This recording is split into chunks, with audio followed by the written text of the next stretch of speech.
Deephaven and Selected Stories and Sketches. By Sarah Orne Jewettv. I had been spending the winter in Boston, and Kate Lancaster and I had been together a great deal, for we are the best of friends. It happened that the morning when this story begins I had waked up feeling sorry, and as if something dreadful were going to happen. There did not seem to be any good reason for it, so I undertook to discourage myself more by thinking that it would soon be time to leave town, and how much I should miss being with Kate and my other friends. My mind was still disquieted when I went down to breakfast, but beside my plate I found, with a hoped-for letter from my father, a note from Kate. To this day I have never known any explanation of that depression of my spirits, and I hope that the good luck which followed will help some reader to lose fear, and to smile at such shadows if any chance to come. Kate had evidently written to me in an excited state of mind, for her note was not so trig-looking as usual, but this is what she said. Dear Helen, I have a plan, I think it a most delightful plan, in which you and I are chief characters. Promise that you will say yes. If you do not, you will have to remember all your life that you broke a girl's heart. Come round early, and lunch with me and dine with me. I'm to be all alone, and it's a long story and will need a great deal of talking over. K. I showed this note to my aunt, and soon went round, very much interested. My latchkey opened the Lancasters' door, and I hurried to the parlor, where I heard my friend practicing with great diligence. I went up to her, and she turned her head and kissed me solemnly. You need not smile. We are not sentimental girls, and are both much averse to indiscriminate kissing, though I have not the adroit habit of shying in which Kate is proficient. It would sometimes be impolite in any one else, but she shies so affectionately. Won't you sit down, dear? She said, with great ceremony, and went on with her playing, which was abominable that morning. Her fingers stepped on each other, and whatever the tune might have been in reality, it certainly had a most remarkable incoherence as I heard it then. I took up the new Little and made believe read it, and finally threw it at Kate. You would have thought we were two children. Have you heard that my grand-aunt, Miss Catherine Brandon of Deephaven, is dead? I knew that she had died in November, at least 6 months before. Don't be nonsensical, Kate, said I. What is it you are going to tell me? My grand-aunt died very old, and was the last of her generation. She had a sister and 3 brothers, one of whom had the honor of being my grandfather. Mamma is sole heir to the family estates in Deephaven, wharf property and all, and it is a great inconvenience to her. The house is a charming old house, and some of my ancestors who followed the sea brought home the greater part of its furnishings. Miss Catherine was a person who ignored all frivolities, and her house was as sedate as herself. I have been there but little, for when I was a child my aunt found no pleasure in the society of noisy children who upset her treasures, and when I was older she did not care to see strangers, and after I left school she grew more and more feeble. I had not been there for 2 years when she died. Mamma went down very often. The town is a quaint old place which has seen better days. There are high rocks at the shore, and there is a beach, and there are woods inland, and hills, and there is the sea. It might be dull in Deephaven for 2 young ladies who were fond of gay society and dependent upon excitement, I suppose, but for 2 little girls who were fond of each other and could play in the boats, and dig and build houses in the sea sand, and gather shells, and carry their dolls wherever they went, what could be pleasanter? Nothing, said I promptly. Kate had told this a little at a time, with a few appropriate bars of music between, which suddenly reminded me of the story of a Chinese procession which I had read in one of Marryat's novels when I was a child. 1,000 white elephants richly caparisoned, ti-tum tilly-lily, and so on, for a page or 2. She seemed to have finished her story for that time, and while it was dawning upon me what she meant, she sang a bit from one of Jean Ingelow's verses, and then came over to sit beside me and tell the whole story in a more sensible fashion. You know that my father has been meaning to go to England in the autumn? Yesterday he told us that he is to leave in a month and will be away all summer, and Mamma is going with him. Jack and Willie are to join a party of their classmates, who are to spend nearly the whole of the long vacation at Lake Superior. I don't care to go abroad again now, and I did not like any plan that was proposed to me. Aunt Anna was here all the afternoon, and she is going to take the house at Newport, which is very pleasant and unexpected, for she hates housekeeping. Mama thought of course that I would go with her, but I did not wish to do that, and it would only result in my keeping house for her visitors, whom I know very little, and she will be much more free and independent by herself. Besides, she can have my room if I am not there. I have promised to make her a long visit in Baltimore next winter instead. I told Mama that I should like to stay here and go away when I choose. There are ever so many visits which I have promised. I could stay with you and your Aunt Mary at Lenox if she goes there, for a while, and I have always wished to spend a summer in town, but Mama did not encourage that at all. In the evening Papa gave her a letter which had come from Mr. Dockham, the man who takes care of Aunt Catherine's place, and the most charming idea came into my head, and I said I meant to spend my summer in Deephaven. At first they laughed at me, and then they said I might go if I chose, and at last they thought nothing could be pleasanter, and Mama wishes she were going herself. I asked if she did not think you would be the best person to keep me company, and she does, and Papa announced that he was just going to suggest my asking you. I am to take Anne and Maggie, who will be overjoyed, for they came from that part of the country, and the other servants are to go with Aunt Anna, and old Nora will come to take care of this house, as she always does. Perhaps you and I will come up to town once in a while for a few days. We shall have such jolly housekeeping. Mama and I sat up very late last night, and everything is planned. Mr. Dockham's house is very near Aunt Catherine's, so we shall not be lonely, though I know you're no more afraid of that than I. Oh, Helen, won't you go? Do you think it took me long to decide? Mr. and Mrs. Lancaster sailed the 10th of June, and my Aunt Mary went to spend her summer among the Berkshire Hills, so I was at the Lancasters ready to welcome Kate when she came home, after having said good-bye to her father and mother. We meant to go to Deephaven in a week, but were obliged to stay in town longer. Boston was nearly deserted of our friends at the last, and we used to take quiet walks in the cool of the evening after dinner, up and down the street, or sit on the front steps in company with the servants left in charge of the other houses, who also sometimes walked up and down and looked at us wonderingly. We had much shopping to do in the daytime, for there was a probability of our spending many days indoors, and as we were not to be near any large town, and did not mean to come to Boston for weeks at least, there was a great deal to be remembered and arranged. We enjoyed making our plans, and deciding what we should want, and going to the shops together. I think we felt most important the day we conferred with, and then made out a list of the provisions which must be ordered.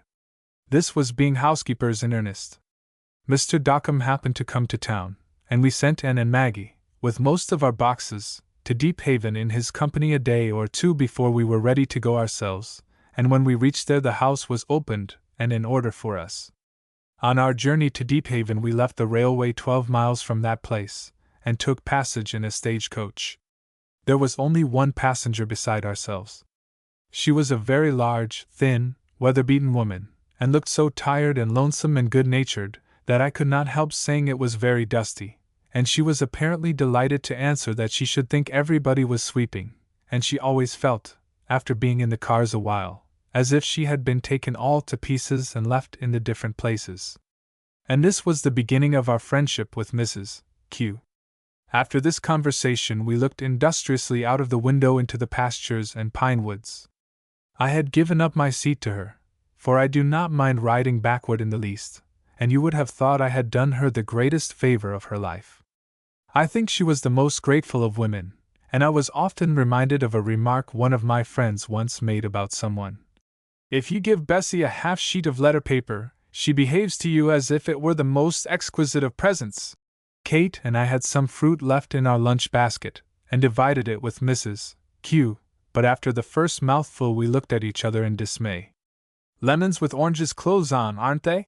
said she, as Kate threw hers out of the window, and mine went after it for company, and after this we began to be very friendly indeed. We both liked the odd woman, there was something so straightforward and kindly about her. "Are you going to Deephaven, dear?" she asked me, and then, "I wonder if you are going to stay long? All summer? Well, that's clever. I do hope you will come out to the Light to see me. Young folks most always like my place. Most likely your friends will fetch you." Do you know the Brandon House? Asked Kate. Well as I do the meeting house. There! I wonder I didn't know from the beginning, but I have been a-trying all the way to settle it who you could be. I've been up country some weeks, stopping with my mother, and she seemed so set to have me stay till strawberry time, and would hardly let me come now. You see she's getting to be old. Why, every time I've come away for 15 years she said it was the last time I'd ever see her, but she's a dreadful smart woman of her age. He wrote me some Mrs. Lancaster's folks were going to take the Brandon House this summer, and so you are the ones? It's a sightly old place. I used to go and see Miss Catherine. She must have left a power of chinaware. She set a great deal by the house, and she kept everything just as it used to be in her mother's day. Then you live in Deephaven too? Asked Kate. I've been here the better part of my life. I was raised up among the hills in Vermont, and I shall always be a real up-country woman if I live here 100 years. The sea doesn't come natural to me, it kind of worries me, though you won't find a happier woman than I be, longshore. When I was first married he had a schooner and went to the Banks, and once he was off on a whaling voyage, and I hope I may never come to so long a 3 years as those were again, though I was up to mother's. Before I was married he had been most everywhere. When he came home that time from whaling, he found I'd taken it so to heart that he said he'd never go off again, and then he got the chance to keep Deephaven light, and we've lived there 17 years come January. There isn't great pay, but then nobody tries to get it away from us, and we've got so's to be contented, if it is lonesome in winter. Do you really live in the lighthouse? I remember how I used to beg to be taken out there when I was a child, and how I used to watch for the light at night, said Kate enthusiastically. So began a friendship which we both still treasure, for knowing Mrs. Q was one of the pleasantest things which happened to us in that delightful summer, and she used to do so much for our pleasure, and was so good to us. When we went out to the lighthouse for the last time to say good-bye, we were very sorry girls indeed. We had no idea until then how much she cared for us, and her affection touched us very much. She told us that she loved us as if we belonged to her, and begged us not to forget her, as if we ever could, and to remember that there was always a home and a warm heart for us if she were alive. Kate and I have often agreed that few of our acquaintances are half so entertaining. Her comparisons were most striking and amusing, and her comments upon the books she read, for she was a great reader, were very shrewd and clever, and always to the point. She was never out of temper, even when the barrels of oil were being rolled across her kitchen floor. And she was such a wise woman. This stage ride, which we expected to find tiresome, we enjoyed very much, and we were glad to think, when the coach stopped, and he came to meet her with great satisfaction, that we had one friend in Deephaven at all events. I liked the house from my very first sight of it. It stood behind a row of poplars which were as green and flourishing as the poplars which stand in stately processions in the fields around Quebec. It was an imposing great white house, and the lilacs were tall, and there were crowds of rose bushes not yet out of bloom, and there were box borders, and there were great elms at the side of the house and down the road. The hall door stood wide open, and my hostess turned to me as we went in, with one of her sweet, sudden smiles. "Won't we have a good time, Nellie?" said she. And I thought we should. So our summer's housekeeping began in most pleasant fashion. It was just at sunset, and Anne's and Maggie's presence made the house seem familiar at once. Maggie had been unpacking for us, and there was a delicious supper ready for the hungry girls. Later in the evening we went down to the shore, which was not very far away. The fresh sea air was welcome after the dusty day, and it seemed so quiet and pleasant in Deephaven. The Brandon House and the Lighthouse.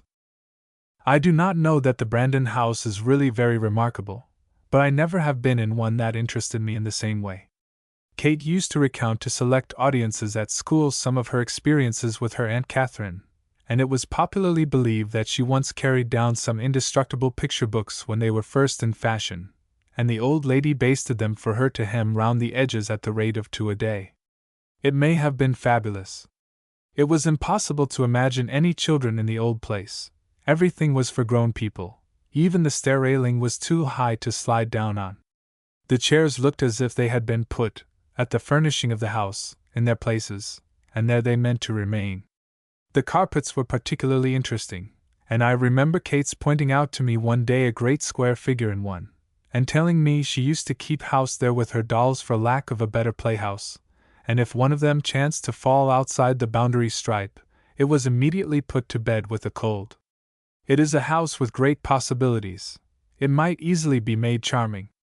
There are 4 very large rooms on the lower floor, and 6 above, a wide hall in each story, and a fascinating garret over the whole, where were many mysterious old chests and boxes, in one of which we found Kate's grandmother's love letters, and you may be sure the vista of rummages which Mr. Lancaster had laughed about was explored to its very end. The rooms all have elaborate cornices, and the lower hall is very fine, with an archway dividing it, and panellings of all sorts, and a great door at each end, through which the lilacs in front and the old pensioner plum trees in the garden are seen exchanging bows and gestures. Coming from the Lancasters' high city house, it did not seem as if we had to go upstairs at all there, for every step of the stairway is so broad and low, and you come halfway to a square landing with an old straight-backed chair in each farther corner, and between them a large, round-topped window, with a cushioned seat, looking out on the garden and the village, the hills far inland, and the sunset beyond all. Then you turn and go up a few more steps to the upper hall, where we used to stay a great deal. There were more old chairs and a pair of remarkable sofas, on which we used to deposit the treasures collected in our wanderings. The wide window which looks out on the lilacs and the sea was a favorite seat of ours. Facing each other on either side of it are 2 old secretaries, and one of them we ascertained to be the hiding place of secret drawers, in which may be found valuable records deposited by ourselves one rainy day when we first explored it. We wrote, between us, a tragic journal, on some yellow old letter paper we found in the desk. We put it in the most hidden drawer by itself, and flatter ourselves that it will be regarded with great interest some time or other. Of one of the front rooms, the best chamber, we stood rather in dread. It is very remarkable that there seem to be no ghost stories connected with any part of the house, particularly this. We are either of us nervous, but there is certainly something dismal about the room. The huge curtained bed and immense easy-chairs, windows, and everything were draped in some old-fashioned kind of white cloth which always seemed to be waving and moving about of itself. The carpet was most singularly colored with dark reds and indescribable grays and browns, and the pattern, after a whole summer's study, could never be followed with one's eye. The paper was captured in a French prize somewhere sometime in the last century, and part of the figure was shaggy, and therein little spiders found habitation, and went visiting their acquaintances across the shiny places. The color was an unearthly pink and a forbidding maroon, with dim white spots, which gave it the appearance of having molded. It made you low-spirited to look long in the mirror, and the great lounge one could not have cheerful associations with, after hearing that Miss Brandon herself did not like it, having seen so many of her relatives lie there dead. There were fantastic china ornaments from Bible subjects on the mantel, and the only picture was one of the Maid of Orleans tied with an unnecessarily strong rope to a very stout stake. The best parlor we also rarely used, because all the portraits which hung there had for some unaccountable reason taken a violent dislike to us, and followed us suspiciously with their eyes. The furniture was stately and very uncomfortable, and there was something about the room which suggested an invisible funeral. There is not very much to say about the dining room. It was not specially interesting, though the sea was in sight from one of the windows. There were some old Dutch pictures on the wall, so dark that one could scarcely make out what they were meant to represent, and 1 or 2 engravings. There was a huge sideboard, for which Kate had brought down from Boston Miss Brandon's own silver which had stood there for so many years, and looked so much more at home and in place than any other possibly could have looked, and Kate also found in the closet the 3 great decanters with silver labels chained round their necks, which had always been the companions of the tea service in her aunt's lifetime. From the little closets in the sideboard there came a most significant odor of cake and wine whenever one opened the doors. We used Miss Brandon's beautiful old blue India china which she had given to Kate, and which had been carefully packed all winter. Kate sat at the head and I at the foot of the round table, and I must confess that we were apt to have either a feast or a famine, for at first we often forgot to provide our dinners. If this were the case, Maggie was sure to serve us with most derisive elegance, and make us wait for as much ceremony as she thought necessary for one of Mrs. Lancaster's dinner parties. The west parlor was our favorite room downstairs. It had a great fireplace framed in blue and white Dutch tiles which ingeniously and instructively represented the careers of the good and the bad man, the starting place of each being a very singular cradle in the center at the top. The last two of the series are very high art. A great coffin stands in the foreground of each, and the virtuous man is being led off by two disagreeable-looking angels, while the wicked one is hastening from an indescribable but unpleasant assemblage of claws and horns and eyes which is rapidly advancing from the distance, open-mouthed, and bringing a chain with it. There was a large cabinet holding all the small curiosities and knick-knacks. There seemed to be no other place for odd china figures and cups and vases, unaccountable Chinese carvings and exquisite corals and seashells, minerals and Swiss woodwork, and articles of virtu from the South Seas. Underneath were stored boxes of letters and old magazines, for this was one of the houses where nothing seems to have been thrown away. In one parting we found a parcel of old manuscript sermons, the existence of which was a mystery, until Kate remembered there had been a gifted son of the house who entered the ministry and soon died. The windows had each a pane of stained glass, and on the wide sills we used to put our immense bouquets of field flowers. There was one place which I liked and sat in more than any other.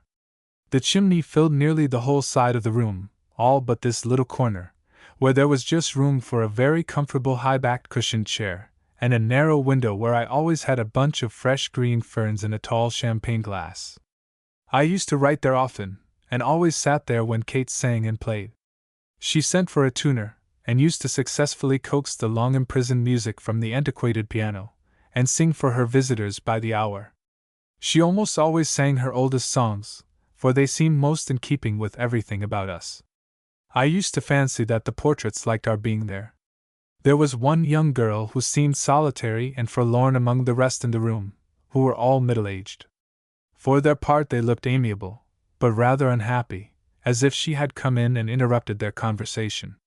We both grew very fond of her, and it seemed, when we went in the last morning on purpose to take leave of her, as if she looked at us imploringly. She was soon afterward boxed up, and now enjoys society after her own heart in Kate's room in Boston. There was the largest sofa I ever saw opposite the fireplace. It must have been brought in pieces, and built in the room. It was broad enough for Kate and me to lie on together, and very high and square, but there was a pile of soft cushions at one end.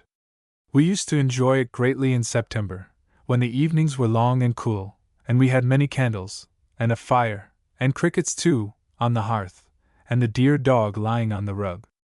I remember one rainy night, just before Miss Tennant and Kitty Bruce went away, we had a real driftwood fire, and blew out the lights and told stories.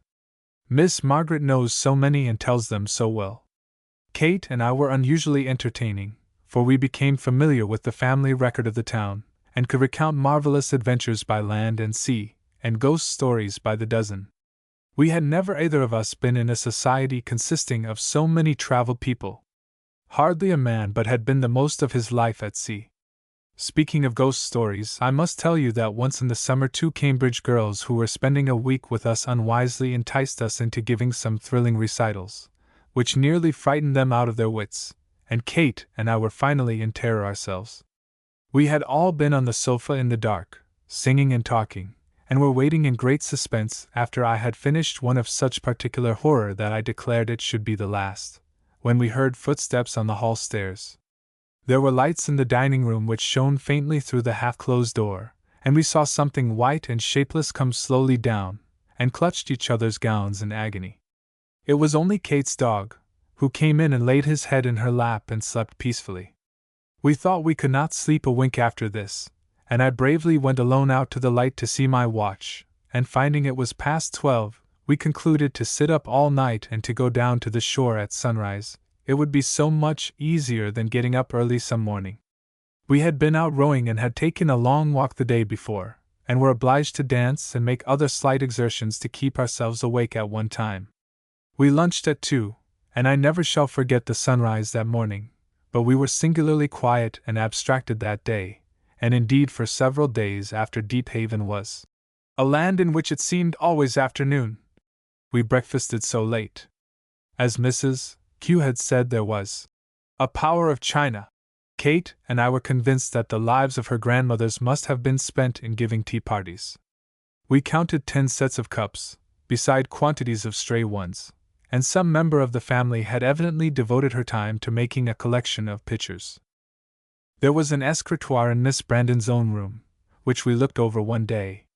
There was a little package of letters, ship letters mostly, tied with a very pale and tired-looking blue ribbon. They were in a drawer with a locket holding a faded miniature on ivory and a lock of brown hair, and there were also some dry twigs and bits of leaf which had long ago been bright wild roses, such as still bloom among the Deephaven rocks. Kate said that she had often heard her mother wonder why her aunt never had cared to marry, for she had chances enough doubtless, and had been rich and handsome and finely educated.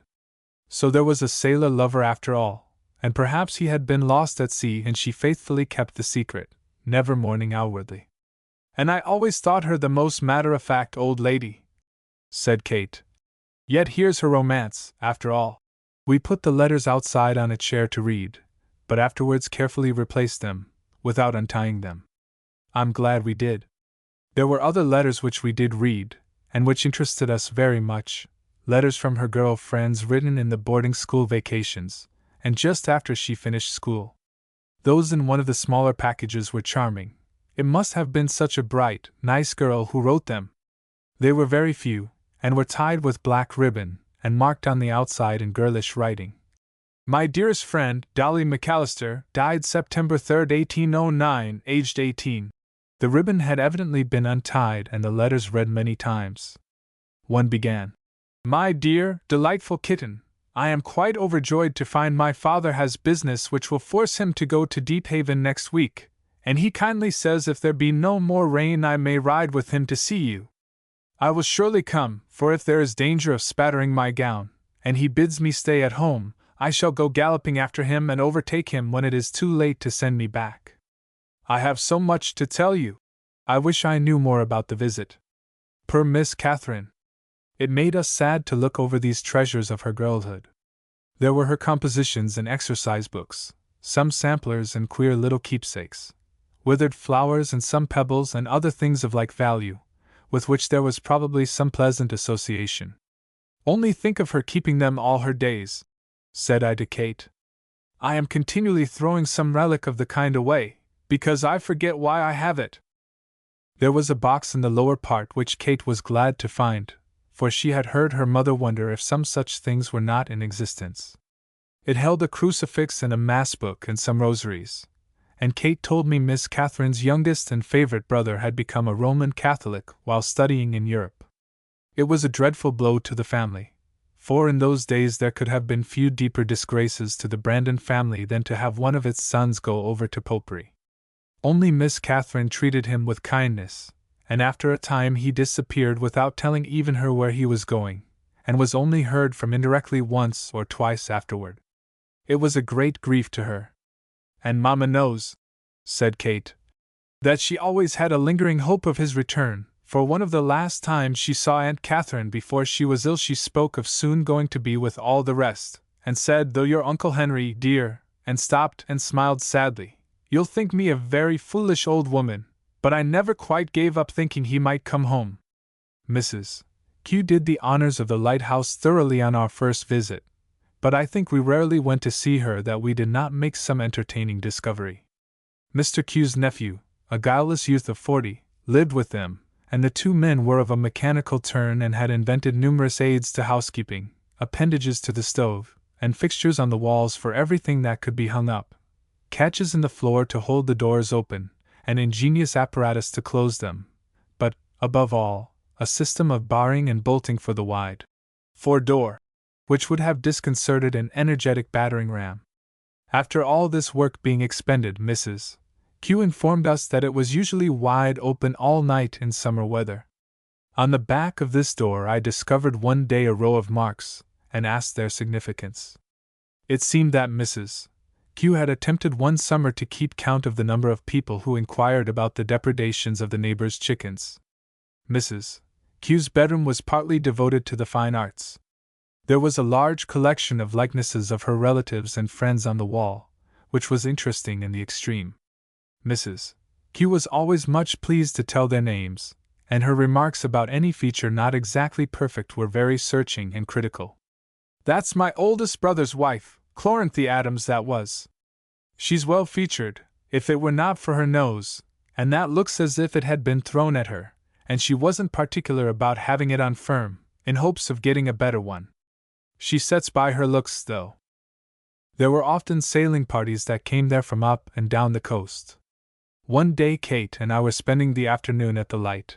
We had been fishing, and were sitting in the doorway listening to a reminiscence of the winter. Mrs. Q kept school at the Four Corners, saw a boatful coming, and all lost our tempers. Mrs. Q had a lame ankle, and Kate offered to go up with the visitors.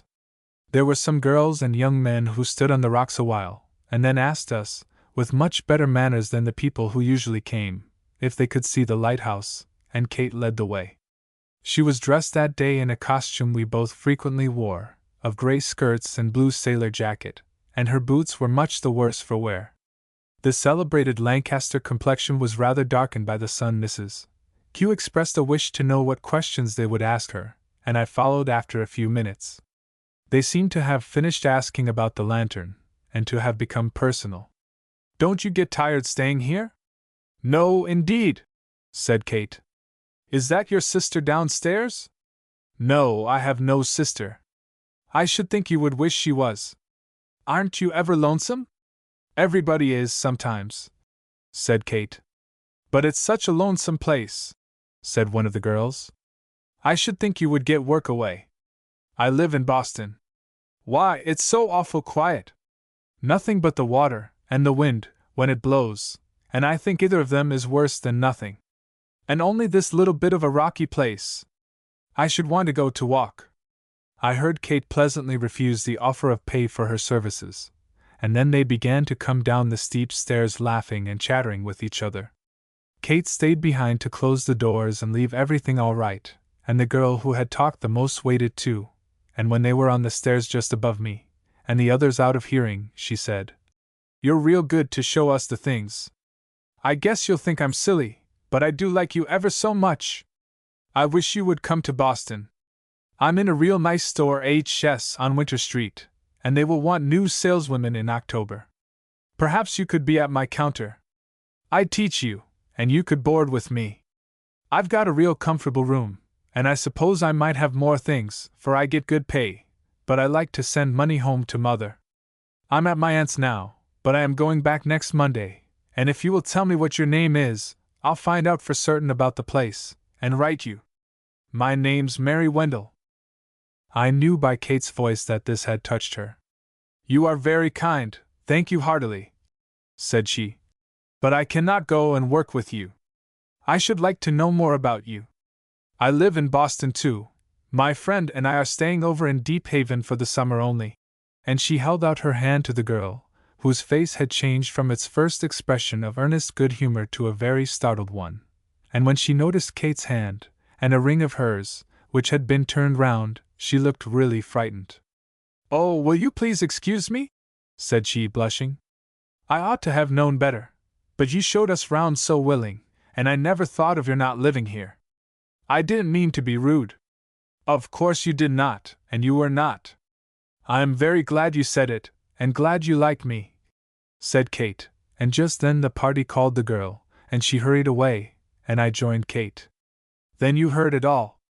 That was worth having," said she. "She was such an honest little soul, and I mean to look for her when I get home."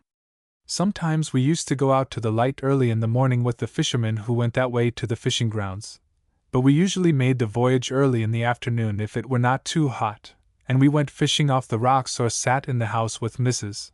Q, who often related some of her Vermont experiences, or Mr. Q would tell us surprising sea stories and ghost stories like a storybook sailor. Then we would have an unreasonably good supper and afterward climb the ladder to the lantern to see the lamps lighted, and sit there for a while watching the ships and the sunset. Almost all the coasters came in sight of Deephaven, and the sea outside the light was their grand highway. Twice from the lighthouse we saw a yacht squadron like a flock of great white birds. As for the sunsets, it used to seem often as if we were near the heart of them, for the sea all around us caught the color of the clouds, and though the glory was wonderful, I remember best one still evening when there was a bank of heavy gray clouds in the west shutting down like a curtain, and the sea was silver-colored. You could look under and beyond the curtain of clouds into the palest, clearest yellow sky. There was a little black boat in the distance drifting slowly, climbing one white wave after another, as if it were bound out into that other world beyond. But presently the sun came from behind the clouds, and the dazzling golden light changed the look of everything, and it was the time then to say one thought it a beautiful sunset, while before one could only keep very still, and watch the boat, and wonder if heaven would not be somehow like that far, faint color, which was neither sea nor sky. When we came down from the lighthouse and it grew late, we would beg for an hour or two longer on the water, and row away in the twilight far out from land, where, with our faces turned from the light, it seemed as if we were alone, and the sea shoreless. And as the darkness closed round us softly, we watched the stars come out, and were always glad to see Kate's star and my star, which we had chosen when we were children. I used long ago to be sure of one thing, that, however far away heaven might be, it could not be out of sight of the stars. Sometimes in the evening we waited out at sea for the moonrise, and then we would take the oars again and go slowly in, once in a while singing or talking, but oftenest silent.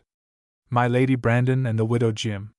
When it was known that we had arrived in Deephaven, the people who had known Miss Brandon so well, and Mrs. Lancaster also, seemed to consider themselves Kate's friends by inheritance, and were exceedingly polite to us, in either calling upon us or sending pleasant messages. Before the first week had ended we had no lack of society. They were not strangers to Kate, to begin with, and as for me, I think it is easy for me to be contented, and to feel at home anywhere. I have the good fortune and the misfortune to belong to the Navy, that is, my father does, and my life has been consequently an unsettled one, except during the years of my school life, when my friendship with Kate began. I think I should be happy in any town if I were living there with Kate Lancaster. I will not praise my friend as I can praise her, or say half the things I might say honestly. She is so fresh and good and true, and enjoys life so heartily. She is so childlike, without being childish, and I do not tell you that she is faultless. But when she makes mistakes she is sorrier and more ready to hopefully try again than any girl I know. Perhaps she would like to know something about us, but I am not writing Kate's biography and my own, only telling you of one summer which we spent together. Sometimes in Deephaven we were between 6 and 7 years old, but at other times we have felt irreparably grown up, and as if we carried a crushing weight of care and duty. In reality we are both 24, and it is a pleasant age, though I think next year is sure to be pleasanter, for we do not mind growing older, since we have lost nothing that we mourn about, and are gaining so much. I shall be glad if you learn to know Kate a little in my stories. It is not that I am fond of her and endow her with imagined virtues and graces. No one can fail to see how unaffected she is, or not notice her thoughtfulness and generosity, and her delightful fun, which never has a trace of coarseness or silliness. It was very pleasant having her for one's companion, for she has an unusual power of winning people's confidence, and of knowing with surest instinct how to meet them on their own ground. It is the girl's being so genuinely sympathetic and interested which makes every one ready to talk to her and be friends with her, just as the sunshine makes it easy for flowers to grow which the chilly winds hinder. She is not polite for the sake of seeming polite, but polite for the sake of being kind, and there is not a particle of what Hugh Miller justly calls the insolence of condescension about her. She is not brilliantly talented, yet she does everything in a charming fashion of her own. She is not profoundly learned, yet she knows much of which many wise people are ignorant, and while she is a patient scholar in both little things and great, she is no less a teacher to all her friends, dear Kate Lancaster. We knew that we were considered Miss Brandon's representatives in Deephaven society, and this was no slight responsibility, as she had received much honor and respect. We heard again and again what a loss she had been to the town, and we tried that summer to do nothing to lessen the family reputation, and to give pleasure as well as take it, though we were singularly persistent in our pursuit of a good time.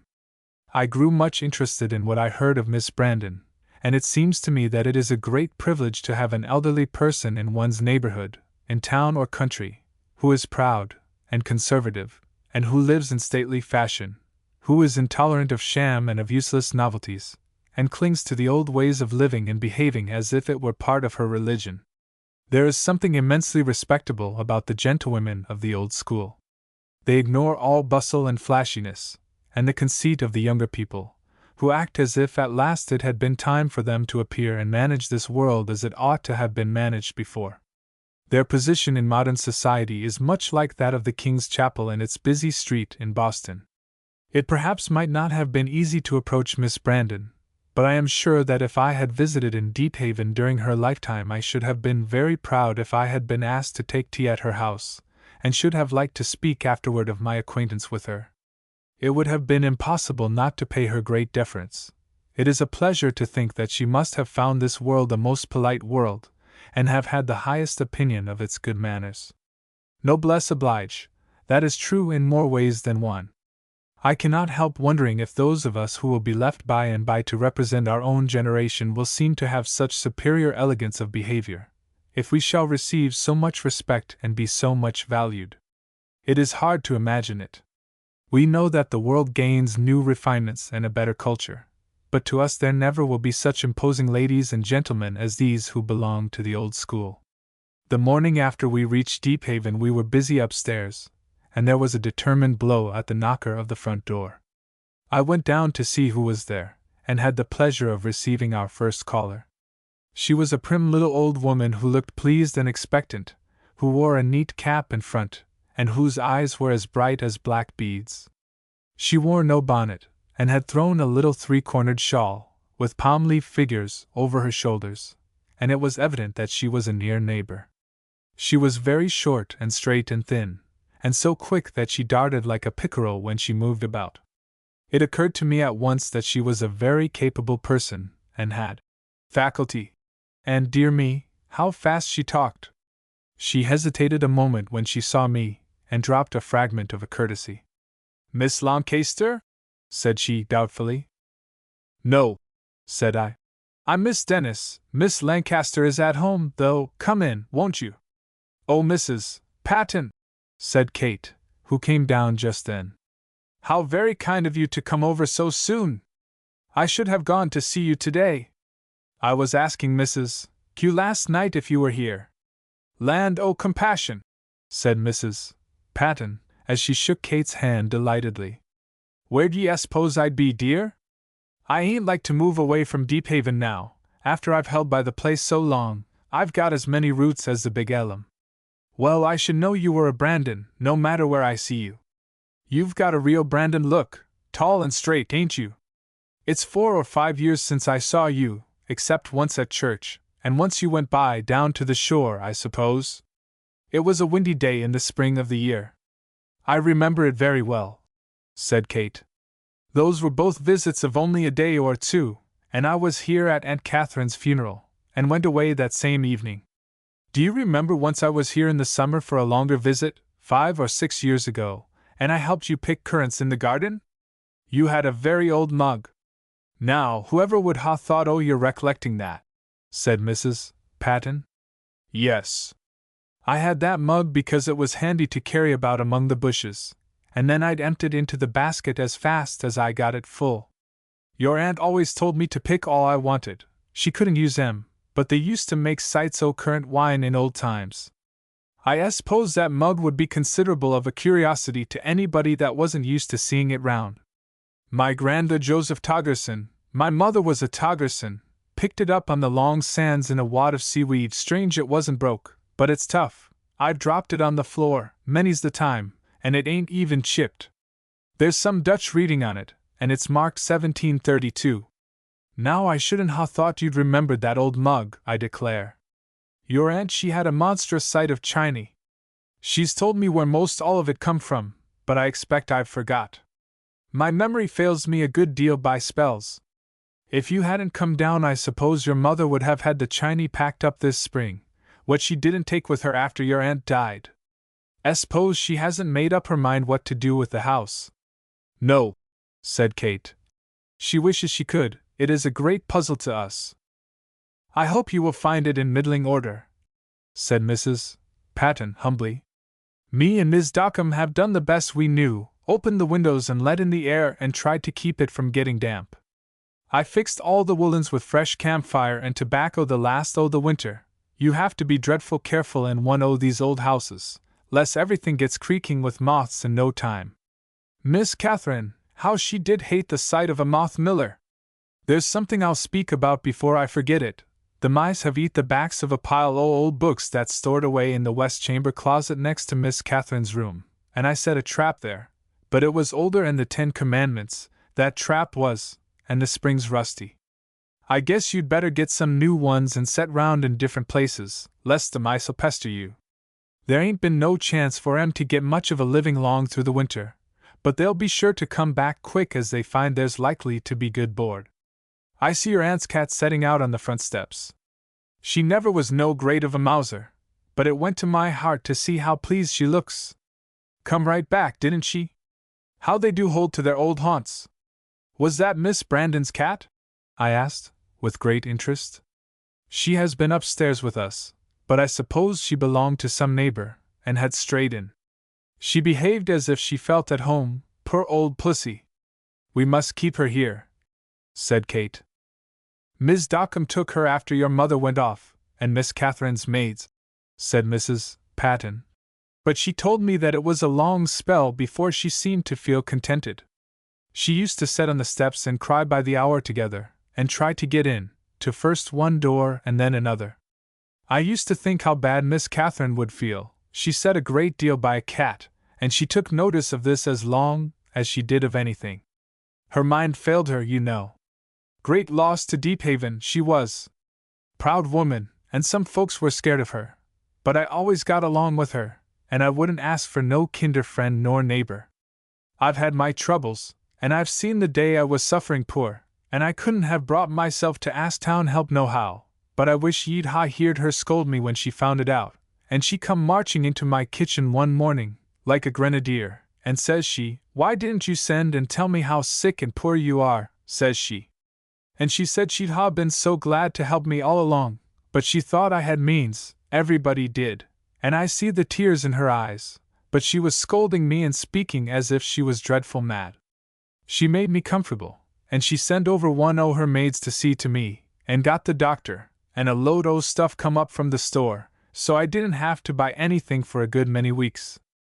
I got better and so's to work, but she never let me say nothing about it. I had a good deal o' trouble, and I thought I'd lost my health, but I hadn't, and that was 30 or 40 years ago.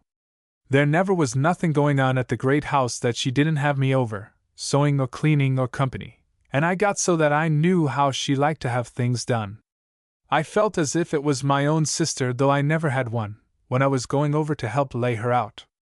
She used to talk as free to me as she would to Miss Lorimer or Miss Carew. I suppose ye ain't seen nothing o' them yet? She was a good Christian woman, Miss Catherine was. The memory of the just is blessed. That's what Mr. Lorimer said in his sermon the Sunday after she died, and there wasn't a blood relation there to hear it. I declare it looked pitiful to see that pew empty that ought to ha been the mourner's pew. Your mother, Miss Lancaster, had to go home Saturday. Your father was going away sudden to Washington, I've understood, and she come back again the first of the week. There! It didn't make no sort o' difference, praps nobody thought of it but me. There hadn't been anybody in the pew more than a couple o' times since she used to sit there herself, regular as Sunday come, and Mrs. Patton looked for a minute as if she were going to cry, but she changed her mind upon second thought. Your mother gave me most of Miss Catherine's clothes. This cap belonged to her that I've got on now. It's most wore out, but it does for mornings. Oh, said Kate. I have 2 new ones for you in one of my trunks. Mamma meant to choose them herself, but she had not time, and so she told me, and I think I found the kind she thought you would like. Now I'm sure, said Mrs. Patton. If that ain't kind, you don't tell me that Miss Lancaster thought of me just as she was going off? I shall set everything by them caps, and I'm much obliged to you too, Miss Kate. I was just going to speak of that time you were here and saw the mug. You trimmed a cap for Miss Catherine to give me, real Boston style.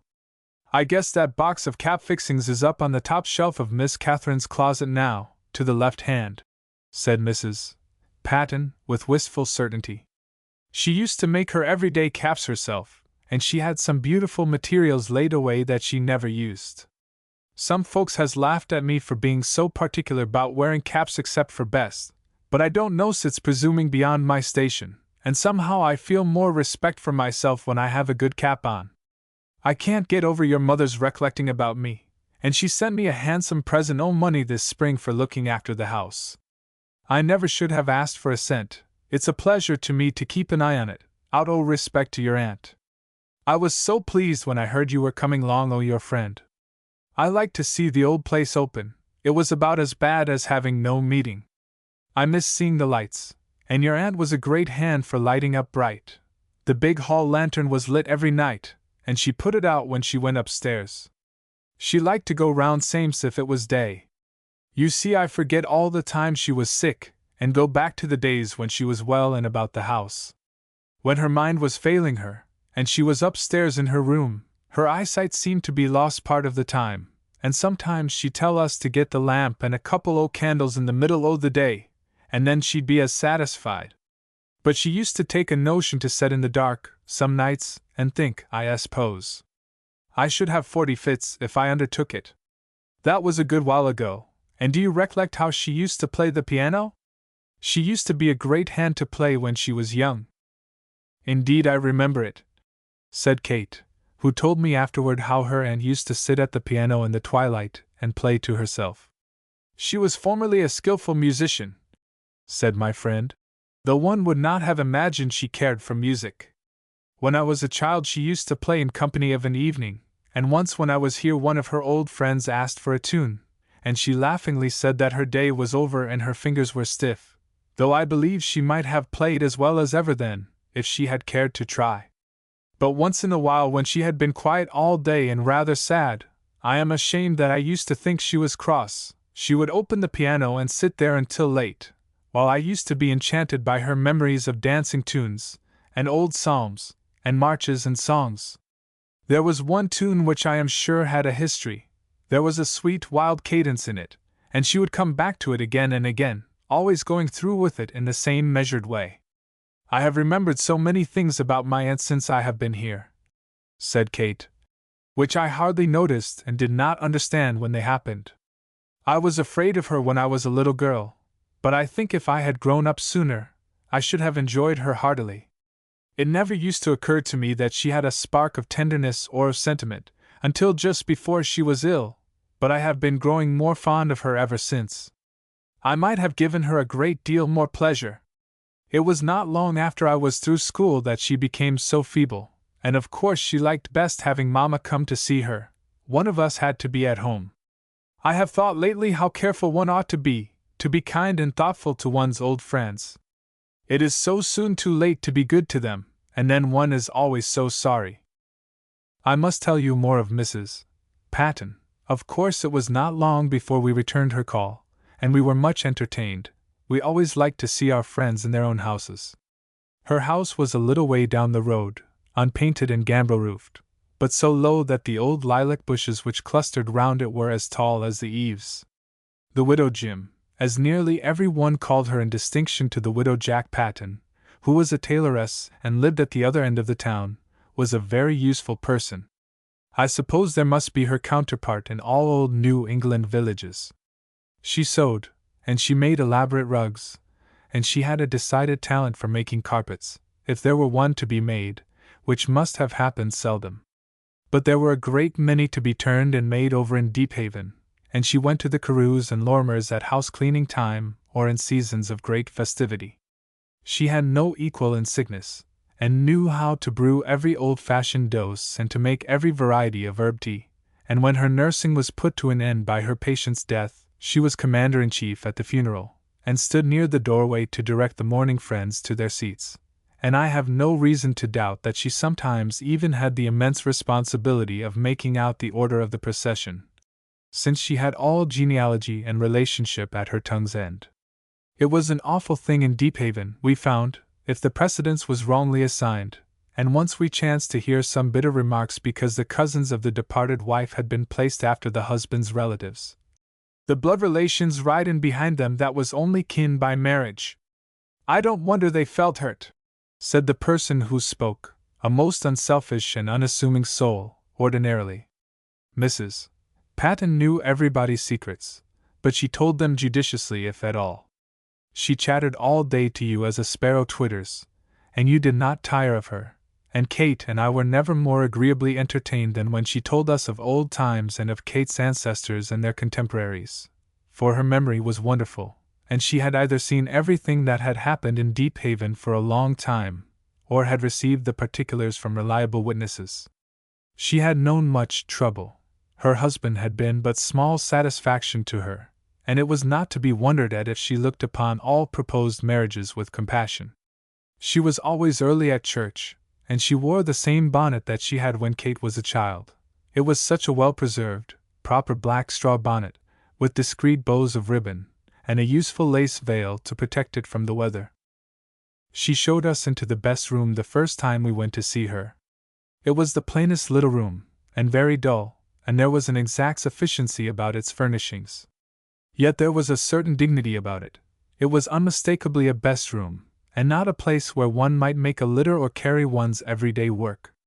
You felt at once that somebody valued the prim old-fashioned chairs, and the 2 half-moon tables, and the thin carpet, which must have needed anxious stretching every spring to make it come to the edge of the floor. There were some mourning pieces by way of decoration, inscribed with the names of Mrs. Patton's departed friends, 2 worked in crewel to the memory of her father and mother, and 2 paper memorials, with the woman weeping under the willow at the side of a monument. They were all brown with age, and there was a sampler beside, worked by Judith Beckett, aged 10, and all 5 were framed in slender black frames and hung very high on the walls. There was a rocking chair which looked as if it felt too grand for use, and considered itself imposing. It tilted far back on its rockers, and was bent forward at the top to make one's head uncomfortable. It need not have troubled itself. Nobody would ever wish to sit there. It was such a big rocking chair, and Mrs. Patton was proud of it, always generously urging her guests to enjoy its comfort, which was imaginary with her, as she was so short that she could hardly have climbed into it without assistance. Mrs. Patton was a little ceremonious at first, but soon recovered herself and told us a great deal which we were glad to hear. I asked her once if she had not always lived at Deephaven.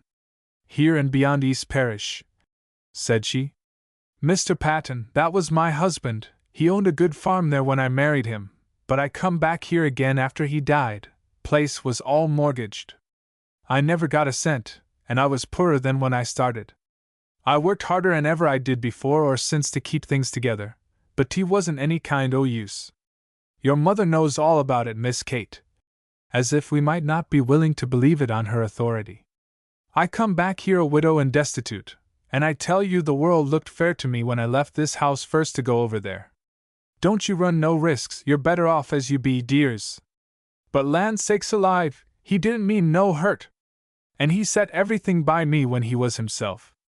I don't make no scruples of speaking about it, everybody knows how it was, but I did go through with everything.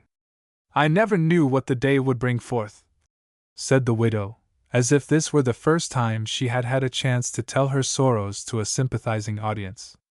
She did not seem to mind talking about the troubles of her married life any more than a soldier minds telling the story of his campaigns, and dwells with pride on the worst battle of all. Her favorite subject always was Miss Brandon, and after a pause she said that she hoped we were finding everything right in the house. She had meant to take up the carpet in the best spare room, but it didn't seem to need it. It was taken up the year before, and the room had not been used since. There was not a mite of dust under it last time. And Kate assured her, with an appearance of great wisdom, that she did not think it could be necessary at all. I come home and had a good cry yesterday after I was over to see you, said Mrs. Patton, and I could not help wondering if she really could cry, for she looked so perfectly dried up, so dry that she might rustle in the wind. Your aunt had been failin' so long that just after she died it was a relief, but I've got so's to forget all about that, and I miss her as she used to be. It seemed as if you had stepped into her place, and you look some as she used to when she was young." "You must miss her," said Kate. "And I know how much she used to depend upon you. You were very kind to her." "I sat up with her the night she died," said the widow, with mournful satisfaction. "I have lived neighbor to her all my life except the 13 years I was married, and there wasn't a week I wasn't over to the great house except I was off to a distance taking care of the sick. When she got to be feeble, she always wanted me to tend to the cleaning and to see to putting the canopies and curtains on the bedsteads, and she wouldn't trust nobody but me to handle some of the best china. I used to say, 'Miss Catherine, why don't you have some young folks come and stop with you? There's Miss Lancaster's daughter a growing up.' But she didn't seem to care for nobody but your mother. You wouldn't believe what a hand she used to be for company in her younger days. Surprisin' how folks alters. When I first recollect her much she was as straight as an arrow, and she used to go to Boston visiting and come home with the top of the fashion. She always did dress elegant. It used to be gay here, and she was always going down to the Lorimers or the Carews to tea, and they coming here. Her sister was married. She was a good deal older, but some of her brothers were at home. There was your grandfather and Mr. Henry. I don't think she ever got it over, his disappearing so. There were lots of folks then that's dead and gone, and they used to have their card parties, and old Captain Manning, he's dead and gone, used to have them all to play whist every fortnight, sometimes 3 or 4 tables, and they always had cake and wine handed round, or the captain made some punch, like's not, with oranges in it, and lemons. He knew how. He was a bachelor to the end of his days, the old captain was, but he used to entertain real handsome. I recollect one night they was a playin' after the wine was brought in, and he upset his glass all over Miss Martha Lorimer's invisible green wadded silk, and spoilt the better part of 2 breadths. She sent right over for me early the next morning to see if I knew of anything to take out the spots, but I didn't, though I can take grease out almost any material. We tried clear alcohol, and saleratus water, and hartshorn, and pouring water through, and heating of it, and when we got through it was worse than when we started. She felt dreadful bad about it, and at last she says, 'Judith, we won't work over it any more, but if you'll give me a day some time or another, we'll rip it up and make a quilt of it. I see that quilt last time I was in Miss Rebecca's north chamber. Miss Martha was her aunt, you never saw her, she was dead and gone before your day. It was a silk old Captain Peter Lorimer, her brother, who left him his money, brought home from sea, and she had worn it for best and second best 11 year. It looked as good as new, and she never would have ripped it up if she could have matched it. I said it seemed to be a shame, but it was a Curry's figure. Captain Manning fetched her one to pay for it the next time he went to Boston. She didn't want to take it, but he wouldn't take no for an answer. He was free-handed, the captain was. I helped him make it long of Mary and Sims the dressmaker, she's dead and gone too, the time it was made. It was brown, and a beautiful-looking piece, but it wore shiny, and she made a double gown of it before she died. Mrs. Patton brought Kate and me some delicious old-fashioned cake with much spice in it, and told us it was made by old Mrs. Chantry Brandon's receipt which she got in England, that it would keep a year, and she always kept a loaf by her, now that she could afford it. She supposed we knew Miss Catherine had named her in her will long before she was sick. It has put me beyond fear of want, said Mrs. Patton. I won't deny that I used to think it would go hard with me when I got so old I couldn't earn my living. You see, I never laid up but a little, and it's hard for a woman who comes of respectable folks to be a pauper in her last days. But your aunt, Miss Kate, she thought of it too, and I'm sure I'm thankful to be so comfortable, and to stay in my house, which I couldn't have done, like's not. Miss Rebecca Lorimer said to me after I got news of the will, 'Why, Miss Patton, you don't suppose your friends would ever have let you want?'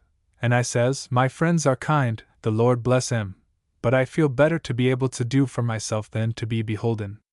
After this long call we went down to the post office, and coming home stopped for a while in the old burying ground, which we had noticed the day before, and we sat for the first time on the great stone in the wall, in the shade of a maple tree, where we so often waited afterward for the stage to come with the mail, or rested on our way home from a walk. It was a comfortable perch. We used to read our letters there, I remember. I must tell you a little about the Deephaven burying ground, for its interest was inexhaustible, and I do not know how much time we may have spent in reading the long epitaphs on the gravestones and trying to puzzle out the inscriptions, which were often so old and worn that we could only trace a letter here and there. It was a neglected corner of the world, and there were straggling sumacs and acacias scattered about the enclosure, while a row of fine old elms marked the boundary of two sides. The grass was long and tangled, and most of the stones leaned one way or the other, and some had fallen flat. There were a few handsome old family monuments clustered in one corner, among which the one that marked Miss Brandon's grave looked so new and fresh that it seemed inappropriate. It should have been dingy to begin with, like the rest, said Kate one day, but I think it will make itself look like its neighbors as soon as possible. There were many stones which were sacred to the memory of men who had been lost at sea, almost always giving the name of the departed ship, which was so kept in remembrance, and one felt as much interest in the ship Starlight, supposed to have foundered off the Cape of Good Hope, as in the poor fellow who had the ill luck to be one of her crew. There were dozens of such inscriptions, and there were other stones perpetuating the fame of honorable gentlemen who had been members of His Majesty's Council, or surveyors of His Majesty's woods, or king's officers of customs for the town of Deephaven.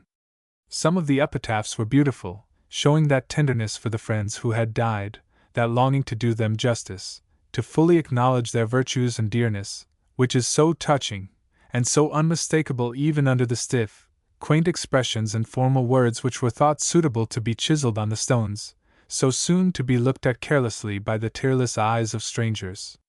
We often used to notice names, and learn their history from the old people whom we knew, and in this way we heard many stories which we never shall forget. It is wonderful, the romance and tragedy and adventure which one may find in a quiet old-fashioned country town, though to heartily enjoy the everyday life one must care to study life and character, and must find pleasure in thought and observation of simple things, and have an instinctive, delicious interest in what to other eyes is unflavored dullness. To go back to Mrs. Patton, on our way home, after our first call upon her, we stopped to speak to Mrs. Dockham, who mentioned that she had seen us going into the Widow Jim's. "Willin' woman," said Mrs. Dockham. "Always been respected, got an uncommon facility o' speech. I never saw such a hand to talk, but then she has something to say, which ain't the case with everybody. Good neighbor, does according to her means always. Dreadful tough time of it with her husband, shiftless and drunk all his time. Notice that dent in the side of her forehead, I suppose? That's where he liked to have killed her, slung a stone bottle at her." "What?" said Kate and I, very much shocked. "She don't like to have it inquired about, but she and I were sitting up with Manda Damer one night, and she gave me the particulars. I knew he did it, for she had a fit o' sickness afterward. Had sliced cucumbers for breakfast that morning. He was very partial to them, and he wanted some vinegar. Happened to be 2 bottles in the cellar way, were just alike, and one of 'em was vinegar and the other had sperrit in it at haying time. He takes up the wrong one and pours on quick, and out come the hayseed and flies, and he give the bottle a sling, and it hit her there where you see the scar, might put the end of your finger into the dent. He said he meant to break the bottle agey in the door, but it went slant-wise sort of. I don't know, I'm sure." Meditatively. "She said he was good-natured. It was early in the mornin', and he hadn't had time to get upset, but he had a high temper naturally, and so much drink hadn't made it much better. She had good prospects when she married him. 6'2" and red cheeks and straight as a Norway pine, had a good property from his father, and his mother come of a good family, but he died in debt, drank like a fish. Yes, 'twas a shame, nice woman, good consistent church member, always been respected, useful among the sick." Deephaven Society. It was curious to notice, in this quaint little fishing village by the sea, how clearly the gradations of society were defined. The place prided itself most upon having been long ago the residence of one Governor Chantry, who was a rich shipowner and East India merchant, and whose fame and magnificence were almost fabulous. It was a never-ceasing regret that his house should have burned down after he died, and there is no doubt that if it were still standing it would rival any ruin of the old world.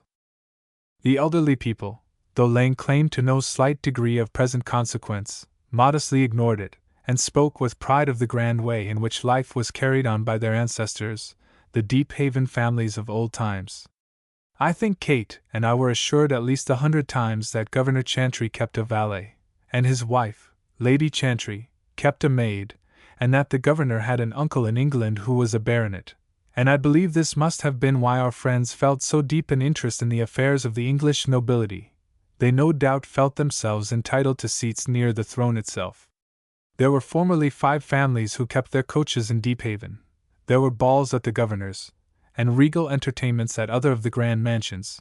There is not a really distinguished person in the country who will not prove to have been directly or indirectly connected with Deephaven. We were shown the cellar of the Chantry house, and the terraces, and a few clumps of lilacs, and the grand rows of elms. There are still 2 of the governor's warehouses left, but his ruined wharves are fast disappearing, and are almost deserted, except by small barefooted boys who sit on the edges to fish for sea perch when the tide comes in. There is an imposing monument in the burying ground to the great man and his amiable consort. I am sure that if there were any surviving relatives of the governor they would receive in Deephaven far more deference than is consistent with the principles of a republican government. But the family became extinct long since, and I have heard, though it is not a subject that one may speak of lightly, that the sons were unworthy their noble descent and came to inglorious ends. There were still remaining a few representatives of the old families, who were treated with much reverence by the rest of the townspeople, although they were, like the conies of Scripture, a feeble folk. Deephaven is utterly out of fashion. It never recovered from the effects of the embargo of 1807, and a sandbar has been steadily filling in the mouth of the harbor. Though the fishing gives what occupation there is for the inhabitants of the place, it is by no means sufficient to draw recruits from abroad. But nobody in Deephaven cares for excitement, and if someone once in a while has the low taste to prefer a more active life, he is obliged to go elsewhere in search of it, and is spoken of afterward with kind pity. I well remember the widow Moses said to me, in speaking of a certain misguided nephew of hers, "I never could see what could 'a' sought him out to leave so many privileges and go way off to Lynn, with all them children too. Why, they lived here no more than a cable's length from the meetin' house." There were 2 schooners owned in town, and Beejam Molly and Joe Sands owned a trawl. There were some schooners and a small brig slowly going to pieces by the wharves, and indeed all Deephaven looked more or less out of repair. All along shore one might see dories and wherries and whaleboats, which had been left to die a lingering death. There is something piteous to me in the sight of an old boat. If one I had used much and cared for were past its usefulness, I should say good-bye to it, and have it towed out to sea and sunk. It never should be left to fall to pieces above high water mark. Even the commonest fishermen felt a satisfaction, and seemed to realize their privilege, in being residents of Deephaven. But among the nobility and gentry there lingered a fierce pride in their family and town records, and a hardly concealed contempt and pity for people who were obliged to live in other parts of the world. There were acknowledged to be a few disadvantages, such as living nearly a dozen miles from the railway, but, as Miss Honora Carew said, the tone of Deephaven society had always been very high, and it was very nice that there had never been any manufacturing element introduced. She could not feel too grateful, herself, that there was no disagreeable foreign population. "But," said Kate one day, "wouldn't you like to have some pleasant new people brought into town?" "Certainly, my dear," said Miss Honora, rather doubtfully. "I have always been public-spirited, but then, we always have guests in summer, and I am growing old. I should not care to enlarge my acquaintance to any great extent." Miss Honora and Mrs. Dent had lived gay lives in their younger days, and were interested and connected with the outside world more than any of our Deephaven friends, but they were quite contented to stay in their own house, with their books and letters and knitting, and they carefully read Little and the New Magazine, as they called the Atlantic. The Carews were very intimate with the minister and his sister, and there were 1 or 2 others who belonged to this set. There was Mr. Joshua Dorsey, who wore his hair in a queue, was very deaf, and carried a ponderous cane which had belonged to his venerated father, a much taller man than he. He was polite to Kate and me, but we never knew him much. He went to play whist with the Carews every Monday evening, and commonly went out fishing once a week. He had begun the practice of law, but he had lost his hearing, and at the same time his lady-love had inconsiderately fallen in love with somebody else, after which he retired from active business life. He had a fine library, which he invited us to examine. He had many new books, but they looked shockingly overdressed, in their fresher bindings, beside the old brown volumes of essays and sermons, and lighter works in many-volume editions. A prominent link in society was Widow Tully, who had been the much-respected housekeeper of old Captain Manning for 40 years.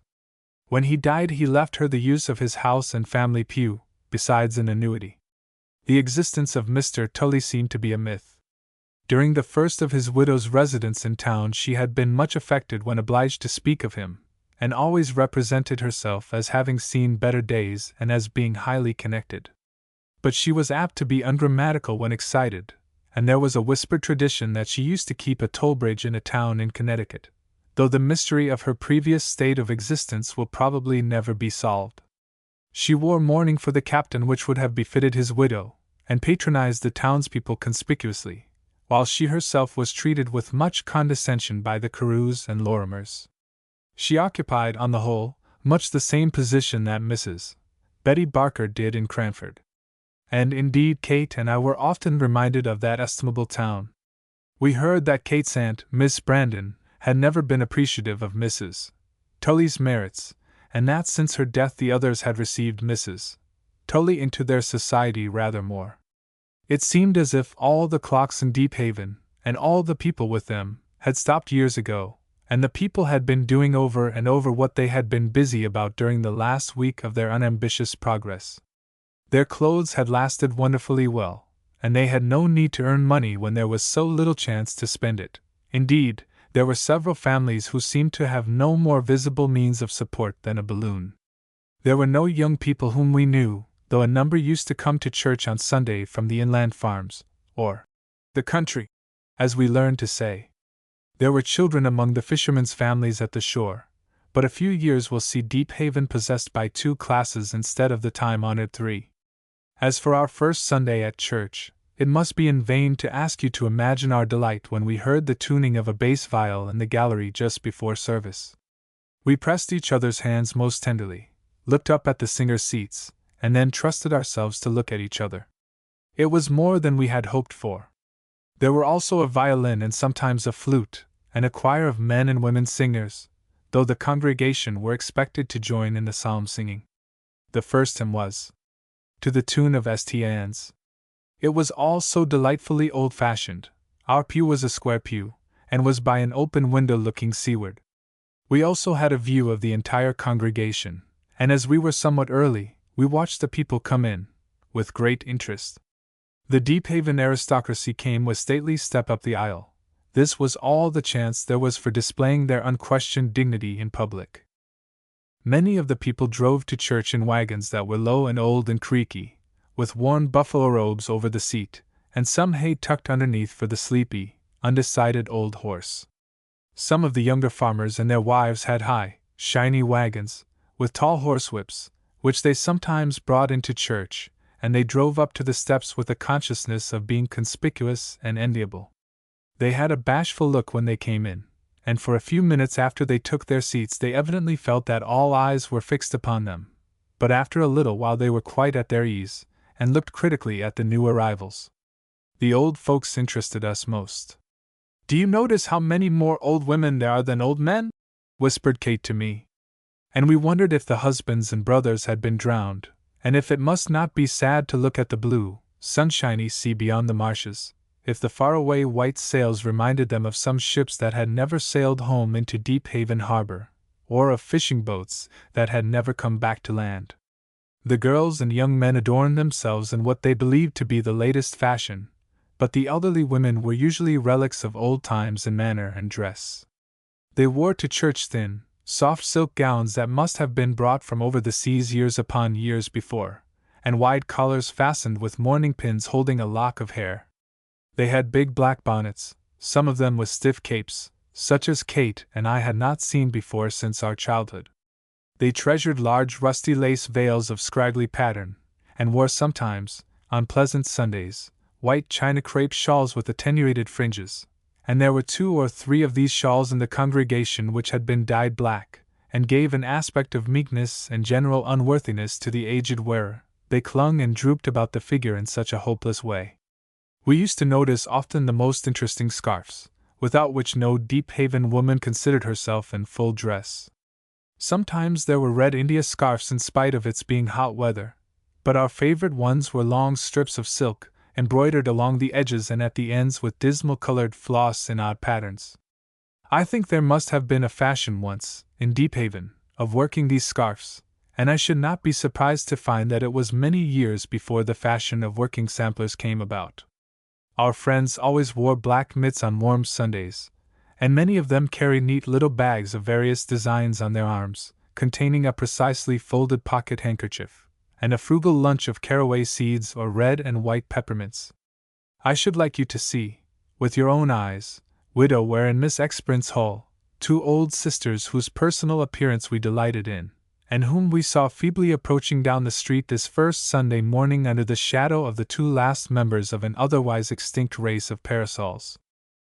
There were 2 or 3 old men who sat near us. They were sailors. There is something unmistakable about a sailor, and they had a curiously ancient, uncanny look, as if they might have belonged to the crew of the Mayflower, or even have cruised about with the Northmen in the times of Harold Harfager and his comrades. They had been blown about by so many winter winds, so browned by summer suns, and wet by salt spray, that their hands and faces looked like leather, with a few deep folds instead of wrinkles. They had pale blue eyes, very keen and quick. Their hair looked like the fine seaweed which clings to the kelp roots and mussel shells in little locks. These friends of ours sat solemnly at the heads of their pews and looked unflinchingly at the minister, when they were not dozing, and they sang with voices like the howl of the wind, with an occasional deep note or 2. Have you never seen faces that seemed old-fashioned? Many of the people in Deephaven Church looked as if they must be, if not supernaturally old, exact copies of their remote ancestors. I wonder if it is not possible that the features and expression may be almost perfectly reproduced. These faces were not modern American faces, but belonged rather to the days of the early settlement of the country, the old colonial times. We often heard quaint words and expressions which we never had known anywhere else but in old books. There was a great deal of sea lingo in use. Indeed, we learned a great deal ourselves, unconsciously, and used it afterward to the great amusement of our friends. But there were also many peculiar provincialisms, and among the people who lived on the lonely farms inland we often noticed words we had seen in Chaucer, and studied out at school in our English literature class. Everything in Deephaven was more or less influenced by the sea. The minister spoke oftenest of Peter and his fishermen companions, and prayed most earnestly every Sunday morning for those who go down to the sea in ships. He made frequent allusions and drew numberless illustrations of a similar kind for his sermons, and indeed I am in doubt whether, if the Bible had been written wholly in inland countries, it would have been much valued in Deephaven. The singing was very droll, for there was a majority of old voices, which had seen their best days long before, and the bass viol was excessively noticeable, and apt to be a little ahead of the time the singers kept, while the violin lingered after.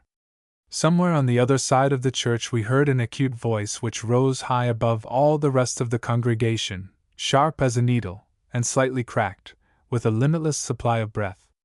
It rose and fell gallantly, and clung long to the high notes of Dundee. It was like the wail of the banshee, which sounds clear to the fated hearer above all other noises. We afterward became acquainted with the owner of this voice, and were surprised to find her a meek widow, who was like a thin black beetle in her pathetic cypress veil and big black bonnet.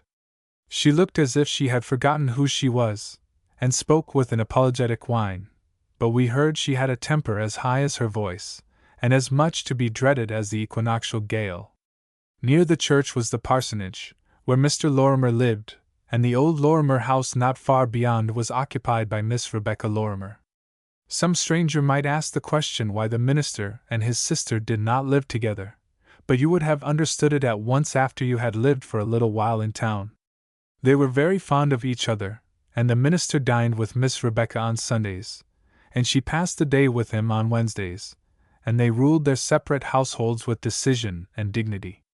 I think Mr. Lorimer's house showed no signs of being without a mistress, any more than his sisters betrayed the want of a master's care and authority. The Carews were very kind friends of ours, and had been Miss Brandon's best friends. We heard that there had always been a coolness between Miss Brandon and Miss Lorimer, and that, though they exchanged visits and were always polite, there was a chill in the politeness, and one would never have suspected them of admiring each other at all. We had the whole history of the trouble, which dated back scores of years, from Miss Honora Carew, but we always took pains to appear ignorant of the feud, and I think Miss Lorimer was satisfied that it was best not to refer to it, and to let bygones be bygones. It would not have been true Deephaven courtesy to prejudice Kate against her grand-aunt, and Miss Rebecca cherished her dislike in silence, which gave us a most grand respect for her, since we knew she thought herself in the right, though I think it never had come to an open quarrel between these majestic aristocrats. Miss Honora Carew and Mr. Dick and their elder sister, Mrs.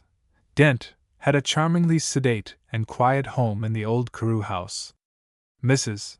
Dent was ill a great deal while we were there, but she must have been a very brilliant woman, and was not at all dull when we knew her. She had outlived her husband and her children, and she had, several years before our summer there, given up her own home, which was in the city, and had come back to Deephaven. Miss Honora, dear Miss Honora, had been one of the brightest, happiest girls, and had lost none of her brightness and happiness by growing old. She had lost none of her fondness for society, though she was so contented in quiet Deephaven, and I think she enjoyed Kate's and my stories of our pleasures as much as we did hers of old times. We used to go to see her almost every day. Mr. Dick, as they called their brother, had once been a merchant in the East Indies, and there were quantities of curiosities and most beautiful china which he had brought and sent home, which gave the house a character of its own. He had been very rich and had lost some of his money, and then he came home and was still considered to possess princely wealth by his neighbors. He had a great fondness for reading and study, which had not been lost sight of during his business life, and he spent most of his time in his library. He and Mr. Lorimer had their differences of opinion about certain points of theology, and this made them much fonder of each other's society, and gave them a great deal of pleasure, for after every series of arguments, each was sure that he had vanquished the other, or there were alternate victories and defeats which made life vastly interesting and important. Miss Carew and Mrs. Dent had a great treasury of old brocades and laces and ornaments, which they showed us one day, and told us stories of the wearers, or, if they were their own, there were always some reminiscences which they liked to talk over with each other and with us. I never shall forget the first evening we took tea with them. It impressed us very much, and yet nothing wonderful happened. Tea was handed round by an old-fashioned maid, and afterward we sat talking in the twilight, looking out at the garden. It was such a delight to have tea served in this way. I wonder that the fashion has been almost forgotten. Kate and I took much pleasure in choosing our teapoys. Hers had a mandarin parading on the top, and mine a flight of birds and a pagoda, and we often used them afterward, for Miss Honora asked us to come to tea whenever we liked. A stupid common country town, someone dared to call Deephaven in a letter once, and how bitterly we resented it. That was a house where one might find the best society, and the most charming manners and good breeding, and if I were asked to tell you what I mean by the word lady, I should ask you to go, if it were possible, to call upon Miss Honora Carew. After a while the elder sister said, "My dears, we always have prayers at 9, for I have to go upstairs early nowadays." And then the servants came in, and she read solemnly the King of Glory psalm, which I have always liked best, and then Mr. Dick read the church prayers, the form of prayer to be used in families. We stayed later to talk with Miss Honora after we had said good night to Mrs. Dent. And we told each other, as we went home in the moonlight down the quiet street, how much we had enjoyed the evening, for somehow the house and the people had nothing to do with the present, or the hurry of modern life. I have never heard that psalm since without its bringing back that summer night in Deephaven, the beautiful quaint old room, and Kate and I feeling so young and worldly, by contrast, the flickering, shaded light of the candles, the old book, and the voices that said Amen. There were several other fine old houses in Deephaven beside this and the Brandon house, though that was rather the most imposing. There were 2 or 3 which had not been kept in repair, and were deserted, and of course they were said to be haunted, and we were told of their ghosts, and why they walked, and when. From some of the local superstitions Kate and I have vainly endeavored ever since to shake ourselves free. There was a most heathenish fear of doing certain things on Friday, and there were countless signs in which we still have confidence. When the moon is very bright and other people grow sentimental, we only remember that it is a fine night to catch hake. The captains. I should consider my account of Deephaven society incomplete if I did not tell you something of the ancient mariners, who may be found every pleasant morning sunning themselves like turtles on one of the wharfs. Sometimes there was a considerable group of them, but the less constant members of the club were older than the rest, and the epidemics of rheumatism in town were sadly frequent. We found that it was etiquette to call them each captain, but I think some of the Deephaven men took the title by brevet upon arriving at a proper age. They sat close together because so many of them were deaf, and when we were lucky enough to overhear the conversation, it seemed to concern their adventures at sea, or the freight carried out by the Sea Duck, the Ocean Rover, or some other Deephaven ship, the particulars of the voyage and its disasters and successes being as familiar as the wanderings of the children of Israel to an old parson. There were sometimes violent altercations when the captains differed as to the tonnage of some craft that had been a prey to the winds and waves, dry rot, or barnacles 50 years before. The old fellows puffed away at little black pipes with short stems, and otherwise consumed tobacco in fabulous quantities. It is needless to say that they gave an immense deal of attention to the weather. We used to wish we could join this agreeable company, but we found that the appearance of an outsider caused a disapproving silence, and that the meeting was evidently not to be interfered with. Once we were impertinent enough to hide ourselves for a while just round the corner of the warehouse, but we were afraid or ashamed to try it again, though the conversation was inconceivably edifying. Captain Isaac Horn, the eldest and wisest of all, was discoursing upon some cloth he had purchased once in Bristol, which the shopkeeper delayed sending until just as they were ready to weigh anchor. "I happened to take a look at that cloth," said the captain, in a loud droning voice, "and as quick as I got sight of it, I spoke unpleasant of that swindling English fellow, and the crew, they stood back. I was dreadful high-tempered in them days, mind ye, and I had the gig manned. We was out in the stream, just ready to sail. 'T was no use waiting any longer for the wind to change, and we was going north about. I went ashore, and when I walks into his shop ye never see a creetur so wilted. Ye see the miserably sculpin thought I'd never stop to open the goods, and it was a chance I did, mind ye. Lor, says he, grinning and turning the color of a biled lobster, I suppose you were a-standing out to sea by this time.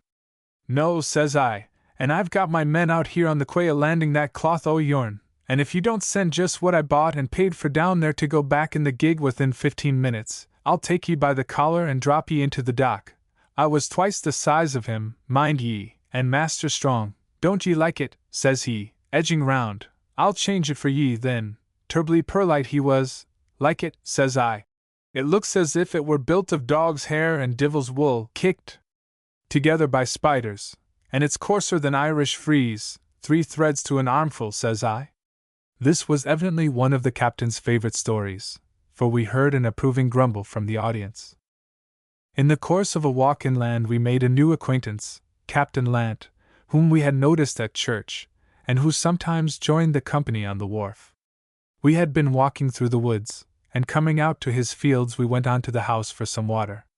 There was no one at home but the captain, who told us cheerfully that he should be pleased to serve us, though his women folks had gone off to a funeral, the other side of the Piant. He brought out a pitcherful of milk, and after we had drunk some, we all sat down together in the shade. The captain brought an old flag-bottomed chair from the woodhouse, and sat down facing Kate and me, with an air of certainty that he was going to hear something new and make some desirable new acquaintances, and also that he could tell something it would be worth our while to hear. He looked more and more like a well-to-do old English sparrow, and chippered faster and faster. "Queer ye should know I'm a sailor so quick. Why, I've been farming it this 20 years. Have to go down to the shore and take a day's fishing every hand's turn, though, to keep the old hulk clear of barnacles. There! I do wish I lived nigher the shore, where I could see the folks I know, and talk about what's been goin' on. You don't know anything about it, you don't, but it's tryin' to a man to be called old Captain Lant, and, so to speak, be forgot when there's anything stirring, and be called grandeur by clumsy creeters goin' on 50 and 60, who can't do no more work today than I can, and then the women folks keeps tellin' me to be careful and not fall, and as how I'm too old to go out fishing, and when they want to be soft-spoken, they say as how they don't see as I fail, and how wonderful I keep my hearin'.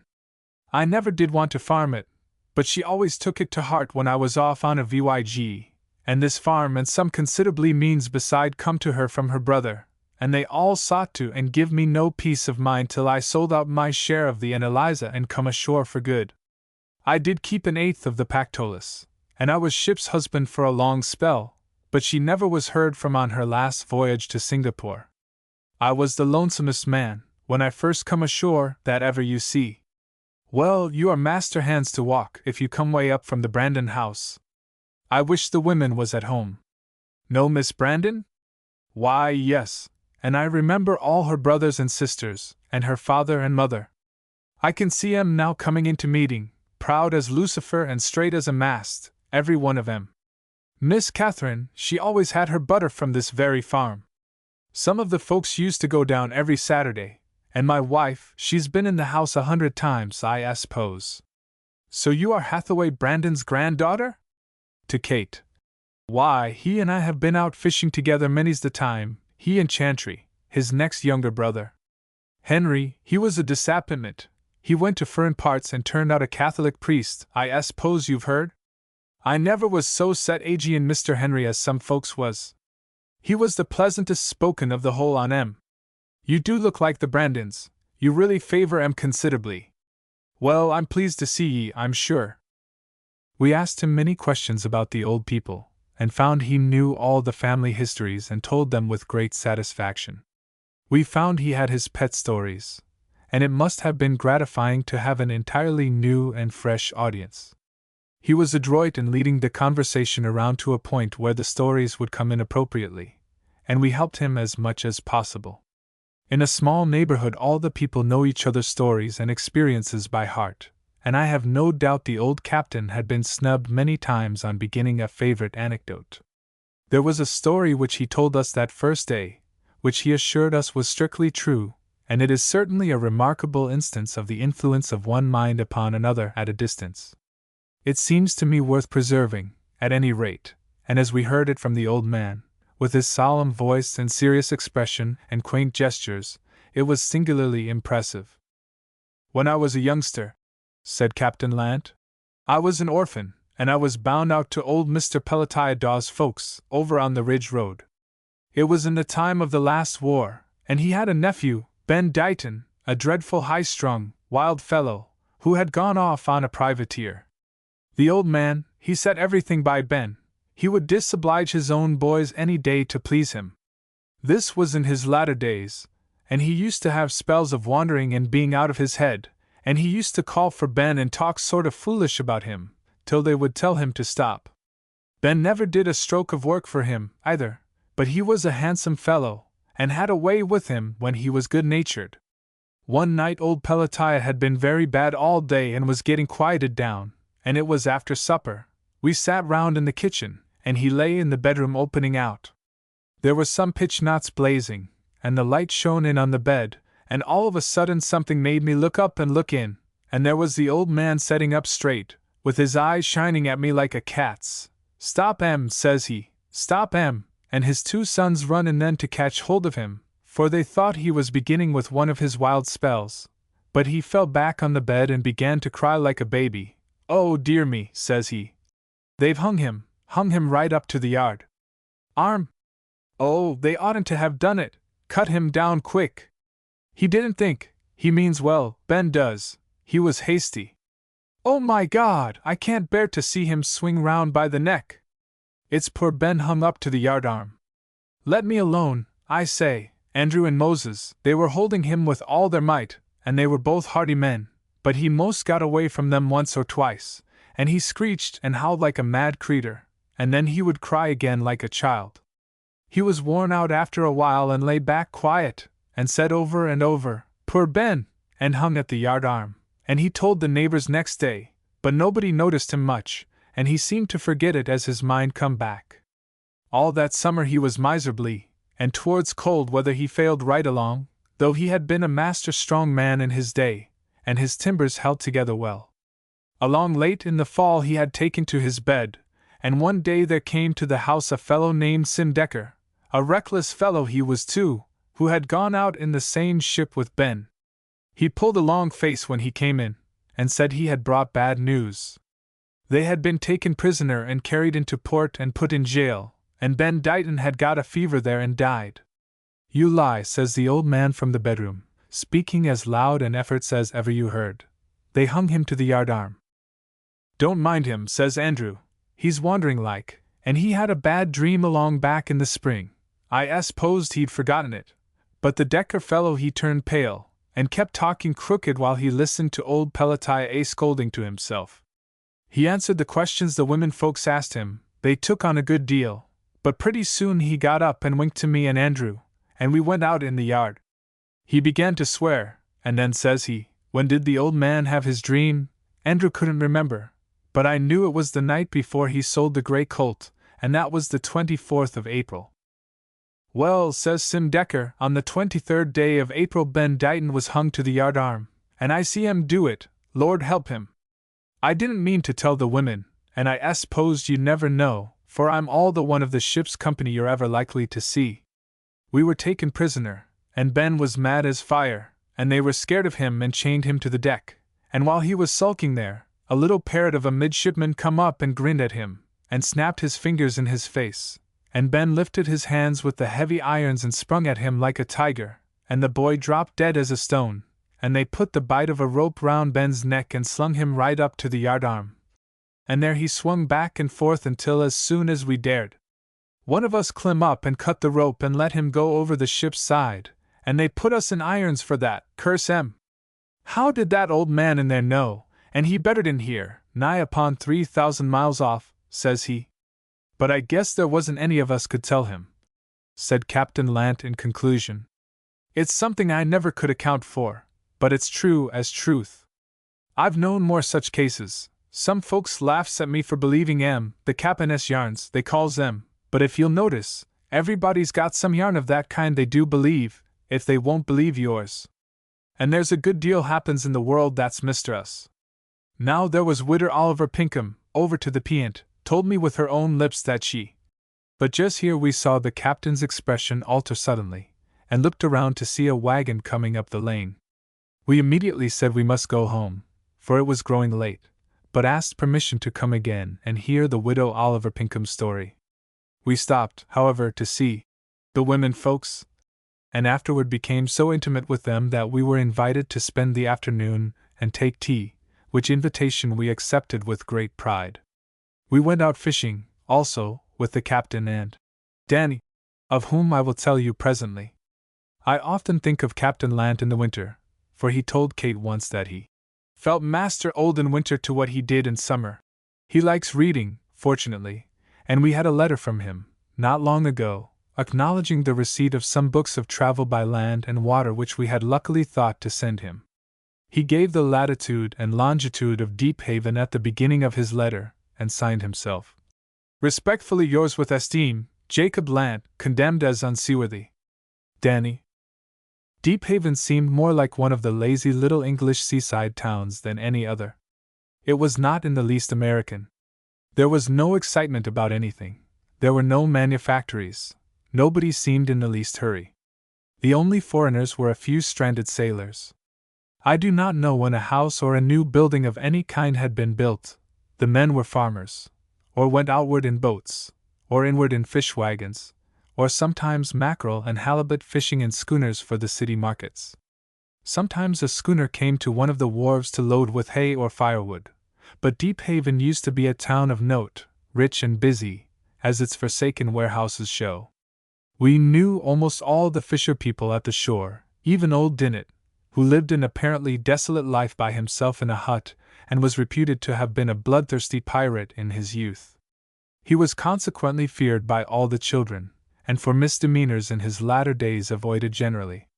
Kate talked with him a while one day on the shore, and made him come up with her for a bandage for his hand which she saw he had hurt badly, and the next morning he brought us a new lobster apiece. Fishermen mean that a thing is only not salted when they say it is fresh. We happened to be in the hall, and received him ourselves, and gave him a great piece of tobacco and, unintentionally, the means of drinking our health. "Bless your pretty hearts," said he. "May ye be happy, and live long, and get good husbands, and if they ain't good to you may they die from you." None of our friends were more interesting than the fishermen. The fish houses, which might be called the business center of the town, were at a little distance from the old warehouses, farther down the harbor shore, and were ready to fall down in despair. There were some fishermen who lived nearby, but most of them were also farmers in a small way, and lived in the village or farther inland.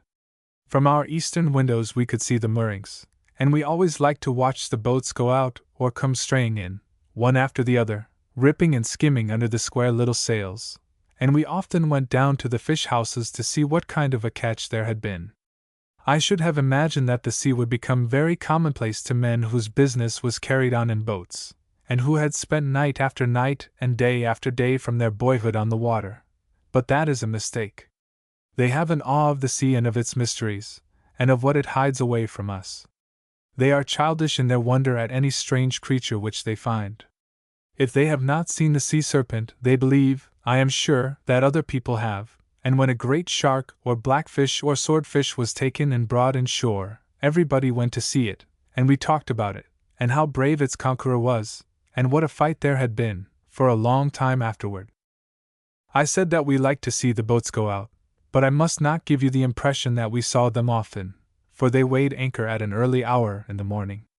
I remember once there was a light fog over the sea, lifting fast, as the sun was coming up, and the brownish sails disappeared in the mist, while voices could still be heard for some minutes after the men were hidden from sight.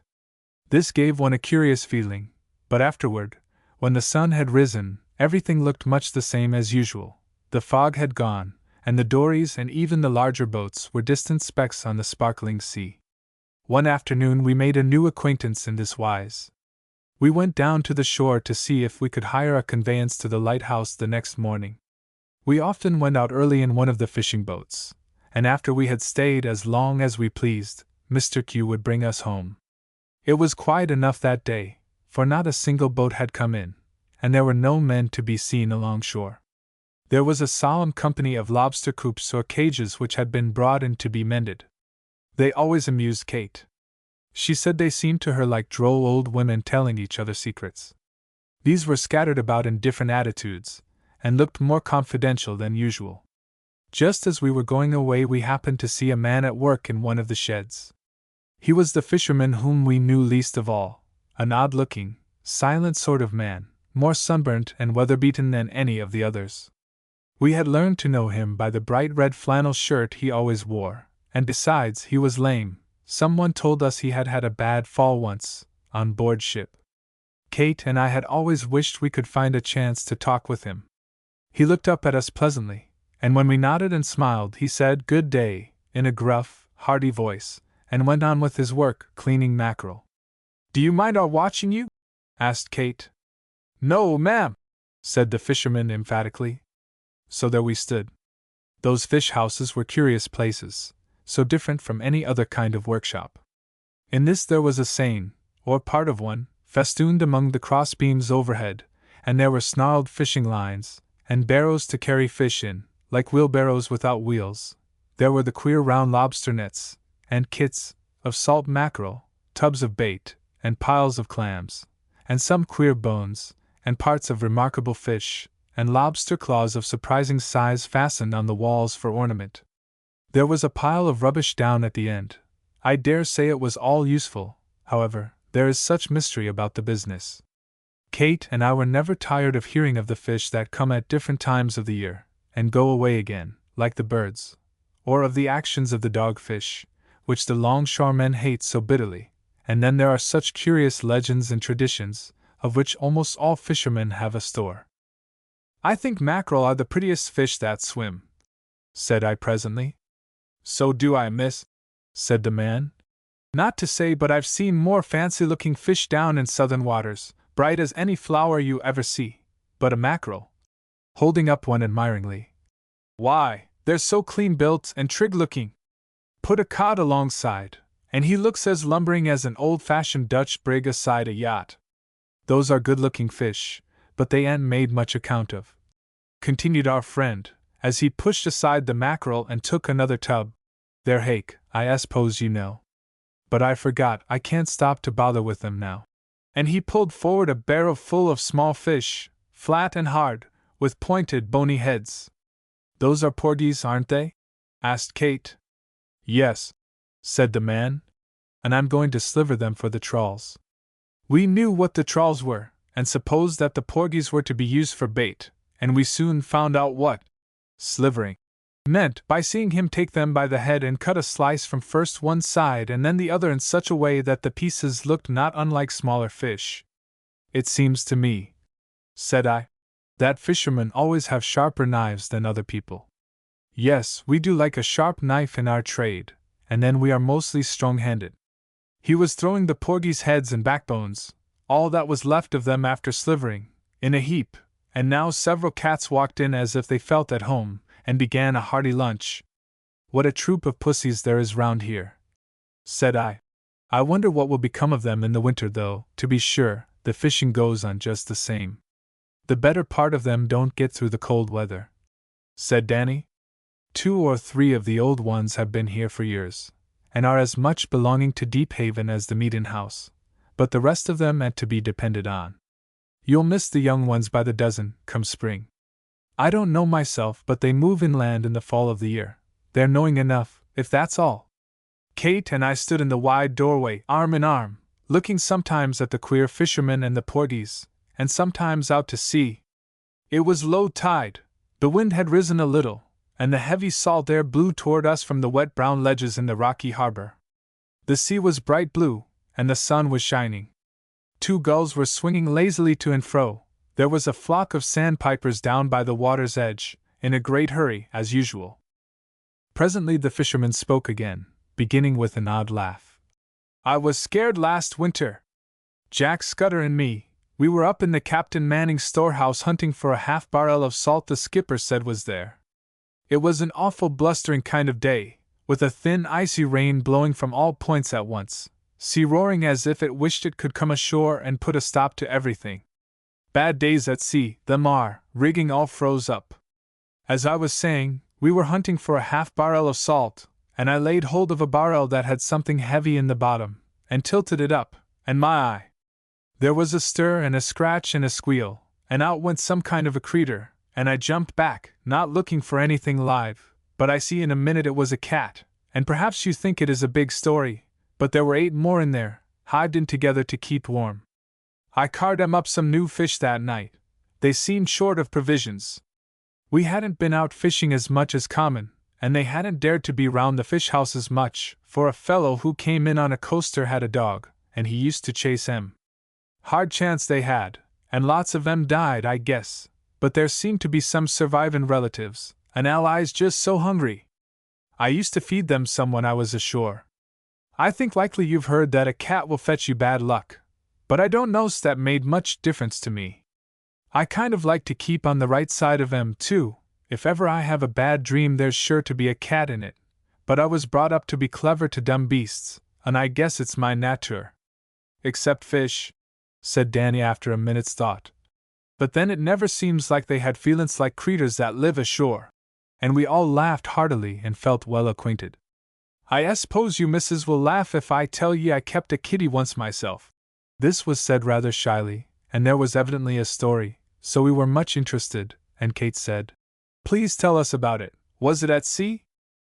Yes, it was at sea, leastways on a coaster. I got her in a sing'lar kind of way. It was one afternoon we were lying alongside Charlestown Bridge, and I heard a young cat screeching real pitiful, and after I looked all round, I see her in the water clutching on to the pier of the bridge, and some little divils of boys were heaving rocks down at her. I got into the schooner's tagboat quick, I tell ye, and pushed off for her, and she let go just as I got there, and I guess you never saw a more miserably-looking creature than I fished out of the water. Cold weather it was. Her leg was hurt, and her eye, and I thought first I'd drop her overboard again, and then I didn't, and I took her aboard the schooner and put her by the stove. I thought she might as well die where it was warm. She eat a little mite of chowder before night, but she was very slim. But next morning, when I went to see if she was dead, she fell to licking my finger, and she did purr away like a dolphin. One of her eyes was out, where a stone had took her, and she never got any use of it, but she used to look at you so clever with the other, and she got well of her lame foot after a while. I got to be terribly fond of her. She was just the knowingest thing you ever saw, and she used to sleep alongside of me in my bunk, and like as not she would go on deck with me when it was my watch. I was coasting then for a year and 8 months, and I kept her all the time. We used to be in harbor considerably, and about 8 o'clock in the forenoon I used to drop a line and catch her a couple of canoes. Now, it is curious that she used to know when I was fishing for her. She would pounce on them fish and carry them off and growl, and she knew when I got a bite she'd watch the line, but when we were mackereling she never give us any trouble. She would never lift a paw to touch any of our fish. She didn't have the thieving ways common to most cats. She used to set round on deck in fair weather, and when the wind blew she always kept herself below. Sometimes when we were in port she would go ashore a while, and fetch back a bird or a mouse, but she wouldn't eat it till she come and showed it to me. She never wanted to stop long ashore, though I never shut her up. I'd always give her her liberty. I got a good deal of joking about her from the fellows, but she was a sight of company. I don't know as I ever had anything like me as much as she did. Not to say as I ever had much of any trouble with anybody, ashore or afloat. I'm a still kind of fellow, for all I look so rough. But then, I had a home, what I call a home, since I was going on 9-year-old. How has that happened? Asked Kate. Well, Mother, she died, and I was bound out to a man in the tanning trade, and I hated him, and I hated the trade, and when I was a little bigger I ran away, and I've followed the sea ever since. I wasn't much use to him, I guess, leastways, he never took the trouble to hunt me up. About the best place I ever was in was a hospital. It was in foreign parts. Ye see I'm crippled some? I fell from the topsail yard to the deck, and I struck my shoulder, and broke my leg, and banged myself all up. It was to a nuns' hospital where they took me. All of the nuns were Catholics, and they wore big white things on their heads. I don't suppose you ever saw any. Have you? Well, now, that's queer. When I was first there I was scared of them. They were real ladies, and I wasn't used to being in a house, anyway. One of them, that took care of me most of the time, why, she would even set up half the night with me, and I couldn't begin to tell you how good-natured she was, and she'd look real sorry too. I used to be ugly, I ached so, along in the first of my being there, but I spoke of it when I was coming away, and she said it was all right. She used to feed me, that lady did, and there were some days I couldn't lift my head, and she would rise it on her arm. She give me a little mite of a book, when I come away. I'm not much of a hand at reading, but I always kept it on account of her. She was so pleased when I got so's to set up in a chair and look out of the window. She wasn't much of a hand to talk English. I did feel bad to come away from there. I most wished I could be sick a while longer. I never said much of anything either, and I don't know but she thought it was queer, but I am a dreadful clumsy man to say anything, and I got flustered. I don't know's I mind telling you, I was most crying. I used to think I'd lay by some money and ship for there and carry her something real pretty. But I don't rank able-bodied seaman like I used, and it's as much as I can do to get a berth on a coaster. I suppose I might go as cook. I like to have died with my hurt at that hospital, but when I was getting well it made me think of when I was a mite of a chap to home before Mother died, to be laying there in a clean bed with somebody to do for me. Guess you think I'm a good hand to spin long yarns. Somehow it comes easy to talk today. What became of your cat? Asked Kate, after a pause, during which our friend sliced away at the porgies. I never rightfully knew. It was in Salem Harbor, and a windy night. I was on deck considerably, for the schooner pitched lively, and once or twice she dragged her anchor. I never saw the kitty after she eat her supper. I remember I gave her some milk. I used to buy her a pint once in a while for a treat. I don't know, but she might have gone off on a cake of ice, but it did seem as if she had too much sense for that. Most likely she missed her footing, and fell overboard in the dark. She was marked real pretty, black and white, and kept herself just as clean. She knew as well as could be when foul weather was coming. She would bother round and act queer, but when the sun was out she would sit round on deck as pleased as a queen. There! I feel bad sometimes when I think of her, and I never went into Salem since without hoping that I should see her. I don't know, but if I was going to begin my life over again, I'd settle down ashore and have a snug little house and farm it. But I guess I shall do better at fishing. Give me a trig-built topsail schooner painted up nice, with a stripe on her, and clean sails, and a fresh wind with the sun shining, and I feel first-rate. Do you believe that codfish swallow stones before a storm? Asked Kate. I had been thinking about the lonely fisherman in a sentimental way, and so irrelevant a question shocked me. I saw he felt slightly embarrassed at having talked about his affairs so much, Kate told me afterward, and I thought we should leave him feeling more at his ease if we talked about fish for a while. And sure enough he did seem relieved, and gave us his opinion about the codfish at once, adding that he never cared much for cod anyway. Folks up country bought him a good deal, he heard. Give him a haddock right out of the water for his dinner. I never can remember, said Kate, whether it is cod or haddock that have a black stripe along their sides. Oh, those are haddock, said I. They say that the devil caught a haddock once, and it slipped through his fingers and got scorched, so all the haddock had the same mark afterward. Well now, how did you know that old story? Said Danny, laughing heartily. Ye mustn't believe all the old stories ye hear, mind ye. Oh no, said we. Hullo! There's Jim Toggerson's boat close in shore.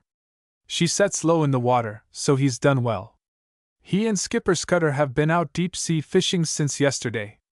Our friend pushed the porgies back into a corner, stuck his knife into a beam, and we hurried down to the shore.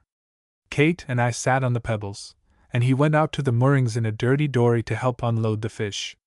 We afterwards saw a great deal of Danny, as all the men called him.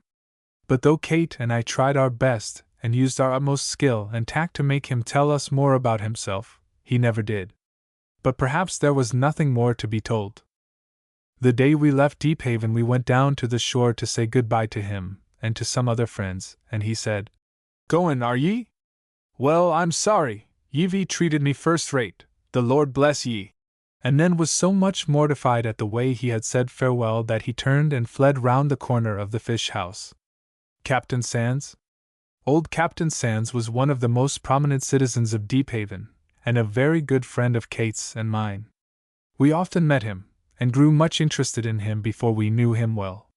He had a reputation in town for being peculiar and somewhat visionary, but every one seemed to like him, and at last one morning, when we happened to be on our way to the wharves, we stopped at the door of an old warehouse which we had never seen opened before.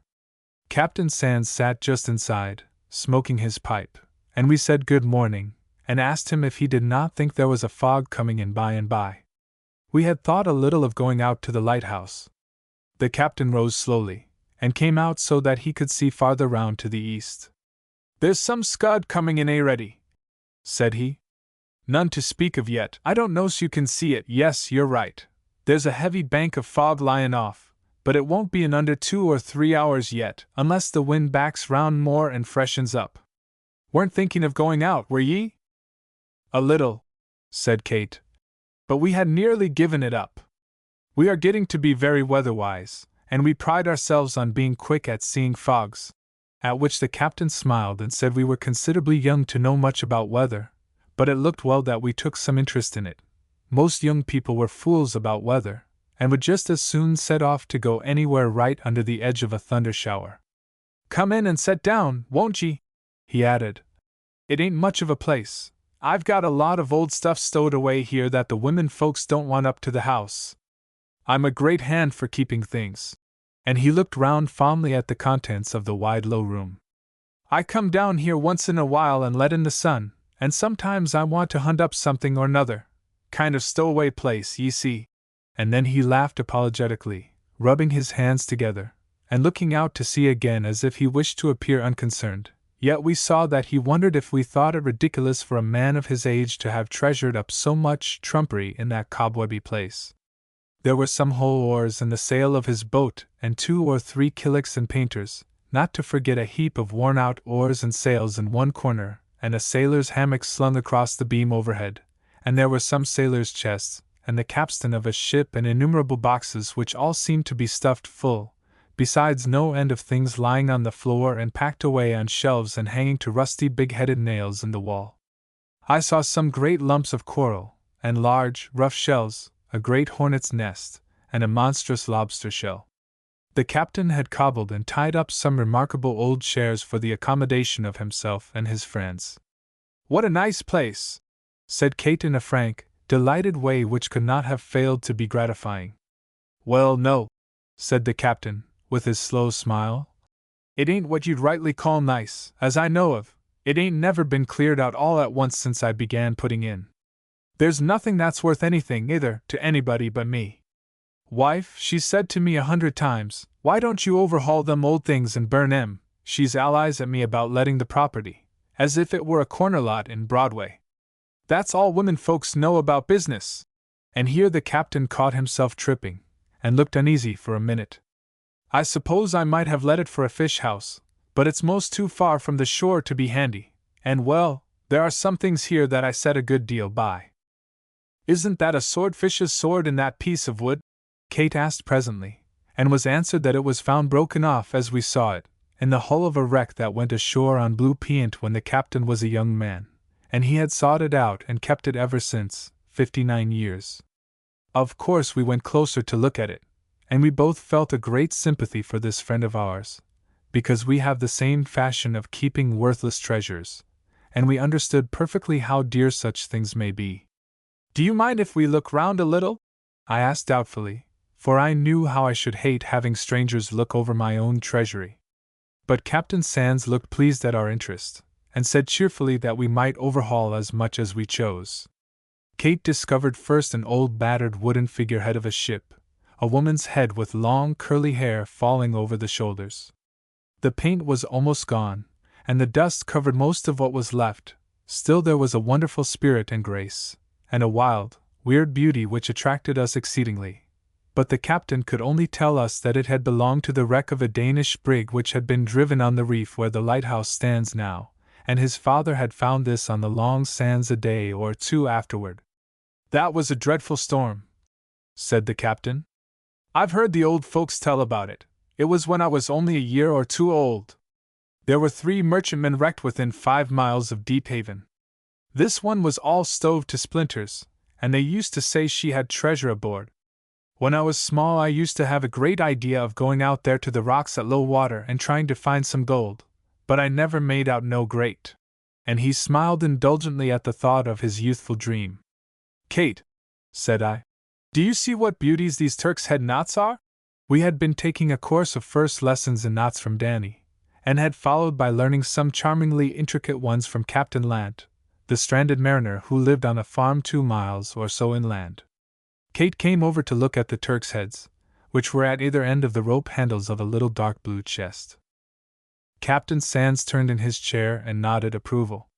"That's a neat piece of work, and it was a first-rate seaman who did it. He's dead and gone years ago, poor young fellow, an Italian he was, who sailed on the Ranger 3 or 4 long voyages.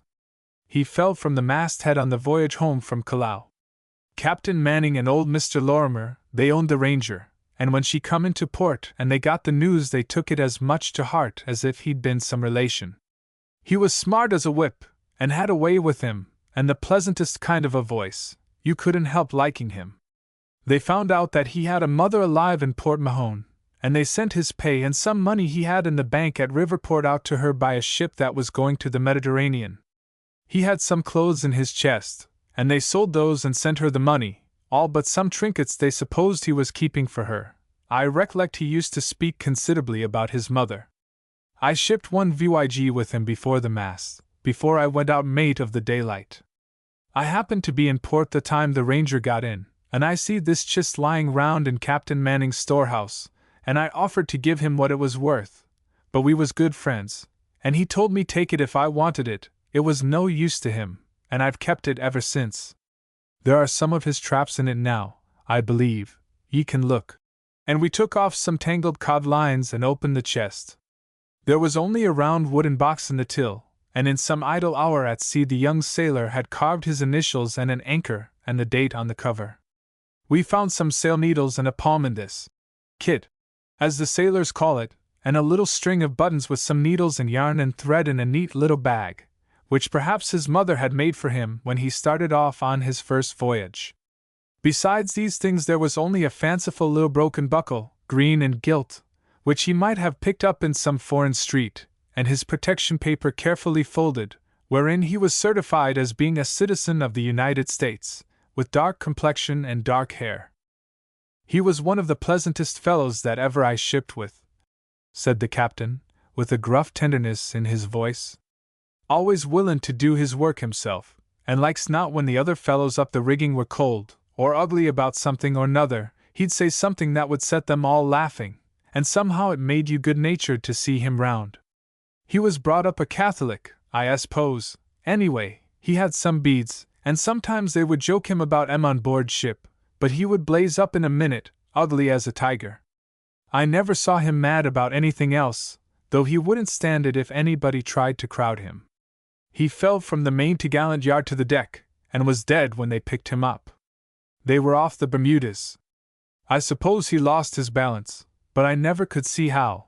He was sure-footed, and as quick as a cat.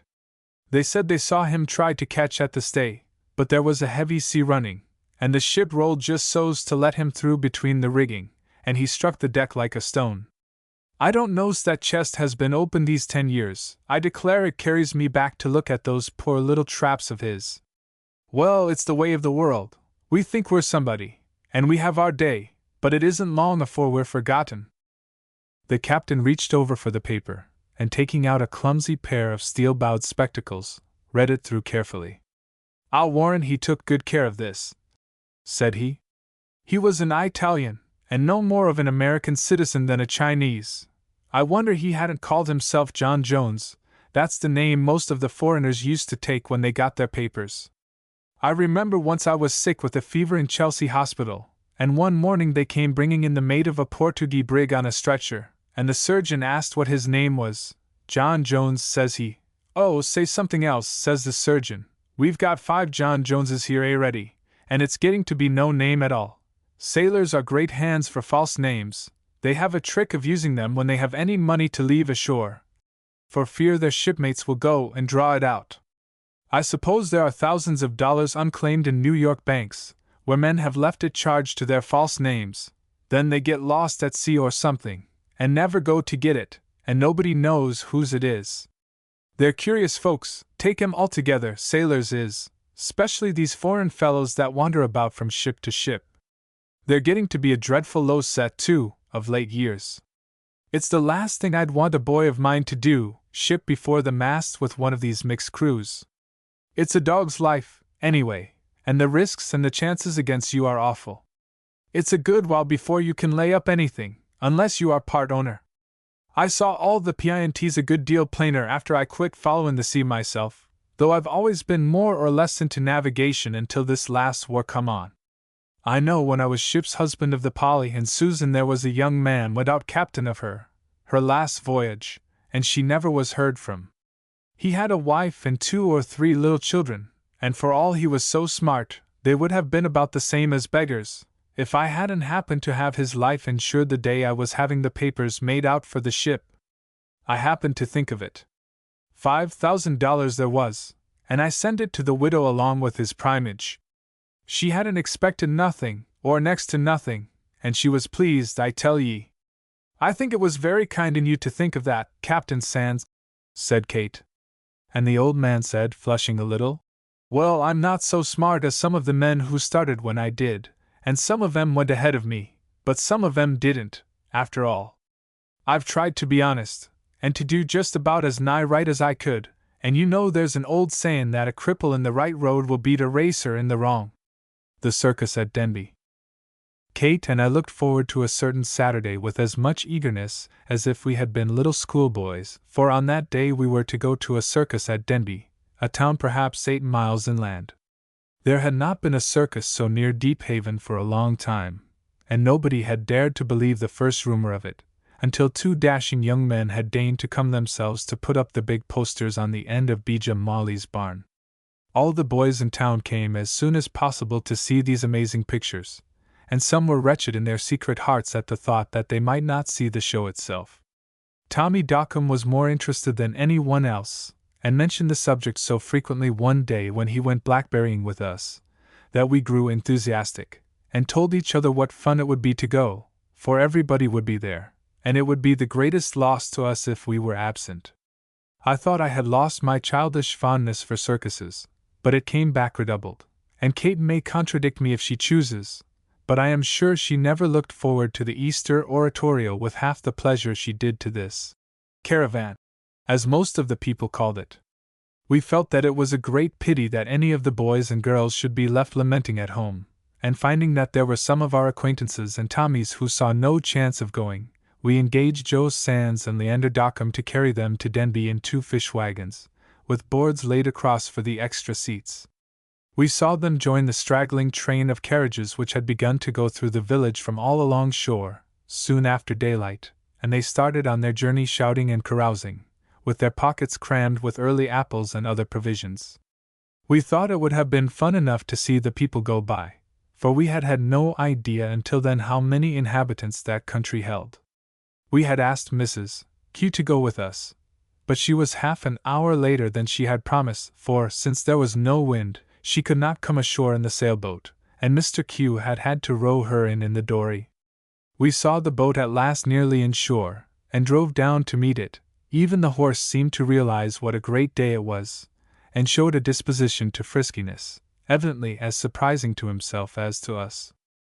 Mrs.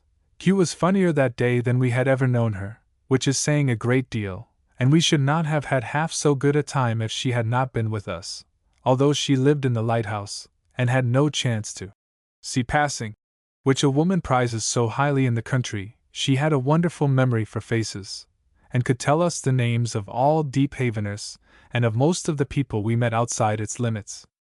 She looked impressed and solemn as she hurried up from the water's edge, giving Mr. Q some parting charges over her shoulder as he pushed off the boat to go back. But after we had convinced her that the delay had not troubled us, she seemed more cheerful. It was evident that she felt the importance of the occasion, and that she was pleased at our having chosen her for company. She threw back her veil entirely, sat very straight, and took immense pains to bow to every acquaintance whom she met. She wore her best Sunday clothes, and her manner was formal for the first few minutes.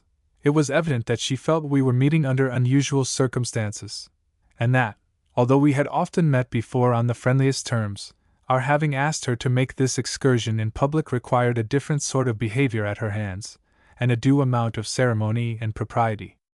But this state of things did not last long, as she soon made a remark at which Kate and I laughed so heartily in lighthouse acquaintance fashion, that she unbent, and gave her whole mind to enjoying herself. When we came by the store where the post office was kept, we saw a small knot of people gathered round the door, and stopped to see what had happened. There was a forlorn horse standing near, with his harness tied up with fuzzy ends of rope, and the wagon was cobbled together with pieces of board. The whole craft looked as if it might be wrecked with the least jar. In the wagon were 4 or 5 stupid-looking boys and girls, one of whom was crying softly. Their father was sick, someone told us. He was took faint, but he is coming to all right. They have give him something to take. Their name is Craper, and they live way over beyond the ridge on Stone Hill. They were going over to Denby to the circus, and the man was calculating to get doctored, but I knows he can get so fur. He's powerful slim-looking to me. Kate and I went to see if we could be of any use, and when we went into the store we saw the man leaning back in his chair, looking ghastly pale, and as if he were far gone in consumption. Kate spoke to him, and he said he was better. He had felt bad all the way along, but he hadn't given up. He was pitiful, poor fellow, with his evident attempt at dressing up. He had the bushiest, dustiest red hair and whiskers, which made the pallor of his face still more striking, and his illness had thinned and paled his rough, clumsy hands. I thought what a hard piece of work it must have been for him to start for the circus that morning, and how kind-hearted he must be to have made such an effort for his children's pleasure. As we went out they stared at us gloomily. The shadow of their disappointment touched and chilled our pleasure. Somebody had turned the horse so that he was heading toward home, and by his actions he showed that he was the only one of the party who was glad. We were so sorry for the children. Perhaps it had promised to be the happiest day of their lives, and now they must go back to their uninteresting home without having seen the great show. "I am so sorry you are disappointed," said Kate, as we were wondering how the man who had followed us could ever climb into the wagon. "Heh?" said he, blankly, as if he did not know what her words meant. "What fool has been a-turning o' this horse?" he asked a man who was looking on. "Why, which way be ye goin'?" "To the circus," said Mr. Craper, with decision. "Where d'ye s'pose?" "That's where I started for, anyways." And he climbed in and glanced round to count the children, struck the horse with the willow switch, and they started off briskly, while everybody laughed. Kate and I joined Mrs. Q, who had enjoyed the scene. "Well, there," said she. "I wonder the folks in the Old North burying ground ain't rising up to go to Denby to that caravan." We reached Denby at noon. It was an uninteresting town which had grown up around some mills. There was a great commotion in the streets, and it was evident that we had lost much in not having seen the procession. There was a great deal of business going on in the shops, and there were 2 or 3 hand organs at large, near one of which we stopped a while to listen, just after we had met Leander and given the horse into his charge. Mrs. Q finished her shopping as soon as possible, and we hurried toward the great tents, where all the flags were flying. I think I have not told you that we were to have the benefit of seeing a menagerie in addition to the circus, and you may be sure we went faithfully round to see everything that the cages held. I cannot truthfully say that it was a good show. It was somewhat dreary, now that I think of it quietly and without excitement. The creatures looked tired, and as if they had been on the road for a great many years. The animals were all old, and there was a shabby great elephant whose look of general discouragement went to my heart, for it seemed as if he were miserably conscious of a misspent life. He stood dejected and motionless at one side of the tent, and it was hard to believe that there was a spark of vitality left in him. A great number of the people had never seen an elephant before, and we heard a thin little old man, who stood near us, say delightedly, "There's the old creetur, and no mistake, and Liza. I wanted to see him most of anything. My sakes alive, ain't he big?" And then Liza, who was stout and sleepy-looking, droned out, Yes, there's considerably of him, but he looks as if he ain't got no animation." Kate and I turned away and laughed, while Mrs. Q said confidentially, as the couple moved away, "She needn't be a-reflectin' on the poor beast. That's Miss Seth Tanner, and there isn't a woman in Deephaven nor East Parish to be named the same day with her for laziness. I'm glad she didn't catch sight of me. She'd have talked about nothing for a fortnight." There was a picture of a huge snake in Deephaven, and I was just wondering where he could be, or if there ever had been one, when we heard a boy ask the same question of the man whose thankless task it was to stir up the lions with a stick to make them roar. "The snake's dead," he answered good-naturedly. "Didn't you have to dig an awful long grave for him?" asked the boy, but the man said he reckoned they curled him up some, and smiled as he turned to his lions, who looked as if they needed a tonic. Everybody lingered longest before the monkeys, who seemed to be the only lively creatures in the whole collection, and finally we made our way into the other tent, and perched ourselves on a high seat, from whence we had a capital view of the audience and the ring, and could see the people come in. Mrs. Q was on the lookout for acquaintances, and her spirits as well as our own seemed to rise higher and higher. She was on the alert, moving her head this way and that to catch sight of people, giving us a running commentary in the meantime. It was very pleasant to see a person so happy as Mrs. Q was that day, and I dare say in speaking of the occasion she would say the same thing of Kate and me, for it was such a good time. We bought some peanuts, without which no circus seems complete, and we listened to the conversations which were being carried on around us while we were waiting for the performance to begin. There were two old farmers whom we had noticed occasionally in Deephaven. One was telling the other, with great confusion of pronouns, about a big pig which had lately been killed. John did feel dreadful disappointed at having to kill now, we heard him say. Bein' as he had calculated to kill along near Thanksgivin' time, there was going to be a new moon then, and he expected to get 75 or £100 more onto him. But he didn't seem to gain, and me and Bija both told him he'd be better to kill now, while everything was favorably, and if he set out to wait something might happen to him, and then I've always held that you can't get no hog only just so fur, and for my part one don't like these great overgrown creeters. I like well enough to see a hog that'll weigh 600, just for the beauty on't, but for my eatin' give me one that'll just rise 3. Bija's accurate, and he says he is going to weigh risin' 550. I shall stop, as I go home, to John's wife's brothers and see if they've got the particulars yet. John was going to get the scales this morning. I guess likely considerably men'll gather there tomorrow after meeting. John didn't calculate to cut up till Monday. I guess likely I'll stop in tomorrow, said the other man. I like to see a handsome hog. Chester White, you said? Consider them best, don't ye? But this question never was answered, for the greater part of the circus company in gorgeous trappings came parading in. The circus was like all other circuses, except that it was shabbier than most, and the performers seemed to have less heart in it than usual. They did their best, and went through with their parts conscientiously, but they looked as if they never had had a good time in their lives. The audience was hilarious, and cheered and laughed at the tired clown until he looked as if he thought his speeches might possibly be funny, after all.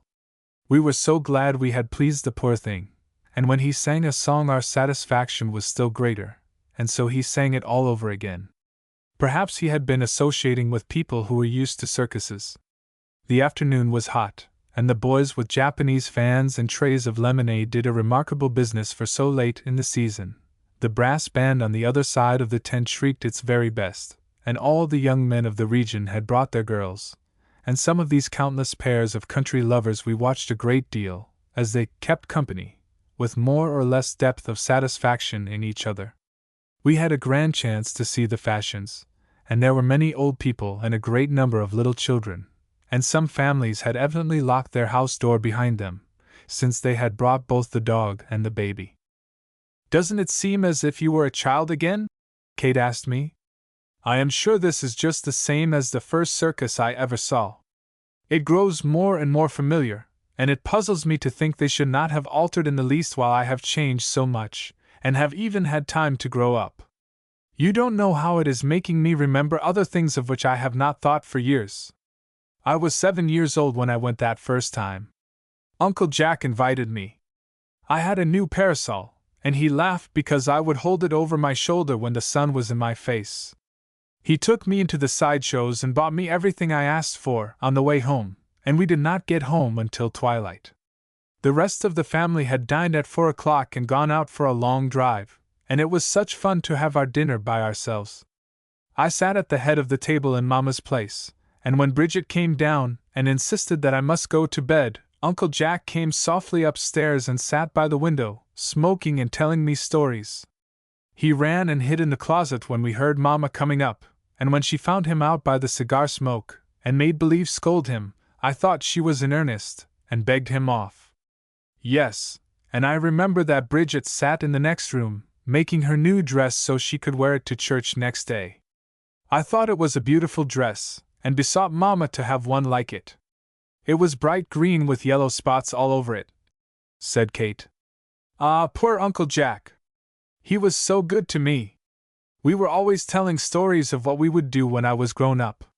He died in Canton the next year, and I cried myself ill, but for a long time I thought he might not be dead, after all, and might come home any day.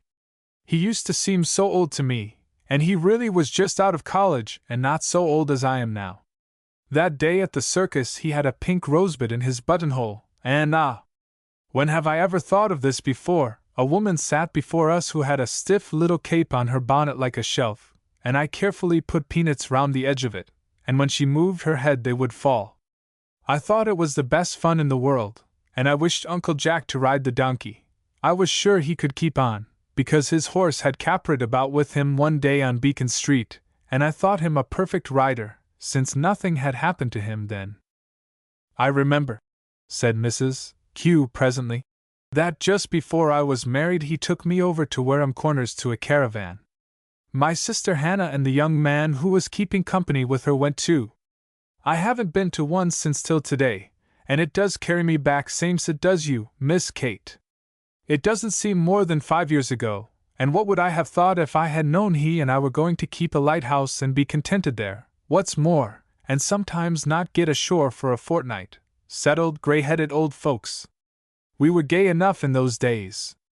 I know old Miss Sabrina Smith warned me that I'd better think twice before I took up with Tom Q, for he was a light-minded young man.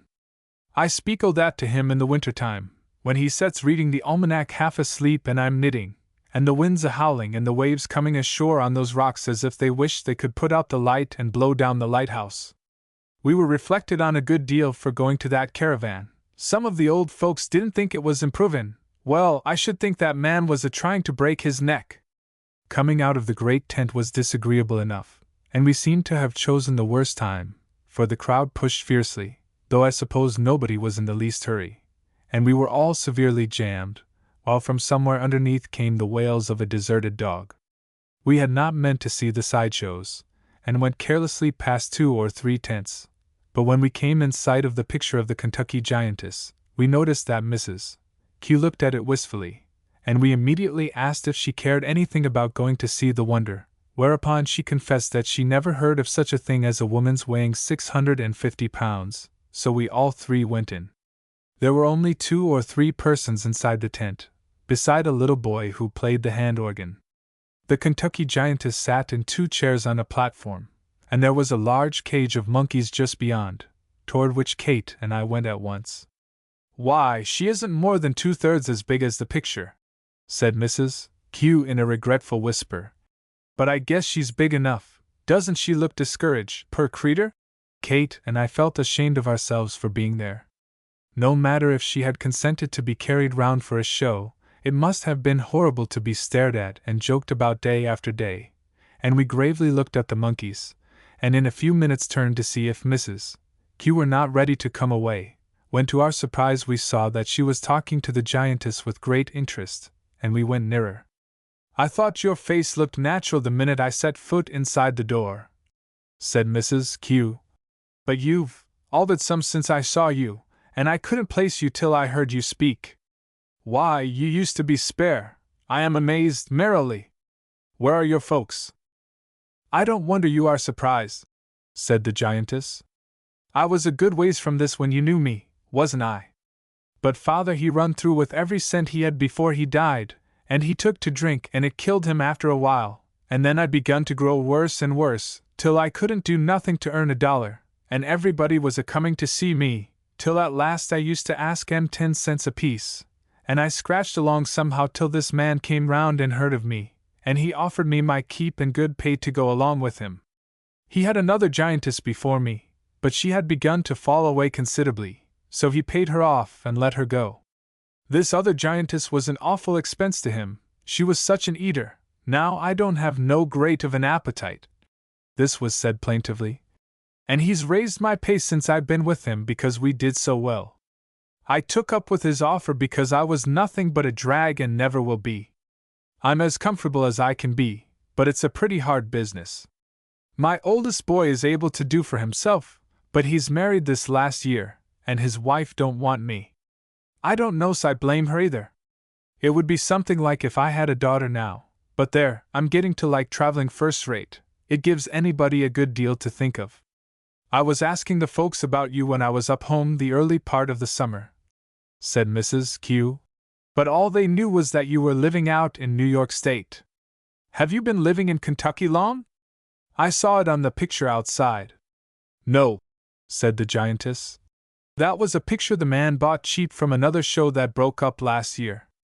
It says 650 pounds, but I don't weigh more than 400. I haven't been weighed for some time past. Between you and me I don't weigh so much as that, but you mustn't mention it, for it would spoil my reputation, and might hinder my getting another engagement. And then the poor giantess lost her professional look and tone as she said, "I believe I'd rather die than grow any bigger.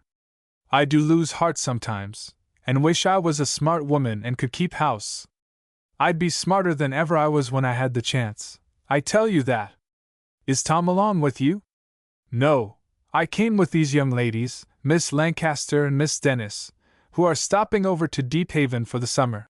Kate and I turned as we heard this introduction. We were standing close by, and I am proud to say that I never saw Kate treat anyone more politely than she did that absurd, pitiful creature with the gilt crown and many bracelets. It was not that she said much, but there was such an exquisite courtesy in her manner, and an apparent unconsciousness of there being anything in the least surprising or uncommon about the giantess. Just then a party of people came in, and Mrs. Q said good-bye reluctantly. "It has done me sights of good to see you," said our new acquaintance. "I was feeling downhearted just before you came in. I'm pleased to see somebody that remembers me as I used to be." And they shook hands in a way that meant a great deal, and when Kate and I said good afternoon, the giantess looked at us gratefully and said, "I'm very much obliged to you for coming in, young ladies. Walk in! Walk in!" The man was shouting as we came away. "Walk in and see the wonder of the world, ladies and gentlemen, the largest woman ever seen in America, the great Kentucky giantess. Wouldn't you have liked to stay longer?" Kate asked Mrs. Q as we came down the street. But she answered that it would be no satisfaction. The people were coming in, and she would have no chance to talk. "I never knew her very well. She is younger than I, and she used to go to meeting where I did, but she lived 5 or 6 miles from our house. She's had a hard time of it, according to her account," said Mrs. Q. "She used to be a dreadful flighty, high-tempered girl, but she's lost that now, I can see by her eyes. I was running over in my mind to see if there was anything I could do for her, but I don't know as there is.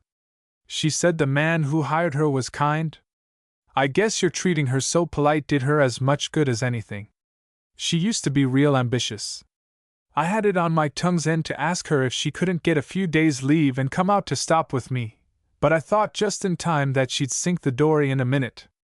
There! Seeing her has took away all the fun," said Mrs. Q ruefully, and we were all dismal for a while, but at last, after we were fairly started for home, we began to be merry again. We passed the Craper family whom we had seen at the store in the morning. The children looked as stupid as ever, but the father, I am sorry to say, had been tempted to drink more whiskey than was good for him. He had a bright flush on his cheeks, and he was flourishing his whip, and hoarsely singing some meaningless tune. "Poor creature!" said I. "I should think this day's pleasuring would kill him." "Now, wouldn't you think so?" said Mrs. Q sympathizingly. "But the truth is, you couldn't kill one of those Crapers if you pounded him in a mortar." We had a pleasant drive home, and we kept Mrs. Q to supper, and afterward went down to the shore to see her set sail for home. Mr. Q had come in some time before, and had been waiting for the moon to rise. Mrs. Q told us that she should have enough to think of for a year, she had enjoyed the day so much, and we stood on the pebbles watching the boat out of the harbor, and wishing ourselves on board. It was such a beautiful evening. We went to another show that summer, the memory of which will never fade. It is somewhat impertinent to call it a show, and public entertainment is equally inappropriate, though we certainly were entertained. It had been raining for 2 or 3 days. The Deephavenites spoke of it as a spell of weather. Just after tea, one Thursday evening, Kate and I went down to the post office. When we opened the great hall door, the salt air was delicious, but we found the town apparently wet through and discouraged, and though it had almost stopped raining just then, there was a Scotch mist, like a snowstorm with the chill taken off, and the chantry elms dripped hurriedly, and creaked occasionally in the east wind. "There will not be a captain on the wharves for a week after this," said I to Kate. "Only think of the cases of rheumatism."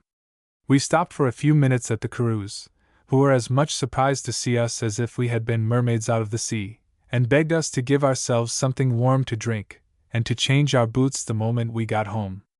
Then we went on to the post office. Kate went in, but stopped, as she came out with our letters, to read a written notice securely fastened to the grocery door by 4 large carpet tacks with wide leathers round their necks. "Dear," said she, exultantly, "there's going to be a lecture tonight in the church, a free lecture on the elements of true manhood. Wouldn't you like to go?" And we went. We were 15 minutes later than the time appointed, and were sorry to find that the audience was almost imperceptible. The dampness had affected the antiquated lamps so that those on the walls and on the front of the gallery were the dimmest lights I ever saw, and sent their feeble rays through a small space the edges of which were clearly defined. There were 2 rather more energetic lights on the table near the pulpit, where the lecturer sat, and as we were in the rear of the church, we could see the yellow fog between ourselves and him. There were 14 persons in the audience, and we were all huddled together in a cowardly way in the pews nearest the door, 3 old men, 4 women, and 4 children, besides ourselves and the sexton, a deaf little old man with a wooden leg. The children whispered noisily, and soon, to our surprise, the lecturer rose and began. He bowed, and treated us with beautiful deference, and read his dreary lecture with enthusiasm. I wish I could say, for his sake, that it was interesting, but I cannot tell a lie, and it was so long. He went on and on, until it seemed as if I had been there ever since I was a little girl. Kate and I did not dare to look at each other, and in my desperation at feeling her quiver with laughter, I moved to the other end of the pew, knocking over a big hymn book on the way, which attracted so much attention that I have seldom felt more embarrassed in my life. Kate's great dog rose several times to shake himself and yawn loudly, and then lie down again despairingly. You would have thought the man was addressing an enthusiastic young men's Christian association. He exhorted with fervor upon our duties as citizens and as voters, and told us a great deal about George Washington and Benjamin Franklin, whom he urged us to choose as our examples. He waited for applause after each of his outbursts of eloquence, and presently went on again, in no wise disconcerted at the silence, and as if he were sure that he would fetch us next time. The rain began to fall again heavily, and the wind wailed around the meeting-house. If the lecture had been upon any other subject it would not have been so hard for Kate and me to keep sober faces, but it was directed entirely toward young men, and there was not a young man there. The children in front of us mildly scuffled with each other at one time, until the one at the end of the pew dropped a marble, which struck the floor and rolled with a frightful noise down the edge of the aisle where there was no carpet. The congregation instinctively started up to look after it, but we recollected ourselves and leaned back again in our places, while the awed children, after keeping unnaturally quiet, fell asleep, and tumbled against each other helplessly.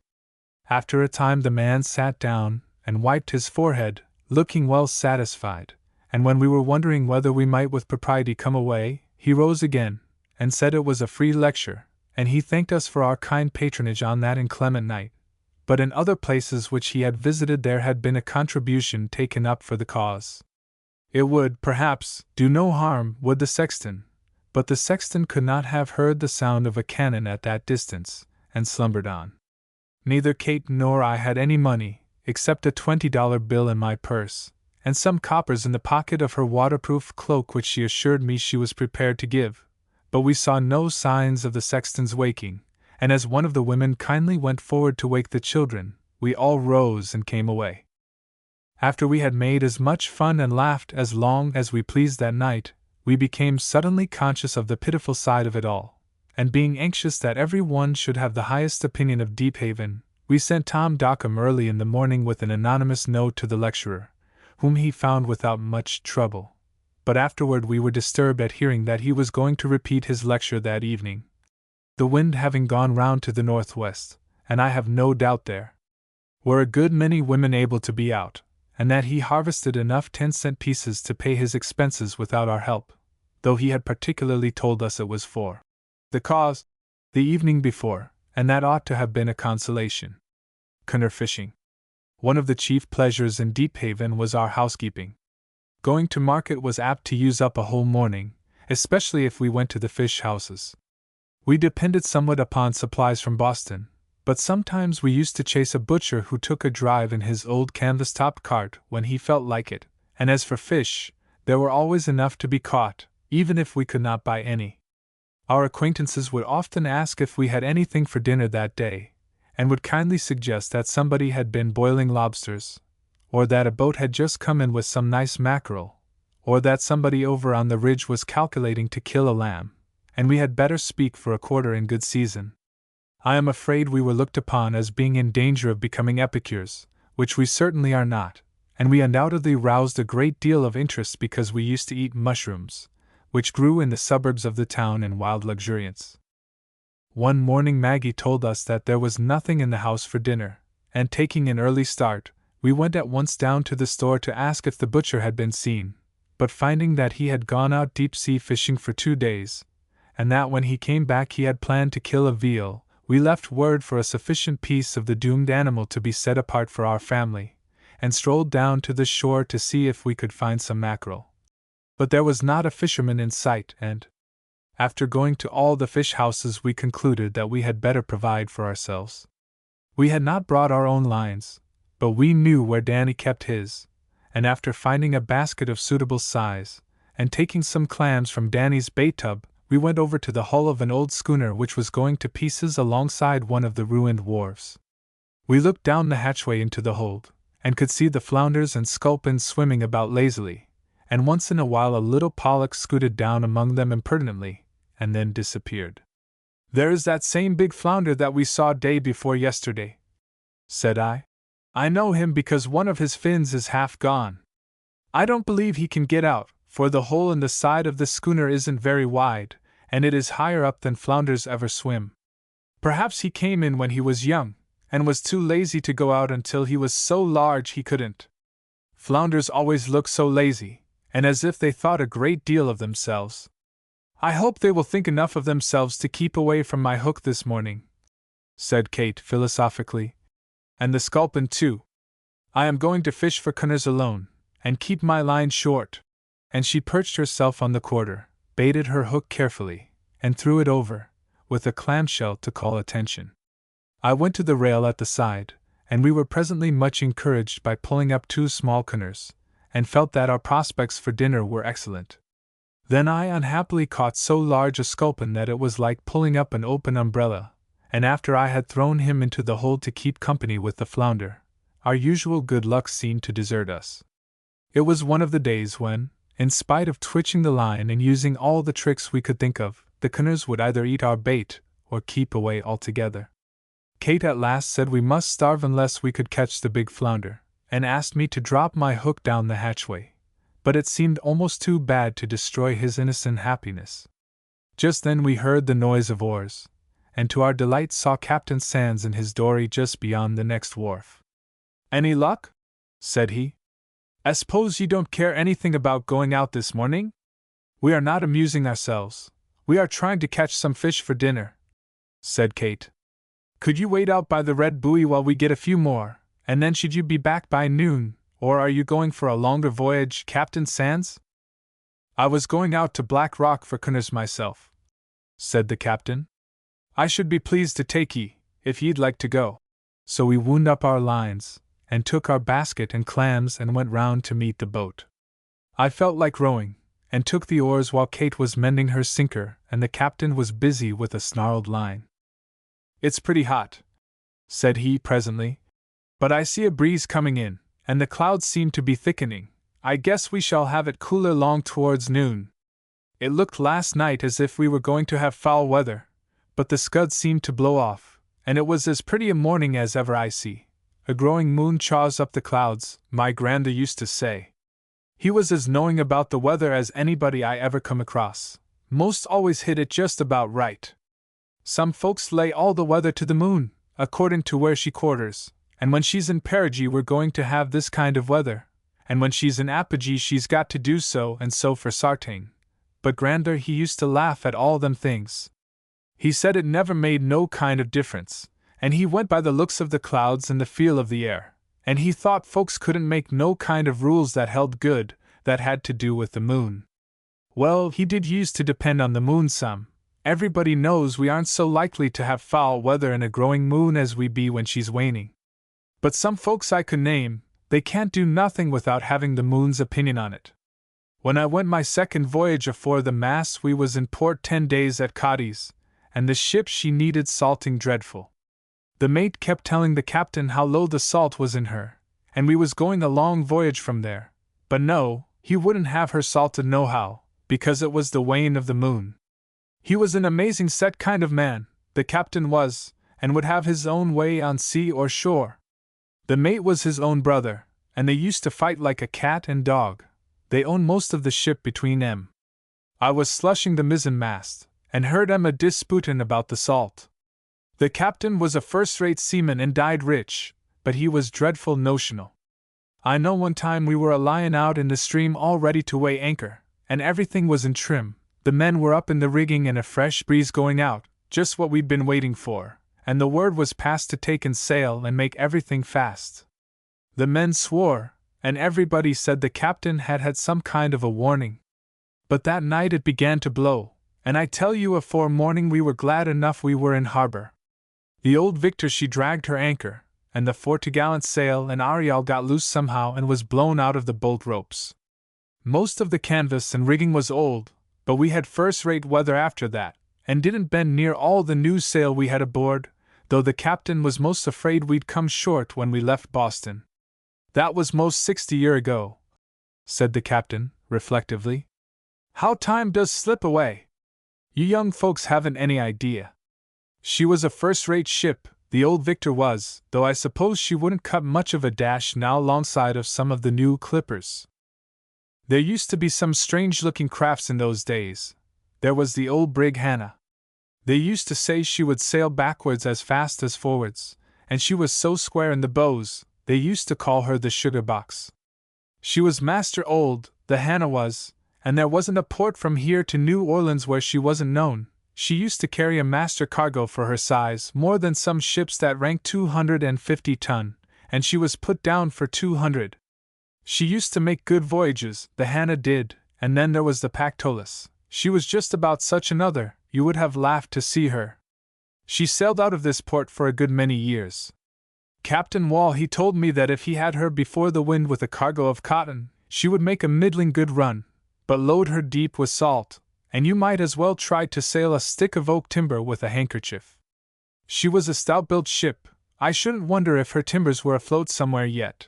She was sold to some parties out in San Francisco. There!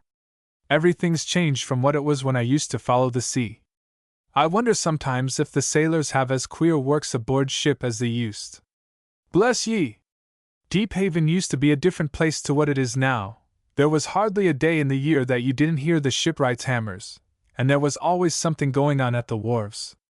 You would see the folks from up country comin' in with their loads of oak knees and plank, and logs o' rock maple for keels when there was snow on the ground in winter time, and the big sticks of timber pine for masts would come crawling along the road with their 3 and 4 yoke of oxen all frosted up, the sleds creaking and the snow growling and the men flapping their arms to keep warm, and hallooing as if there wa'n't nothin' else goin' on in the world except to get them masts to the ship yard.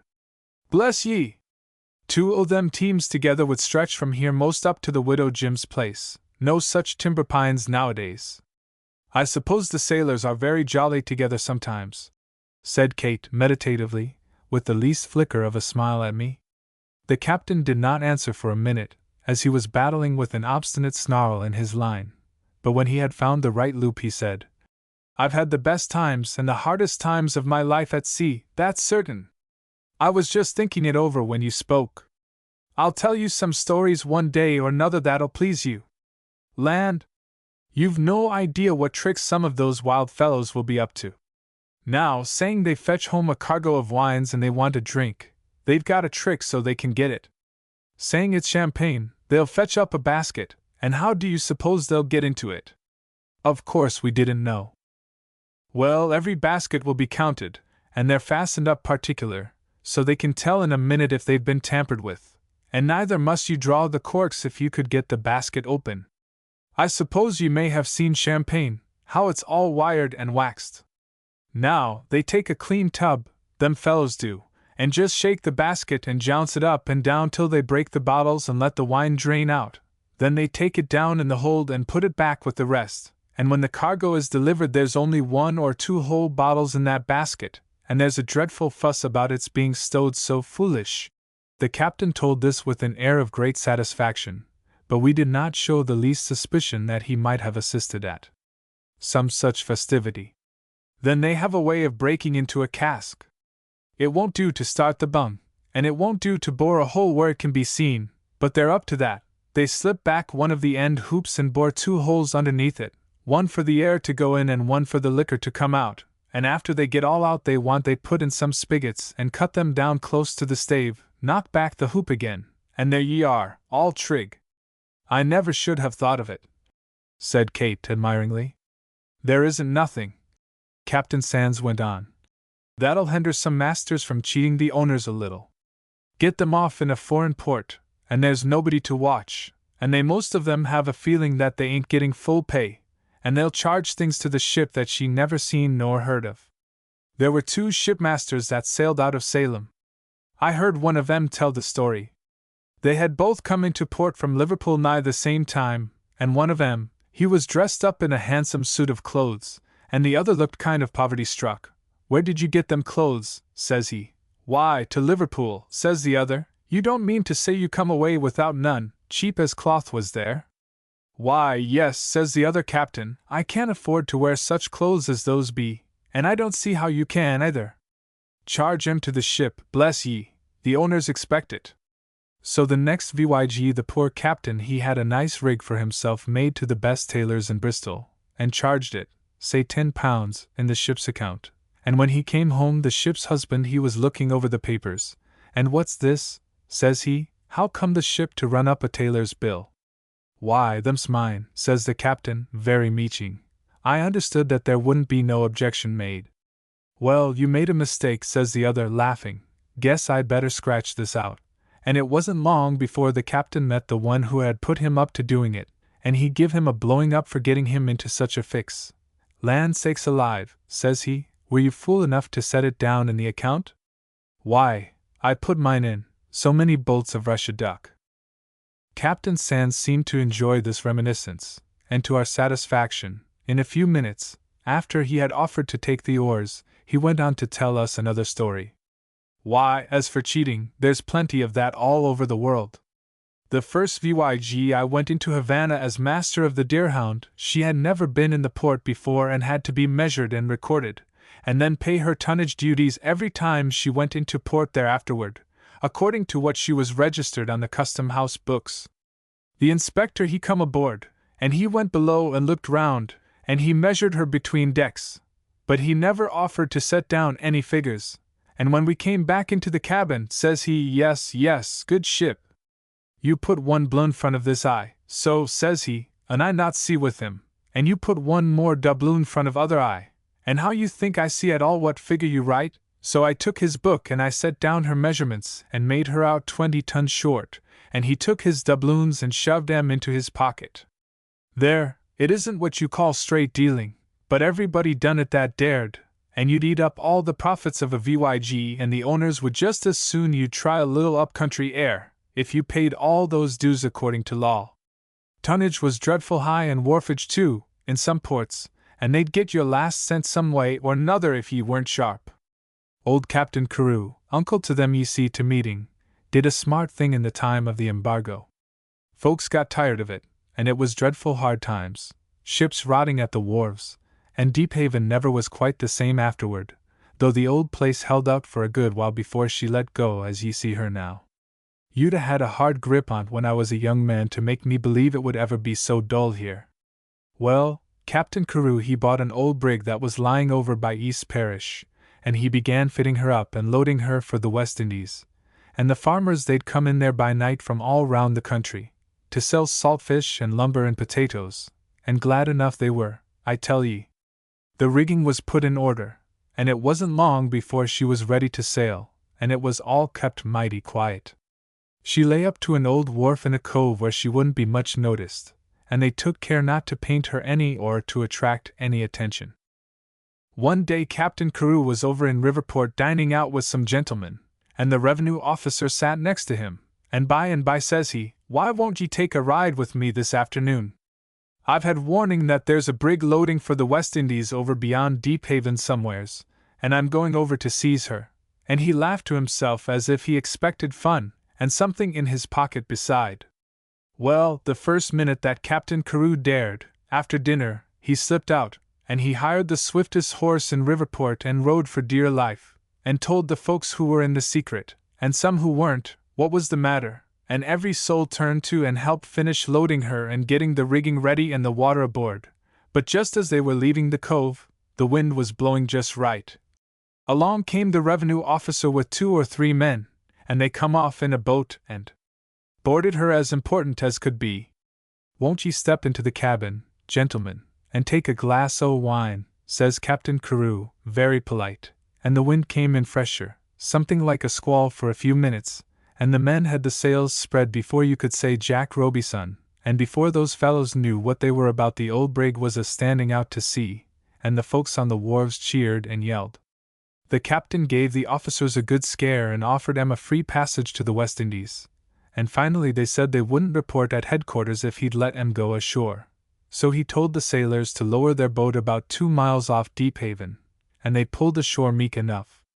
Captain Carew had a first-rate run, and made a lot of money, so I have heard it said. Bless ye! Every shipmaster would have done just the same if he had dared, and everybody was glad when they heard about it. Dreadful foolish piece of business that embargo was. Now I declare, said Captain Sands after he had finished this narrative, here I'm a-telling stories and you're doing all the work. You'll pull a boat ahead of anybody if you keep on. Tom Q was praising up both of you to me the other day, says he. They don't put on no airs, but I tell you they can pull a boat well, and swim like fish, says he. There now, if you'll give me the oars I'll put the dory just where I want her, and you can be getting your lines ready. I know a place here where it's always tolerably fishing, and I guess we'll get something. Kate and I cracked our clams on the gunwale of the boat, and cut them into nice little bits for bait with a piece of the shell, and by the time the captain had thrown out the killick we were ready to begin, and found the fishing much more exciting than it had been at the wharf. I don't know as I ever see 'em bite faster, said the old sailor, presently. Guess it's because they like the folks that's fishing. Well, I'm pleased. I thought I'd let Bija take some along to Denby in the cart tomorrow if I got more than I could use at home. I didn't calculate on having such a lively crew aboard. I suppose you wouldn't care about going out a little further by and by to see if we can't get 2 or 3 haddock? And we answered that we should like nothing better. It was growing cloudy, and was much cooler, the perfection of a day for fishing, and we sat there diligently pulling in canoes, and talking a little once in a while. The tide was nearly out, and Black Rock looked almost large enough to be called an island. The sea was smooth and the low waves broke lazily among the seaweed-covered ledges, while our boat swayed about on the water, lifting and falling gently as the waves went inshore. We were not a very long way from the lighthouse, and once we could see Mrs. Q's big white apron as she stood in the doorway for a few minutes. There was no noise except the plash of the low-tide waves and the occasional flutter of a fish in the bottom of the dory. Kate and I always killed our fish at once by a rap on the head, for it certainly saved the poor creatures much discomfort, and ourselves as well, and it made it easier to take them off the hook than if they were flopping about and making us aware of our cruelty. Suddenly the captain wound up his line and said he thought we'd better be going in, and Kate and I looked at him with surprise. It is only 10:30, said I, looking at my watch. Don't hurry in on our account, added Kate, persuasively, for we were having a very good time. I guess we won't mind about the haddock. I've got a feelin' we'd better go ashore. And he looked up into the sky and turned to see the west. I knew there was something the matter. There's going to be a shower. And we looked behind us to see a bank of heavy clouds coming over fast. I wish we had 2 pair of oars, said Captain Sands. I'm afraid we shall get caught. You needn't mind us, said Kate. We aren't in the least afraid of our clothes, and we don't get cold when we're wet. We have made sure of that. Well, I'm glad to hear that, said the captain. Women folks are apt to be dreadful scared of a wetting, but I'd just as lief not get wet myself. I had a twinge of rheumatism yesterday.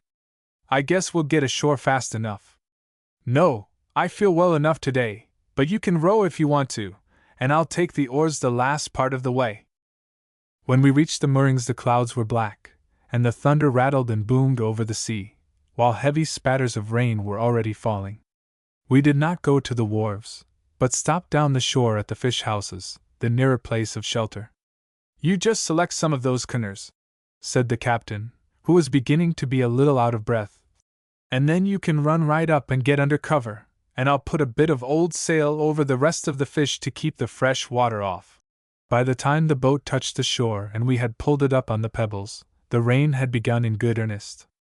Luckily there was a barrel lying near, and we loaded that in a hurry, and just then the captain caught sight of a well-known red shirt in an open door, and shouted, "Hello, Danny!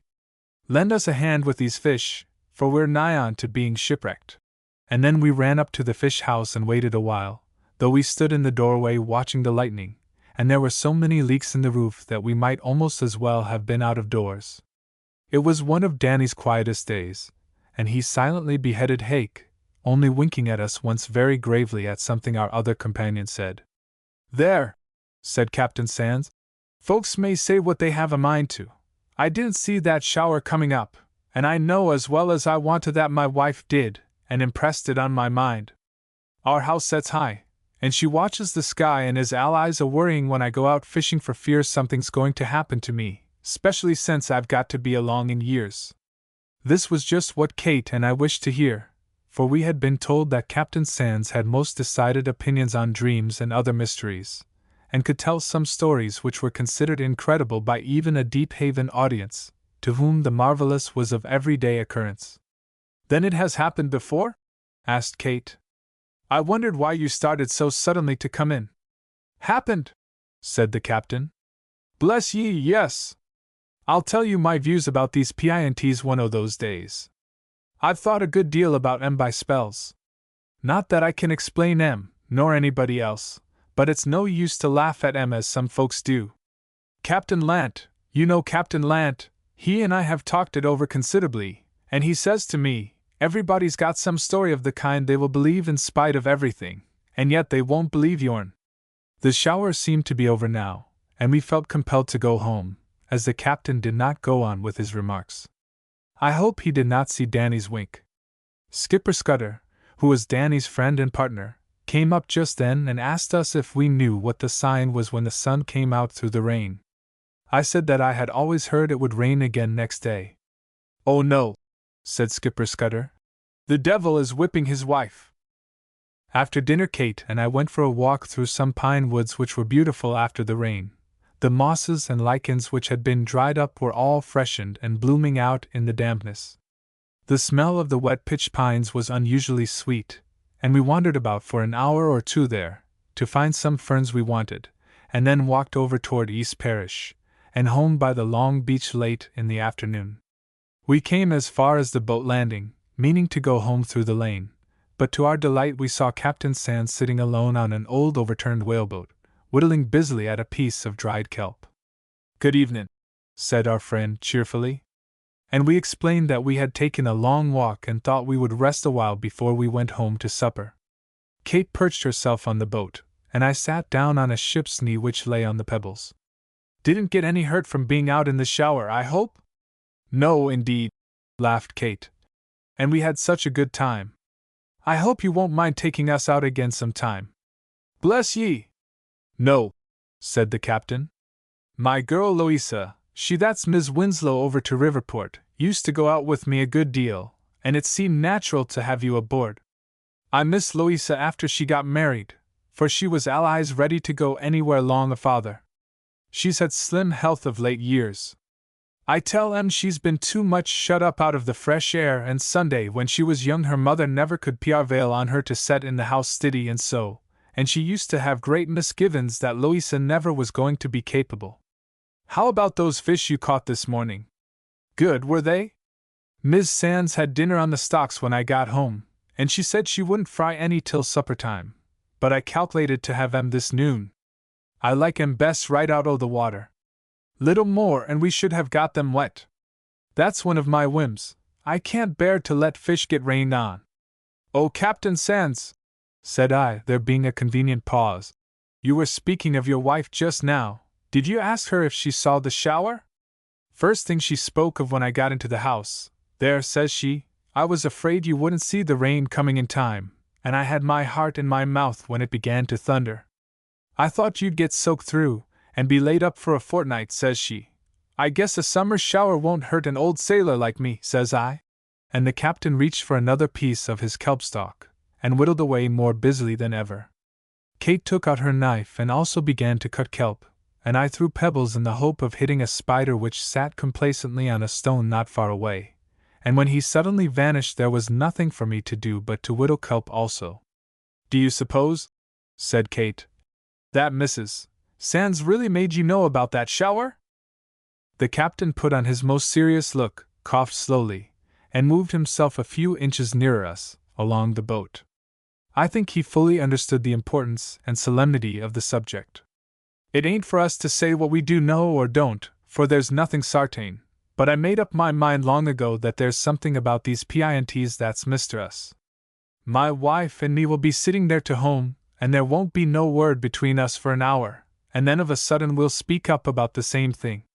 Now the way I view it, she either puts it into my head or I into hers.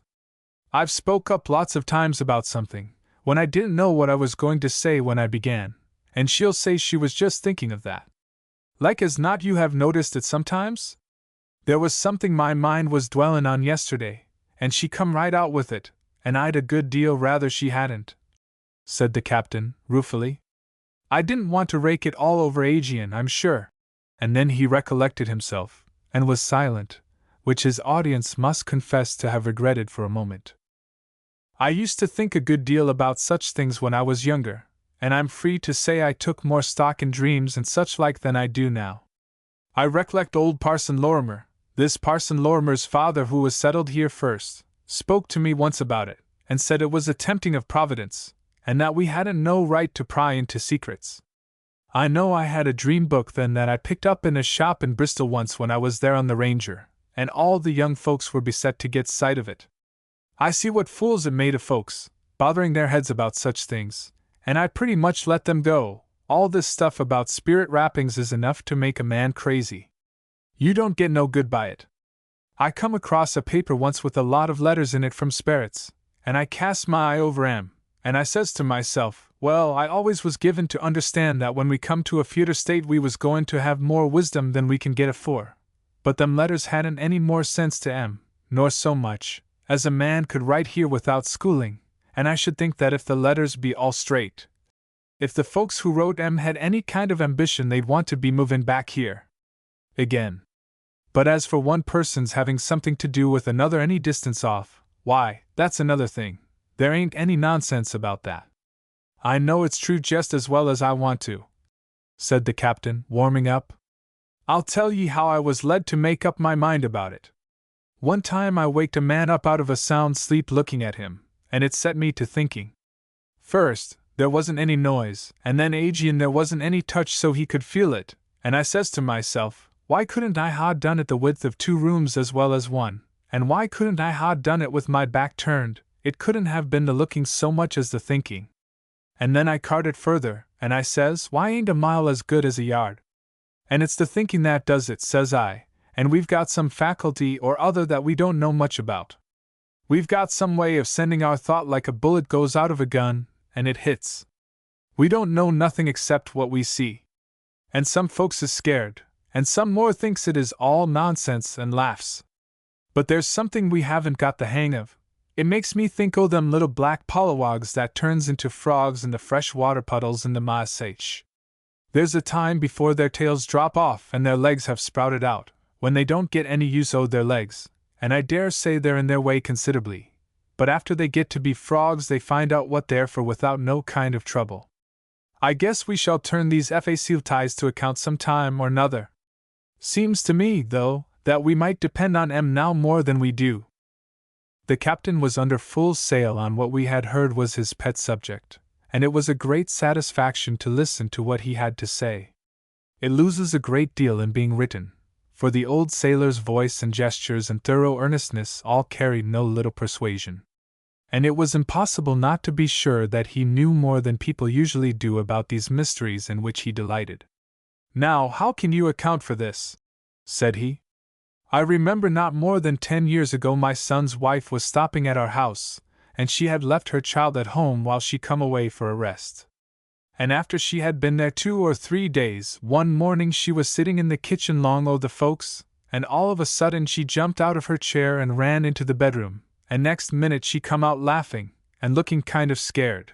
I could ha' taken my oath, says she, that I heard Katy crying out mother, says she, just as if she was hurt. I heard it so plain that before I stopped to think it seemed as if she were right in the next room. I'm afeard something has happened, but the folks laughed, and said she must ha' heard one of the lambs. No, it wasn't, says she, it was Katy. And sure enough, just after dinner a young man who lived neighbor to her come riding into the yard post haste to get her to go home, for the baby had pulled some hot water over onto herself, and was nigh scalded to death and crying for her mother every minute. Now, who's going to explain that? It wasn't any common hearing that heard that child's cryin' 15 miles. And I can tell you another thing that happened among my own folks. There was an own cousin of mine married to a man by the name of John Hathorne. He was trading up to Parsonsfield, and business run down, so he wound up there, and thought he'd make a new start. He moved down to Denby, and while he was getting under way, he left his family up to the old place, and at the time I speak of, was going to move 'em down in about a fortnight. One morning his wife was fidgeting round, and finally she came downstairs with her bonnet and shawl on, and said somebody must put the horse right into the wagon and take her down to Denby. Why, what for, mother? They says. Don't stop to talk, says she. Your father is sick, and wants me. It's been a worrying me since before day, and I can't stand it no longer. And the short of the story is that she kept hurrying him faster and faster, and then she got hold of the reins herself, and when they got within 5 miles of the place the horse fell dead, and she was nigh about crazy, and they took another horse at a farmhouse on the road. It was the spring of the year, and the going was dreadful, and when they got to the house John Hathorne had just died, and he had been calling for his wife up to most the last breath he drew. He had been taken sick sudden the day before, but the folks knew it was bad traveling, and that she was a feeble woman to come near 30 miles, and they had no idea he was so bad off. I'm telling you the living truth, said Captain Sands, with an emphatic shake of his head. There's more folks than me can tell about it, and if you were going to keel-haul me next minute, and hang me to the yardarm afterward, I couldn't say it different. I was up to Parsonsfield to the funeral. It was just after I quit following the sea. I never saw a woman so broke down as she was. John was a nice man, steady and pleasant-spoken and straightforward and kind to his folks. He belonged to the Odd Fellows, and they all marched to the funeral. There was a good deal of respect shown him, I tell ye. There is another story I'd like to have ye hear, if it's so that you ain't beat out hearing me talk. When I get going I slip along as easy as a schooner wing and wing afore the wind. This happened to my own father, but I never heard him say much about it, never could get him to talk it over to any length, best I could do. But Grandher, his father, told me about it nigh upon 50 times, first and last, and always the same way. Grandher lived to be old, and there was 10 or a dozen years after his wife died that he lived year and year about with Uncle Tobias's folks and our folks. Uncle Tobias lived over on the ridge. I got home from my first voyage as mate of the Daylight just in time for his funeral. I was disappointed to find the old man was gone. I'd fetched him some first-rate tobacco, for he was a great hand to smoke, and I was calculatin' on his being pleased. Old folks like to be thought of, and then he set more by me than by the other boys. I know I used to be sorry for him when I was a little fellow. My father's second wife, she was a well-meaning woman, but an awful driver with her work, and she was always making of him feel he wasn't no use. I do know as she meant to either. He never said nothing, and he was always just so pleasant, and he was fond of his book, and used to set round reading, and tried to keep himself out of the way just as much as he could. There was one winter when I was small that I had the scarlet fever, and was very slim for a long time afterward, and I used to keep along Grandher, and he would tell me stories. He'd been a sailor, it runs in our blood to follow the sea, and he'd been wrecked 2 or 3 times and been taken by the Algerine pirates. You remind me to tell you some time about that, and I wonder if you ever heard about old Citizen Lee, that used to be about here when I was a boy. He was taken by the Algerines once, same's Grandher, and they was dreadful efforts at just then, and they sent him home to get the ransom money for the crew. But it was a monstrous price they asked, and the owners wouldn't give it to him, and they supposed likely the men was dead by that time, anyway. Old Citizen Lee he went crazy, and used to go about the streets with a bundle of papers in his hands year in and year out. I've seen him a good many times. Grandma used to tell me how he escaped. I'll remember it for ye some day if you'll put me in mind. I got to be mate when I was 20, and I was as strong a fellow as you could scare up, and darin', why, it makes my blood run cold when I think of the reckless things I used to do. I was off at sea after I was 15-year-old, and there wasn't anybody so glad to see me as Grandpa when I came home. I expect he used to be lonesome after I went off, but then his mind failed him quite a while before he died. Father was clever to him, and he'd get him anything he spoke about, but he wasn't a man to sit round and talk, and he never took notice himself when Grandpa was out of tobacco, so sometimes it would be a day or two. I know better how he used to feel now that I'm getting to be along in years myself, and likely to be some care to the folks before long. I never could bear to see old folks neglected, nice old men and women who have worked hard in their day and been useful and willin'. I've seen 'em many a time when they couldn't help knowing that the folks would a little rather they be in heaven, and a good respectable headstone put up for 'em in the burying ground.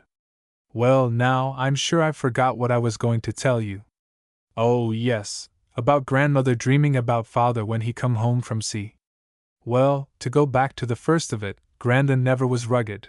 He had ship fever when he was a young man, and though he lived to be so old, he never could work hard and never got forehand, and Aunt Hannah Starbird over at East Parish took my sister to fetch up, because she was named for her, and Melinda and Tobias stayed at home with the old folks, and my father went to live with an uncle over in Riverport, whom he was named for. He was in the West India trade and was well off, and he had no children, so they expected he would do well by father. He was dreadful high-tempered. I've heard say he had the worst temper that was ever raised in Deephaven. One day he set father to putting some cherries into a barrel of rum, and went off down to his wharf to see to the loading of a vessel, and afore he come back father found he'd got hold of the wrong barrel, and had spilled a barrel of the best Holland gin. He tried to get the cherries out, but that wasn't any use, and he was dreadful afraid of Uncle Matthew, and he run away, and never was heard of from that time out. They supposed he'd run away to sea, as he had a leaning that way, but nobody ever knew for certain, and his mother she most mourned herself to death. Grandpa told me that it got so at last that if they could only know for sure that he was dead it was all they would ask. But it went on 4 years, and Grandpa got used to it some, though grandmother never would give up. And one morning early, before day, she waked him up, and says she, "We're going to hear from Matthew. Get up quick and go down to the store." "Nonsense," says he. "I've seen him," says grandmother, "and he's coming home. He looks older, but just the same other ways, and he's got long hair, like a horse's mane, all down over his shoulders." "Well, let the dead rest," says grandmother. "You've thought about the boy till your head is turned." "I tell you I saw Matthew himself," says she, "and I want you to go right down to see if there isn't a letter," and she kept at him till he saddled the horse, and he got down to the store before it was opened in the morning, and he had to wait round, and when the man came over to unlock it he was most ashamed to tell what his errand was, for he had been so many times, and everybody supposed the boy was dead. When he asked for a letter, the man said there was none there, and asked if he was expecting any particular one. He didn't get many letters, I suppose. All his folks lived about here, and people didn't write any to speak of in those days. Grandpa said he thought he wouldn't make such a fool of himself again, but he didn't say anything, and he waited round a while, talking to one and another who came up, and by says the storekeeper, who was reading a newspaper that had just come, "Here's some news for you, sans, I do believe. There are 3 vessels come into Boston Harbor that have been out whaling and sealing in the South Seas for 3 or 4 years, and your son Matthew's name is down on the list of the crew. I tell ye," says grandmother, "I took that paper, and I got on my horse and put for home, and your grandmother she hailed me, and she said, 'You've heard, haven't you?' before I told her a word. Grandpa he got his breakfast and started right off for Boston, and got there early the second day, and went right down on the wharves. Somebody lent him a boat, and he went out to where there were 2 sailors laying off riding at anchor, and he asked the sailor if Matthew was aboard. Aye, says the sailor, he's down below, and he sung out for him, and when he come up out of the hold his hair was long, down over his shoulders like a horse's mane, just as his mother saw it in the dream. Grandpa he didn't know what to say, it scared him, and he asked how it happened, and father told how they'd been off sealing in the South Seas, and he and another man had lived alone on an island for months, and the whole crew had grown wild in their ways of living, being off so long, and for one thing had gone without caps and let their hair grow. The rest of the men had been ashore and got fixed up smart, but he had been busy, and had put it off till that morning. He was just going ashore then. Father was all struck up when he heard about the dream, and said his mind had been dwellin' on his mother and going home, and he come down to let her see him just as he was, and she said it was the same way he looked in the dream. He never would have his hair cut, father wouldn't, and wore it in a queue. I remember seeing him with it when I was a boy, but his second wife didn't like the looks of it, and she come up behind him one day and cut it off with the scissors. He was terrible worked up about it. I never see father so mad as he was that day. Now this is just as true as the Bible, said Captain Sands. I haven't put a word to it, and their allies told the story just as it was. That woman saw her son, but if you asked me what kind of eyesight it was, I can't tell you, nor nobody else. Later that evening Kate and I drifted into a long talk about the captain's stories, and these mysterious powers of which we know so little. It was somewhat chilly in the house, and we had kindled a fire in the fireplace, which at first made a blaze which lighted the old room royally, and then quieted down into red coals and lazy puffs of smoke. We had carried the lights away, and sat with our feet on the fender, and Kate's great dog was lying between us on the rug. I remember that evening so well. We could see the stars through the window plainer and plainer as the fire went down, and we could hear the noise of the sea. Do you remember in the old myth of Demeter and Persephone? Kate asked me. Where Demeter takes care of the child and gives it ambrosia and hides it in fire, because she loves it and wishes to make it immortal, and to give it eternal youth, and then the mother finds it out and cries in terror to hinder her, and the goddess angrily throws the child down and rushes away. And he had to share the common destiny of mankind, though he always had some wonderful inscrutable grace and wisdom, because a goddess had loved him and held him in her arms. I always thought that part of the story beautiful where Demeter throws off her disguise and is no longer an old woman, and the great house is filled with brightness like lightning, and she rushes out through the halls with her yellow hair waving over her shoulders, and the people would give anything to bring her back again, and to undo their mistake. I knew it almost all by heart once, said Kate, and I am always finding a new meaning in it. I was just thinking that it may be that we all have given to us more or less of another nature, as the child had whom Demeter wished to make like the gods. I believe old Captain Sands is right, and we have these instincts which defy all our wisdom and for which we never can frame any laws. We may laugh at them, but we are always meeting them, and one cannot help knowing that it has been the same through all history. They are powers which are imperfectly developed in this life, but one cannot help the thought that the mystery of this world may be the commonplace of the next. I wonder, said I, why it is that one hears so much more of such things from simple country people. They believe in dreams, and they have a kind of fetishism, and believe so heartily in supernatural causes. I suppose nothing could shake Mrs. Patton's faith in warnings. There is no end of absurdity in it, and yet there is one side of such lives for which one cannot help having reverence. They live so much nearer to nature than people who are in cities, and there is a soberness about country people oftentimes that one cannot help noticing. I wonder if they are unconsciously awed by the strength and purpose in the world about them, and the mysterious creative power which is at work with them on their familiar farms. In their simple life they take their instincts for truths, and perhaps they are not always so far wrong as we imagine. Because they are so instinctive and unreasoning they may have a more complete sympathy with nature, and may hear her voices when wiser ears are deaf. They have much in common, after all, with the plants which grow up out of the ground and the wild creatures which depend upon their instincts wholly. I think, said Kate, that the more one lives out of doors the more personality there seems to be in what we call inanimate things. The strength of the hills and the voice of the waves are no longer only grand poetical sentences, but an expression of something real, and more one finds God Himself in the world, and believes that we may read the thoughts that He writes for us in the book of nature. And after this we were silent for a while, and in the meantime it grew very late, and we watched the fire until there were only a few sparks left in the ashes.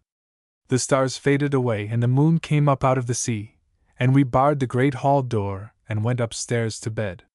The lighthouse lamp burned steadily, and it was the only light that had not been blown out in all Deephaven. Mrs. Bonney. I am sure that Kate Lancaster and I must have spent by far the greater part of the summer out of doors. We often made long expeditions out into the suburbs of Deephaven, sometimes being gone all day, and sometimes taking a long afternoon stroll and coming home early in the evening hungry as hunters and laden with treasure, whether we had been through the pine woods inland or alongshore, whether we had met old friends or made some desirable new acquaintances. We had a fashion of calling at the farmhouses, and by the end of the season we knew as many people as if we had lived in Deephaven all our days. We used to ask for a drink of water. This was our unfailing introduction, and afterward there were many interesting subjects which one could introduce, and we could always give the latest news at the shore. It was amusing to see the curiosity which we aroused. Many of the people came into Deephaven only on special occasions, and I must confess that at first we were often naughty enough to wait until we had been severely cross-questioned before we gave a definite account of ourselves. Kate was very clever at making unsatisfactory answers when she cared to do so. We did not understand, for some time, with what a keen sense of enjoyment many of those people made the acquaintance of an entirely new person who cordially gave the full particulars about herself, but we soon learned to call this by another name than impertinence. I think there were no points of interest in that region which we did not visit with conscientious faithfulness. There were cliffs and pebble beaches, the long sands and the short sands. There were Black Rock and Roaring Rock, High Point and East Point, and Spouting Rock. We went to see where a ship had been driven ashore in the night, all hands being lost and not a piece of her left larger than an axe handle. We visited the spot where a ship had come ashore in the fog, and had been left high and dry on the edge of the marsh when the tide went out. We saw where the brig Methuselah had been wrecked, and the shore had been golden with her cargo of lemons and oranges, which one might carry away by the wherryful. Inland there were not many noted localities, but we used to enjoy the woods, and our explorations among the farms, immensely. To the westward the land was better and the people well-to-do, but we went oftenest toward the hills and among the poorer people. The land was uneven and full of ledges, and the people worked hard for their living, at most laying aside only a few dollars each year. Some of the more enterprising young people went away to work in shops and factories, but the custom was by no means universal, and the people had a hungry, discouraged look. It is all very well to say that they knew nothing better, that it was the only life of which they knew anything. There was too often a look of disappointment in their faces, and sooner or later we heard or guessed many stories, that this young man had wished for an education, but there had been no money to spare for books or schooling, and that one had meant to learn a trade, but there must be someone to help his father with the farm work, and there was no money to hire a man to work in his place if he went away. The older people had a hard look, as if they had always to be on the alert and must fight for their place in the world. One could only forgive and pity their petty sharpness, which showed itself in trifling bargains, when one understood how much a single dollar seemed where dollars came so rarely. We used to pity the young girls so much. It was plain that those who knew how much easier and pleasanter our lives were could not help envying us. There was a high hill 6 miles from Deephaven which was known in its region as the Mountain. It was the highest land anywhere near us, and having been told that there was a fine view from the top, one day we went there, with Tommy Dockham for escort. We overtook Mr. Lorimer, the minister, on his way to make parochial calls upon some members of his parish who lived far from church, and to our delight he proposed to go with us instead. It was a great satisfaction to have him for a guide, for he knew both the country and the people more intimately than any one else. It was a long climb to the top of the hill, but not a hard one. The sky was clear, and there was a fresh wind, though we had left none at all at the sea level. After lunch, Kate and I spread our shawls over a fine cushion of mountain cranberry, and had a long talk with Mr. Lorimer about ancient and modern Deephaven. He always seemed as much pleased with our enthusiasm for the town as if it had been a personal favor and compliment to himself. I remember how far we could see, that day, and how we looked toward the faraway blue mountains, and then out over the ocean. Deephaven looked insignificant from that height and distance, and indeed the country seemed to be mostly covered with the pointed tops of pines and spruces, and there were long tracts of maple and beech woods with their coloring of lighter, fresher green. "Suppose we go down, now," said Mr. Lorimer, long before Kate and I had meant to propose such a thing, and our feeling was that of dismay. "I should like to take you to make a call with me. Did you ever hear of old Mrs. Bonnie?" "No," said we, and cheerfully gathered our wraps and baskets, and when Tommy finally came panting up the hill after we had begun to think that our shoutings and whistling were useless, we sent him down to the horses, and went down ourselves by another path. It led us a long distance through a grove of young beeches. The last year's whitish leaves lay thick on the ground, and the new leaves made so close a roof overhead that the light was strangely purple, as if it had come through a great church window of stained glass. After this we went through some hemlock growth, where, on the lower branches, the pale green of the new shoots and the dark green of the old made an exquisite contrast each to the other. Finally we came out at Mrs. Bonnie's. Mr. Lorimer had told us something about her on the way down, saying in the first place that she was one of the queerest characters he knew. Her husband used to be a charcoal burner and basket maker, and she used to sell butter and berries and eggs, and choke pears preserved in molasses. She always came down to Deephaven on a little black horse, with her goods in baskets and bags which were fastened to the saddle in a mysterious way. She had the reputation of not being a neat housekeeper, and none of the wise women of the town would touch her butter especially, so it was always a joke when she coaxed a new resident or a strange shipmaster into buying her wares. But the old woman always managed to jog home without the freight she had brought. "She must be very old now," said Mr. Lorimer. "I have not seen her in a long time. It cannot be possible that her horse is still alive." And we all laughed when we saw Mrs. Bonnie's steed at a little distance, for the shaggy old creature was covered with mud, pine needles, and dead leaves, with half the last year's burdock burrs and all Deephaven snarled into his mane and tail and sprinkled over his fur, which looked nearly as long as a buffalo's. He had hurt his leg, and his kind mistress had tied it up with a piece of faded red calico and an end of ragged rope. He gave us a civil neigh, and looked at us curiously. Then an impertinent little yellow and white dog, with one ear standing up straight and the other drooping over, began to bark with all his might, but he retreated when he saw Kate's great dog, who was walking solemnly by her side and did not deign to notice him. Just now Mrs. Bonnie appeared at the door of the house, shading her eyes with her hand, to see who was coming. "Landy," said she, "if it ain't old Parson Lorimer! And who be these with ye?" "This is Miss Kate Lancaster of Boston, Miss Catherine Brandon's niece, and her friend Miss Dennis." "Pleased to see ye," said the old woman. "Walk in and lay off your things." And we followed her into the house. I wish you could have seen her. She wore a man's coat, cut off so that it made an odd short jacket, and a pair of men's boots much the worse for wear, also some short skirts, beside 2 or 3 aprons, the inner one being a dress apron, as she took off the outer ones and threw them into a corner, and on her head was a tight cap, with strings to tie under her chin.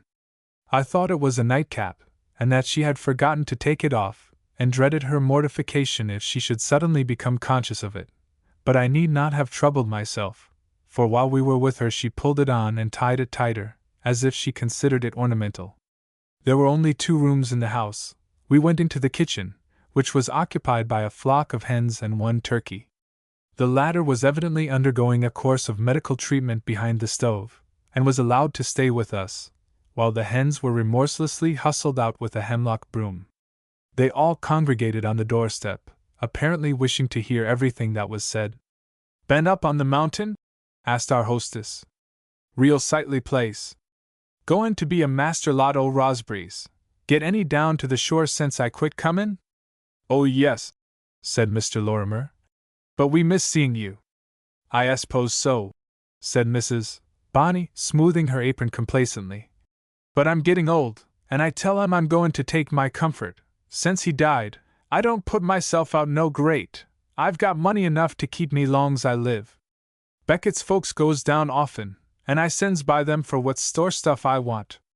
"How are you now?" asked the minister. "I think I heard you were ill in the spring." "Stirrin', I'm obliged to ye. I wasn't laid up long, and I was so's I could get about most of the time. I've got the best bitters ye ever see, good for the spring of the year. I s'pose your sister, Miss Lorimer, wouldn't like some? She used to be weakly looking. But her brother refused the offer, saying that she had not been so well for many years. "Do you often get out to church nowadays, Mrs. Bonnie? I believe Mr. Reed preaches in the schoolhouse sometimes, down by the great ledge, doesn't he?" "Well, yes, he does, but I don't know as I get much of any good. Parson Reed, he's a worthy creetur, but he never seems to have nothin' to say about foreordination and them pints. Old Parson Paddleford was the man. I used to set under his preachin' a good deal. I had an aunt living down to East Parish. He'd get worked up, and he'd shut up the Bible and preach the hair off your head, long at the end of the sermon. Couldn't understand more nor a quarter part what he said," said Mrs. Bonnie admiringly. "Well, we were speaking about the meeting over to the ledge. I don't know's I like them people any to speak of. They had a great revival over there in the fall, and one Sunday I thought's how I'd go, and when I got there, who should be a-prayin' but old Ben Patey. He always lays out to get converted, and he kep it up diligent till I couldn't stand it no longer, and by says he, 'I've been a wanderer,' and I up and says, 'Yes, you have, I'll back ye up on that, Ben. Ye've wandered around my woodlot and spoiled half the likely young oaks and ashes I've got, stealing your basket stuff,' and the folks laughed out loud, and up he got and cleared. He's an awful old thief, and he's no idea of being anything else. I want goin' to set there, and hear him makin' believe to the Lord. If anybody's heart is in it, I ain't goin' to hinder 'em. I'm a professor, and I ain't ashamed of it, weekdays nor Sundays neither. I can't bear to see folks so pious to meeting, and cheat your eye teeth out Monday morning. Well, there!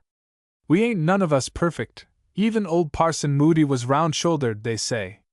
"You were speaking of the Becketts just now," said Mr. Lorimer, after we had stopped laughing, and Mrs. Bonnie had settled her big steel-bowed spectacles, and sat looking at him with an expression of extreme wisdom. One might have ventured to call her pert, I think. "How do they get on?" "I am seldom in this region nowadays, since Mr. Reed has taken it under his charge. They get along, somehow or another," replied Mrs. Bonnie. "They've got the best farm this side of the ledge, but they're dreadful lazy and shiftless, them young folks. Old Miss Jewettv Beckett was tellin' me the other day, she that was Samanthy Barnes, you know, that one of the boys got fighting, the other side of the mountain, and come home with his nose broke and a piece o' one ear bit off. I forget which ear it was. Their mother is a real clever, willin' woman, and she takes it to heart, but it's no use for her to say anything. Miss Jewettv Beckett says it does make my man feel dreadful to see his brother's folks carry on so. But there, says I, Miss Beckett, it's just such things as we read of, Scripture is fulfilled, in the latter days there shall be disobedient children." This application of the text was too much for us, but Mrs. Bonnie looked serious, and we did not like to laugh. 2 or 3 of the exiled fowls had crept slyly in, dodging underneath our chairs, and had perched themselves behind the stove. They were long-legged, half-grown creatures, and just at this minute one rash young rooster made a manful attempt to crow. "Do tell," said his mistress, who rose in great wrath. "You needn't be so forth-putting, as I knows on." After this we were urged to stay and have some supper. Mrs. Bonnie assured us she could pick a likely young hen in no time, fry her with a bit of pork, and get us up a good meat tea. But we had to disappoint her, as we had some distance to walk to the house where we had left our horses, and a long drive home. Kate asked if she would be kind enough to lend us a tumbler, for ours was in the basket, which was given into Tommy's charge. We were thirsty, and would like to go back to the spring and get some water. Yes, dear, said Mrs. Bonny. I've got a glass, if it's so's I can find it. And she pulled a chair under the little cupboard over the fireplace, mounted it, and opened the door. Several things fell out at her, and after taking a careful survey she went in, head and shoulders, until I thought that she would disappear altogether. But soon she came back, and reaching in took out one treasure after another, putting them on the mantelpiece or dropping them on the floor. There were some bunches of dried herbs, a tin horn, a lump of tallow in a broken plate, a newspaper, and an old boot, with a number of turkey wings tied together, several bottles, and a steel trap, and finally, such a tumbler, which she produced with triumph, before stepping down. She poured out of it on the table a mixture of old buttons and squash seeds, beside a lump of beeswax which she said she had lost, and now pocketed with satisfaction. She wiped the tumbler on her apron and handed it to Kate, but we were not so thirsty as we had been, though we thanked her and went down to the spring, coming back as soon as possible, for we could not lose a bit of the conversation. There was a beautiful view from the doorstep, and we stopped a minute there. Real sightly, ain't it? Said Mrs. Bonny. But you ought to be here and look across the woods some morning just at sun up. Why, the sky is all yellow and red, and them low lands topped with fog. Yes, it's nice weather, good growin' weather this week. Corn and all the rest of the trade looks first rate. I call it a forward season. It's just such weather as we read of, ain't it? I don't remember where, just at this moment, said Mr. Lorimer. Why, in the almanac, bless ye, said she, with a tone of pity in her grum voice. Could it be possible he didn't know the Deephaven minister? We asked her to come and see us. She said she had always thought she'd get a chance sometime to see Miss Catherine Brandon's house. She should be pleased to call, and she didn't know but she should be down to the shore before very long. She was shamed to look so shiftless that day, but she had some good clothes in a chist in the bedroom, and a boughten bonnet with a good cypress veil, which she had when he died. She calculated they would do, though they might be old-fashioned, some. She seemed greatly pleased at Mr. Lorimer's having taken the trouble to come to see her. All those people had a great reverence for the minister. We were urged to come again in Raspberry time, which was near at hand, and she gave us messages for some of her old customers and acquaintances. I believe some of those old creeters will never die, said she. Why, they're getting to be terribly old, ain't they, Mr. Lorimer? There! Ye've done me a sight of good, and I wish I could ha' found the Bible, to hear ye read a psalm. When Mr. Lorimer shook hands with her, at leaving, she made him a most reverential courtesy. He was the greatest man she knew, and once during the call, when he was speaking of serious things in his simple, earnest way, she had so devout a look, and seemed so interested, that Kate and I, and Mr. Lorimer himself, caught a new, fresh meaning in the familiar words he spoke. Living there in the lonely clearing, deep in the woods and far from any neighbor, she knew all the herbs and trees and the harmless wild creatures who lived among them, by heart, and she had an amazing store of tradition and superstition, which made her so entertaining to us that we went to see her many times before we came away in the autumn. We went with her to find some pitcher plants, one day, and it was wonderful how much she knew about the woods, what keen observation she had. There was something so wild and unconventional about Mrs. Bonny that it was like taking an afternoon walk with a good-natured Indian. We used to carry her offerings of tobacco, for she was a great smoker, and advised us to try it, if ever we should be troubled with nerves, or narves, as she pronounced the name of that affliction. In shadow. Soon after we went to Deephaven we took a long drive one day with Mr. Dockham, the kindest and silentest of men. He had the care of the Brandon property, and had some business at that time connected with a large tract of pasture land perhaps 10 miles from town. We had heard of the coast road which led to it, how rocky and how rough and wild it was, and when Kate heard by chance that Mr. Dockham meant to go that way, she asked if we might go with him. He said he would much rather take us than go sole alone, but he should be away until late, and we must take our dinner, which we did not mind doing at all. After we were 3 or 4 miles from Deephaven the country looked very different. The shore was so rocky that there were almost no places where a boat could put in, so there were no fishermen in the region, and the farms were scattered wide apart. The land was so poor that even the trees looked hungry. At the end of our drive, we left the horse at a lonely little farmhouse close by the sea. Mr. Dockham was to walk a long way inland through the woods with a man whom he had come to meet, and he told us if we followed the shore westward a mile or two we should find some very high rocks, for which he knew we had a great liking. It was a delightful day to spend out of doors. There was an occasional whiff of east wind. Seeing us seemed to be a perfect godsend to the people whose nearest neighbors lived far out of sight.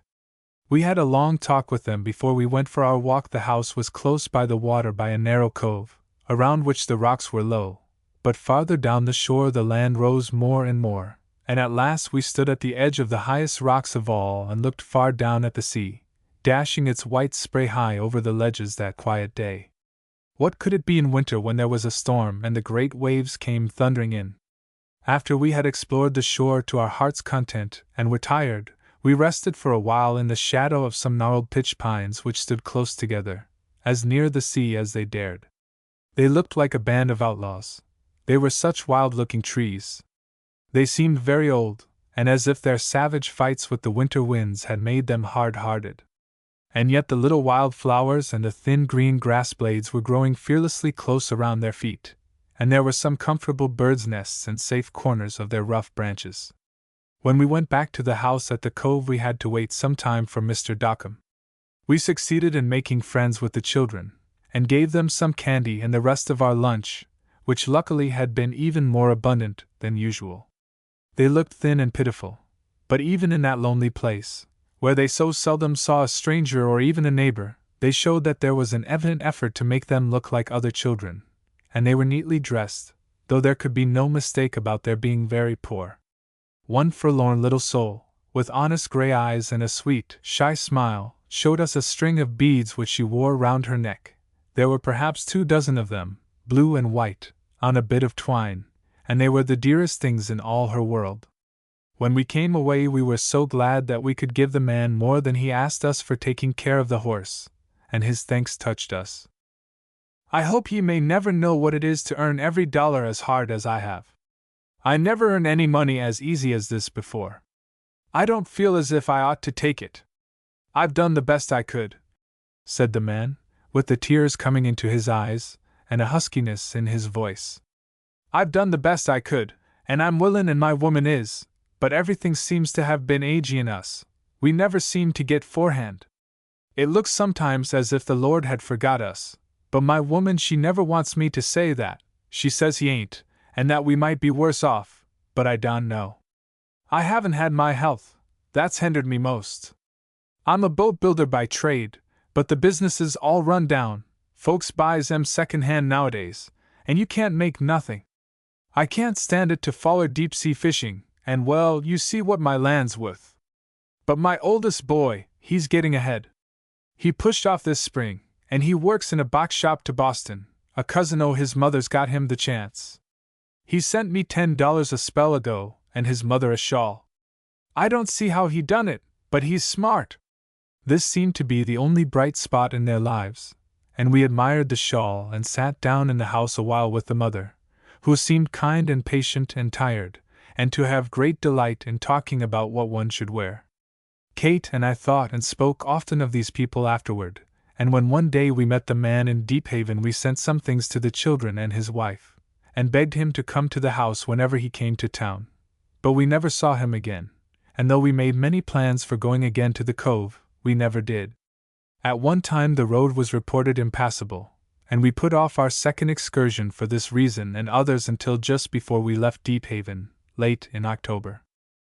We knew the coast road would be bad after the fall rains, and we found that Leander, the eldest of the Dockham boys, had some errand that way, so he went with us. We enjoyed the drive that morning in spite of the rough road.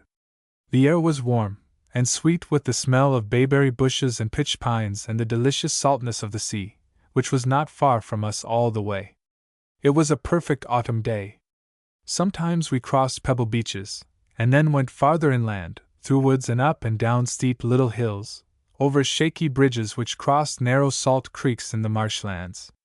There was a little excitement about the drive, and an exhilaration in the air, and we laughed at jokes forgotten the next minute, and sang, and were jolly enough. Leander, who had never happened to see us in exactly this hilarious state of mind before, seemed surprised and interested, and became unusually talkative, telling us a great many edifying particulars about the people whose houses we passed, and who owned every woodlot along the road. "Do you see that house over on the Piety?" he asked. "An old fellow lives there that's part lost his mind. He had a son who was drowned off Cod Rock fishing, much as 25 years ago, and he's worn a deep path out to the end of the Piety where he goes out every hand's turn o' the day to see if he can't see the boat coming in." And Leander looked round to see if we were not amused, and seemed puzzled because we didn't laugh. Happily, his next story was funny. We saw a sleepy little owl on the dead branch of a pine tree. We saw a rabbit cross the road and disappear in a clump of juniper, and squirrels run up and down trees and along the stone walls with acorns in their mouths. We passed straggling thickets of the upland sumac, leafless, and holding high their ungainly spikes of red berries. There were sturdy barberry bushes along the lonely wayside, their unpicked fruit hanging in brilliant clusters. The blueberry bushes made patches of dull red along the hillsides. The ferns were whitish gray and brown at the edges of the woods, and the asters and goldenrods which had lately looked so gay in the open fields stood now in faded, frost-bitten companies. There were busy flocks of birds flitting from field to field, ready to start on their journey southward. When we reached the house, to our surprise there was no one in sight, and the place looked deserted. We left the wagon, and while Leander went toward the barn, which stood at a little distance, Kate and I went to the house and knocked. I opened the door a little way and said, "Hello," but nobody answered. The people could not have moved away, for there were some chairs standing outside the door, and as I looked in I saw the bunches of herbs hanging up, and a trace of corn, and the furniture was all there. It was a great disappointment, for we had counted upon seeing the children again. Leander said there was nobody at the barn, and that they must have gone to a funeral. He couldn't think of anything else. Just now we saw some people coming up the road, and we thought at first that they were the man and his wife coming back, but they proved to be strangers, and we eagerly asked what had become of the family. "They're dead, both on 'em. His wife she died about 9 weeks ago last Sunday, and he died day before yesterday. Funeral's going to be this afternoon. Thought you were some of her folks from up country, when we were coming along," said the man. "Guess they won't come nigh," said the woman, scornfully. "'Fraid they'd have to help provide for the children. I was half-sister to him, and I've got to take the 2 least ones." "Did you say he was going to be buried this afternoon?"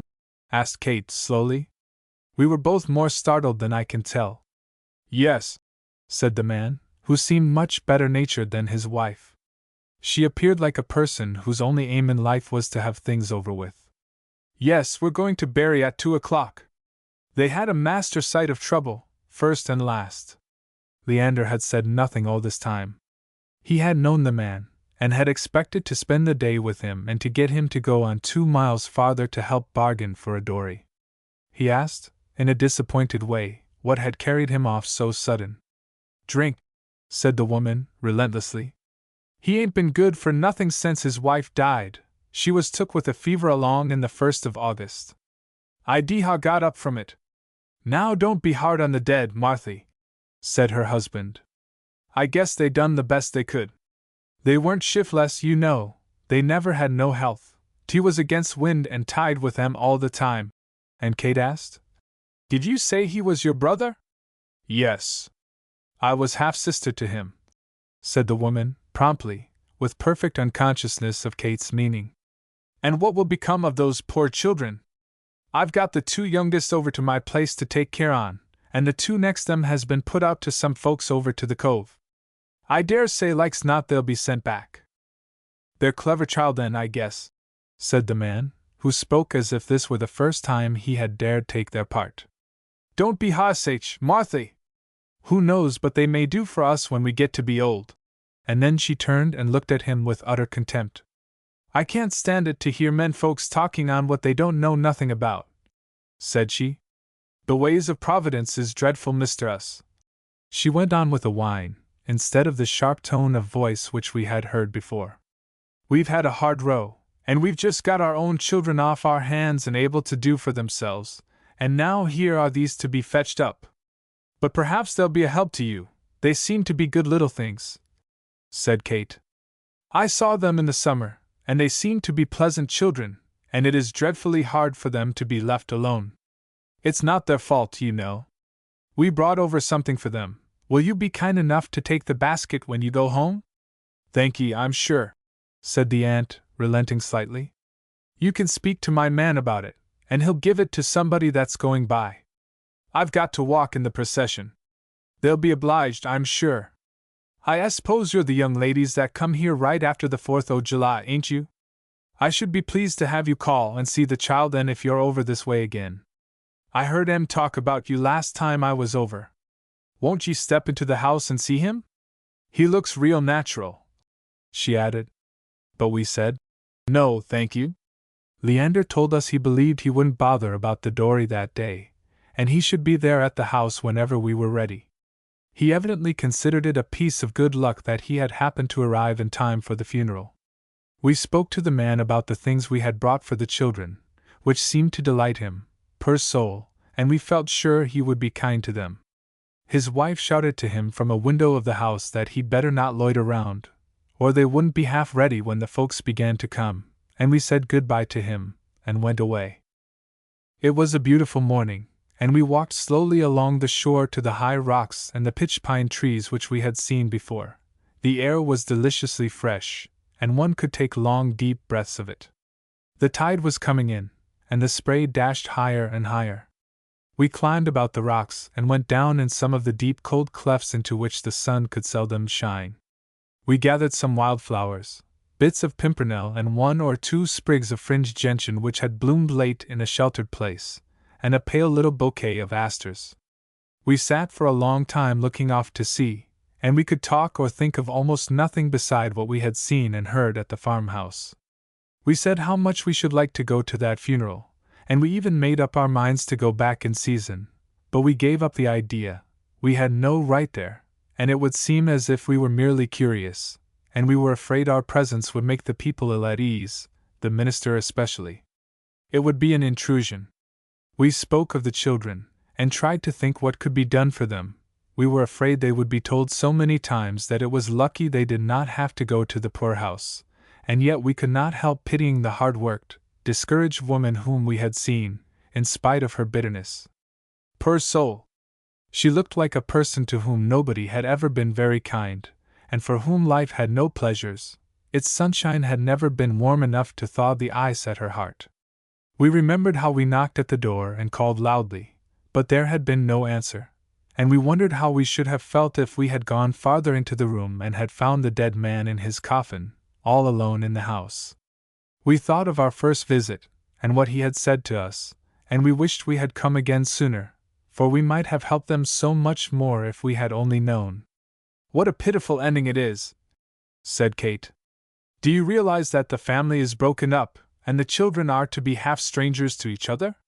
Did you not notice that they seemed very fond of each other when we saw them in the summer? There was not half the roughness and apparent carelessness of one another which one so often sees in the country. Theirs was such a little world. One can understand how, when the man's wife died, he was bewildered and discouraged, utterly at a loss. The thoughts of winter, and of the little children, and of the struggles he had already come through against poverty and disappointment were terrible thoughts, and like a boat adrift at sea, the waves of his misery brought him in against the rocks, and his simple life was wrecked. I suppose his grandest hopes and wishes would have been realized in a good farm and $1,000 or $2 in safe keeping," said I. "Do you remember that merry little song in As You Like It? Seeking the food he eats, and pleased with what he gets, and here shall he see no enemy." That is all he lived for, his literal daily bread. I suppose what would be prosperity to him would be miserably insufficient for some other people. I wonder how we can help being conscious, in the midst of our comforts and pleasures, of the lives which are being starved to death in more ways than one. I suppose one thinks more about these things as one grows older," said Kate thoughtfully. "How seldom life in this world seems to be a success. Among rich or poor only here and there one touches satisfaction, though the one who seems to have made an utter failure may really be the greatest conqueror. And Helen, I find that I understand better and better how unsatisfactory, how purposeless and disastrous, any life must be which is not a Christian life. It is like being always in the dark, and wandering one knows not where, if one is not learning more and more what it is to have a friendship with God. By the middle of the afternoon the sky had grown cloudy, and a wind seemed to be coming in off the sea, and we unwillingly decided that we must go home. We supposed that the funeral would be all over with, but found we had been mistaken when we reached the cove. We seated ourselves on a rock near the water. Just beside us was the old boat, with its killick and painter stretched ashore, where its owner had left it. There were several men standing around the door of the house, looking solemn and important, and by one of them came over to us, and we found out a little more of the sad story. We liked this man, there was so much pity in his face and voice. He was a real willing, honest man, Andrew was, said our new friend, but he used to be sickly, and seemed to have no luck, though for a year or two he got along some better. When his wife died he was sore afflicted, and couldn't get over it, and he didn't know what to do or what was going to become of 'em with winter comin' on, and, well, I may's well tell ye, he took to drink, and it killed him right off.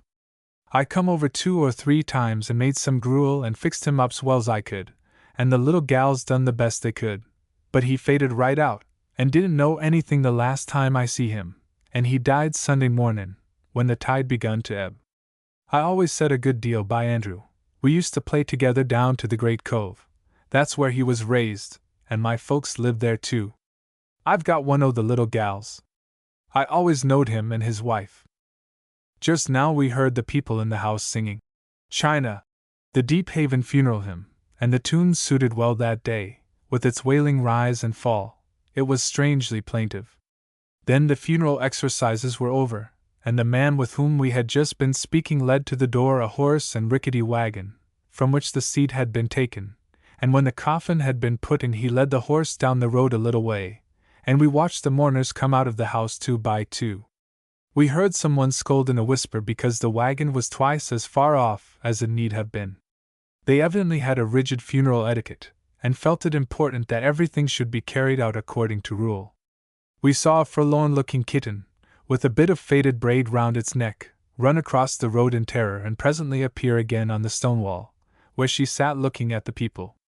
We saw the dead man's eldest son, of whom he had told us in the summer with such pride. He had shown his respect for his father as best he could, by a black band on his hat and a pair of black cotton gloves a world too large for him. He looked so sad, and cried bitterly as he stood alone at the head of the people. His aunt was next, with a handkerchief at her eyes, fully equal to the proprieties of the occasion, though I fear her grief was not so heartfelt as her husband's, who dried his eyes on his coat sleeve again and again. There were perhaps 20 of the mourners, and there was much whispering among those who walked last.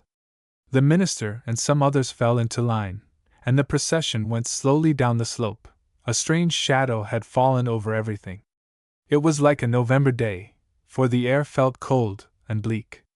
There were some great seafowl high in the air, fighting their way toward the sea against the wind, and giving now and then a wild, far-off ringing cry. We could hear the dull sound of the sea, and at a little distance from the land the waves were leaping high, and breaking in white foam over the isolated ledges.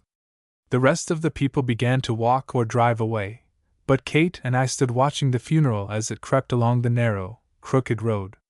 We had never seen what the people called walking funerals until we came to Deephaven, and there was something piteous about this. The mourners looked so few, and we could hear the rattle of the wagon wheels. "He's gone, ain't he?" said someone near us. That was it, gone. Before the people had entered the house, there had been, I am sure, an indifferent, businesslike look, but when they came out, all that was changed. Their faces were awed by the presence of death, and the indifference had given place to uncertainty. Their neighbor was immeasurably their superior now. Living, he had been a failure by their own low standards, but now, if he could come back, he would know secrets, and be wise beyond anything they could imagine, and who could know the riches of which he might have come into possession. To Kate and me there came a sudden consciousness of the mystery and inevitableness of death. It was not fear, thank God, but a thought of how certain it was that some day it would be a mystery to us no longer. And there was a thought, too, of the limitation of this present life. We were waiting there, in company with the people, the great sea, and the rocks and fields themselves, on this side the boundary. We knew just then how close to this familiar, everyday world might be the other, which at times before had seemed so far away, out of reach of even our thoughts, beyond the distant stars. We stayed a while longer, until the little black funeral had crawled out of sight, until we had seen the last funeral guest go away and the door had been shut and fastened with a queer old padlock and some links of rusty chain. The door fitted loosely, and the man gave it a vindictive shake, as if he thought that the poor house had somehow been to blame, and that after a long desperate struggle for life under its roof and among the stony fields the family must go away defeated. It is not likely that anyone else will ever go to live there.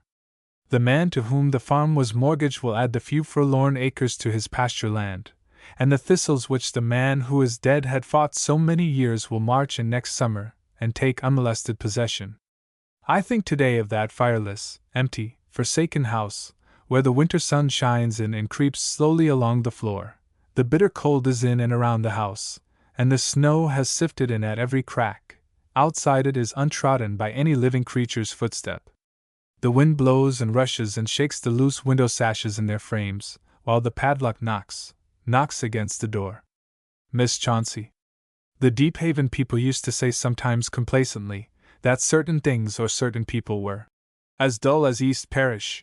Kate and I grew curious to see that part of the world which was considered duller than Deephaven itself, and as upon inquiry we found that it was not out of reach, one day we went there. It was like Deephaven, only on a smaller scale. The village, though it is a question whether that is not an exaggerated term to apply, had evidently seen better days. It was on the bank of a river, and perhaps half a mile from the sea.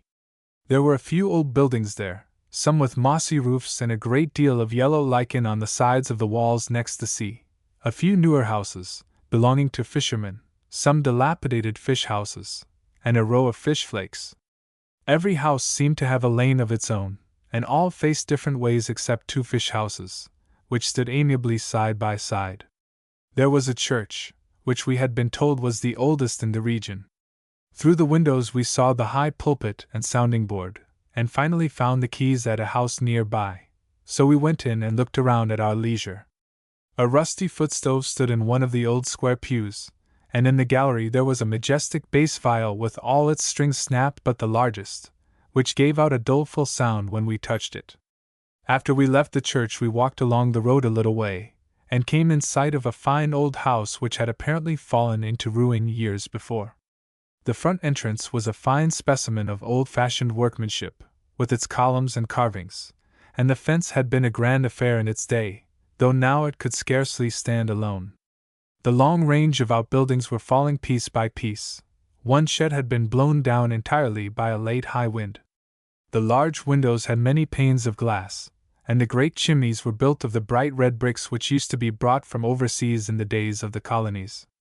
We noticed the gnarled lilacs in the yard, the wrinkled cinnamon roses, and a flourishing company of French pinks, or bouncing bets, as Kate called them. "Suppose we go in," said I. "The door is open a little way. There surely must be some stories about its being haunted. We will ask Miss Honora." And we climbed over the boards which were put up like pasture bars across the wide front gateway. "We shall certainly meet a ghost," said Kate. Just as we stood on the steps the door was pulled wide open. We started back, and well-grown young women as we are, we have confessed since that our first impulse was to run away. On the threshold there stood a stately old woman who looked surprised at first sight of us, then quickly recovered herself and stood waiting for us to speak. She was dressed in a rusty black satin gown, with scant, short skirt and huge sleeves. On her head was a great black bonnet with a high crown and a close brim, which came far out over her face. "What is your pleasure?" said she, and we felt like two awkward children. Kate partially recovered her wits, and asked which was the nearer way to Deephaven. "There is but one road, past the church and over the hill," It cannot be missed. And she bowed gravely. When we thanked her and begged her pardon, we hardly knew why, and came away. We looked back to see her still standing in the doorway. Who in the world can she be? Said Kate. And we wondered and puzzled and talked over the ghost, until we saw Miss Honora Carew, who told us that it was Miss Sally Chauncey.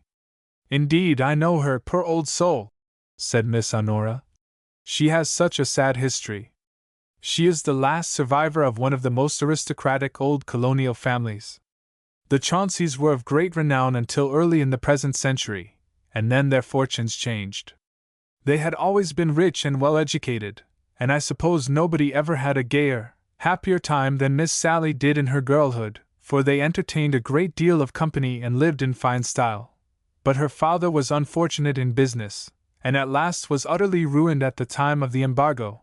Then he became partially insane, and died after many years of poverty. I have often heard a tradition that a sailor to whom he had broken a promise had cursed him, and that none of the family had died in their beds or had any good luck since.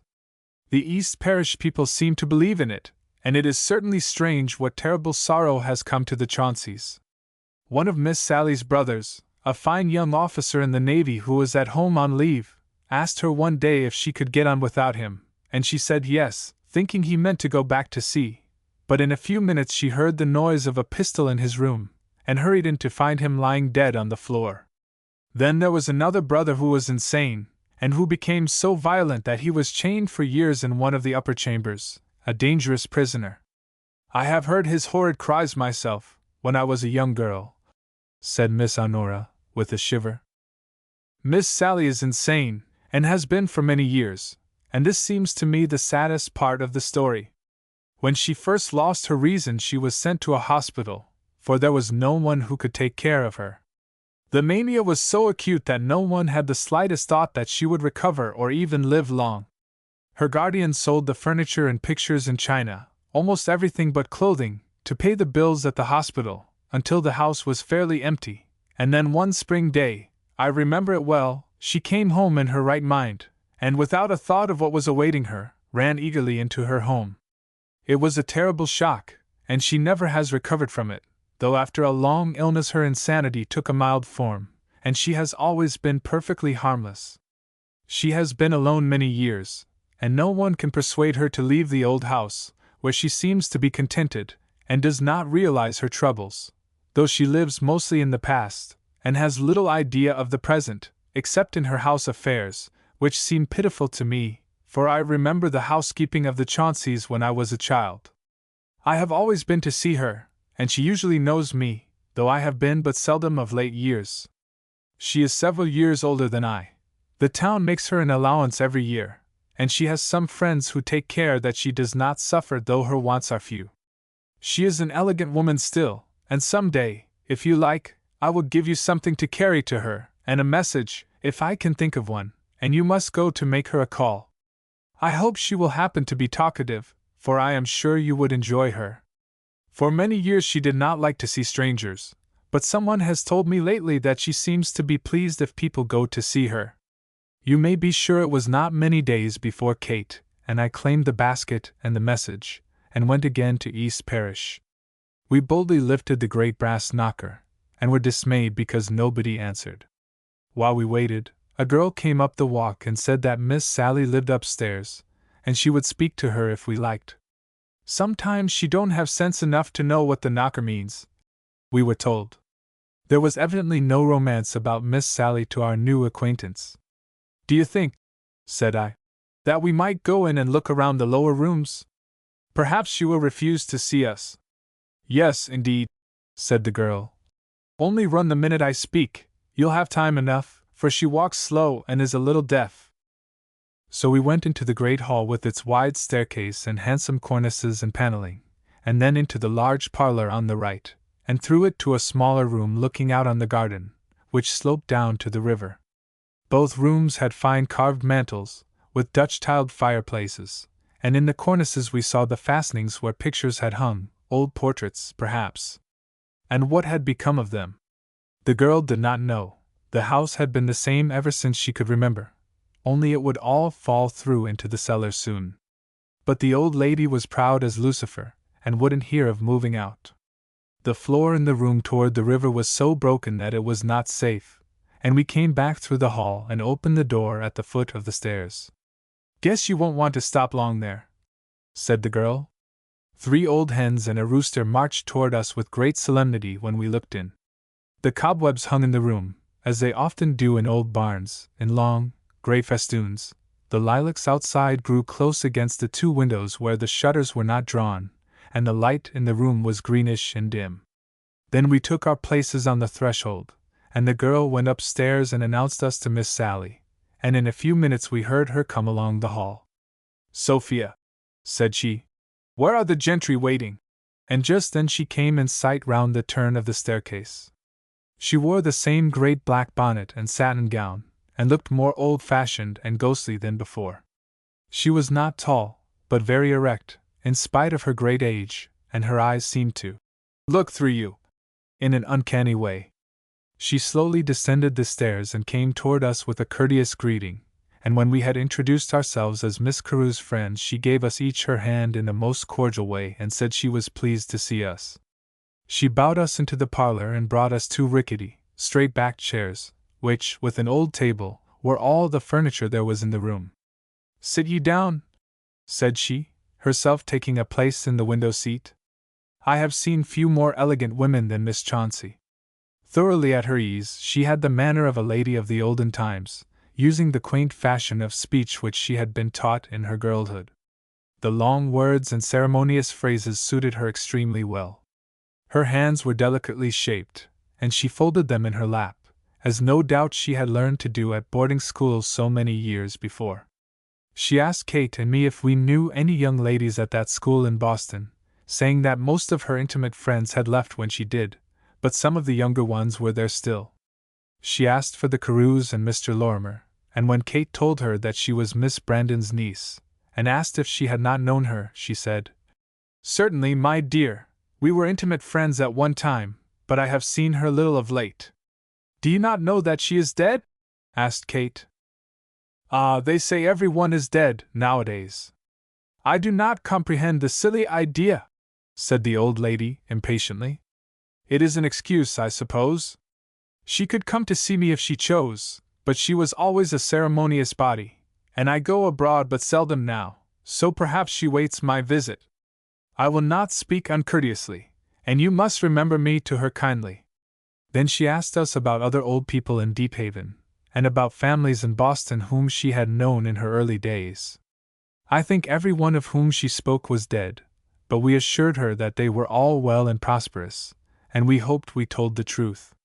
She asked about the love affairs of men and women who had died old and gray-headed within our remembrance, and finally she said we must pardon her for these tiresome questions, but it was so rarely she saw any one direct from Boston, of whom she could inquire concerning these old friends and relatives of her family.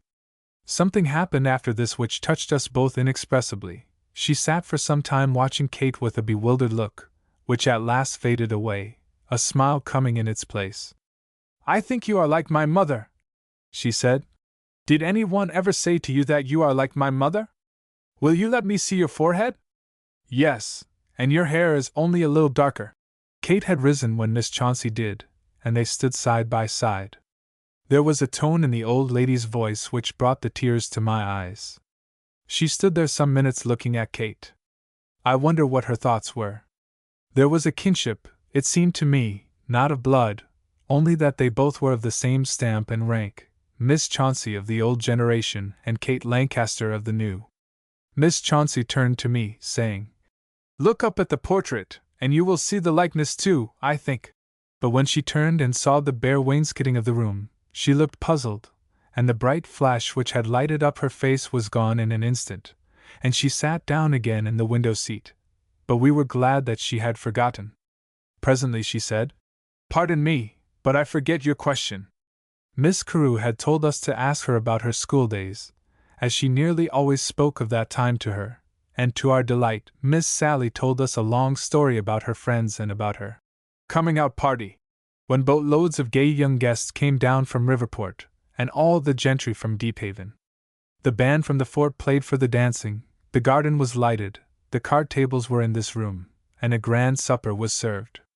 She also remembered what some of her friends wore, and her own dress was a silver-gray brocade with rosebuds of 3 colors. She told us how she watched the boats go off upriver in the middle of the summer night, how sweet the music sounded, how bright the moonlight was, how she wished we had been there at her party. "I can't believe I am an old woman. It seems only yesterday," said she thoughtfully. And then she lost the idea, and talked about Kate's great-grandmother, whom she had known, and asked us how she had been this summer. She asked us if we would like to go upstairs where she had a fire, and we eagerly accepted, though we were not in the least cold. Ah, what a sorry place it was! She had gathered together some few pieces of her old furniture, which half filled one fine room, and here she lived. There was a tall, handsome chest of drawers, which I should have liked much to ransack. Miss Carew had told us that Miss Chauncey had large claims against the government, dating back 60 or 70 years, but nobody could ever find the papers, and I felt sure that they must be hidden away in some secret drawer. The brass handles and trimmings were blackened, and the wood looked like ebony. I wanted to climb up and look into the upper part of this antique piece of furniture, and it seemed to me I could at once put my hand on a package of papers relating to the embargo. On a stand near the window was an old Bible, fairly worn out with constant use. Miss Chauncey was religious. In fact, it was the only subject about which she was perfectly sane. We saw almost nothing of her insanity that day, though afterward she was different. There were days when her mind seemed clear, but sometimes she was silent, and often she would confuse Kate with Miss Brandon, and talk to her of long-forgotten plans and people. She would rarely speak of anything more than a minute or two, and then would drift into an entirely foreign subject. She urged us that afternoon to stay to luncheon with her. She said she could not offer us dinner, but she would give us tea and biscuit, and no doubt we should find something in Miss Carew's basket, as she was always kind in remembering her fancies. Miss Honora had told us to decline, if she asked us to stay, but I should have liked to see her sit at the head of her table, and to be a guest at such a lunch party. Poor creature! It was a blessed thing that her shattered reason made her unconscious of the change in her fortunes, and incapable of comparing the end of her life with its beginning. To herself she was still Miss Chauncey, a gentlewoman of high family, possessed of unusual worldly advantages. The remembrance of her cruel trials and sorrows had faded from her mind. She had no idea of the poverty of her surroundings when she paced back and forth, with stately steps, on the ruined terraces of her garden. The ranks of lilies and the conserve roses were still in bloom for her, and the box borders were as trimly kept as ever. And when she pointed out to us the distant steeples of Riverport, it was plain to see that it was still the Riverport of her girlhood. If the boat landing at the foot of the garden had long ago dropped into the river and gone out with the tide, if the maids and men who used to do her bidding were all out of hearing, if there had been no dinner company that day and no guests were expected for the evening, what did it matter? The twilight had closed around her gradually, and she was alone in her house, but she did not heed the ruin of it or the absence of her friends. On the morrow, life would again go on. We always used to ask her to read the Bible to us, after Mr. Lorimer had told us how grand and beautiful it was to listen to her.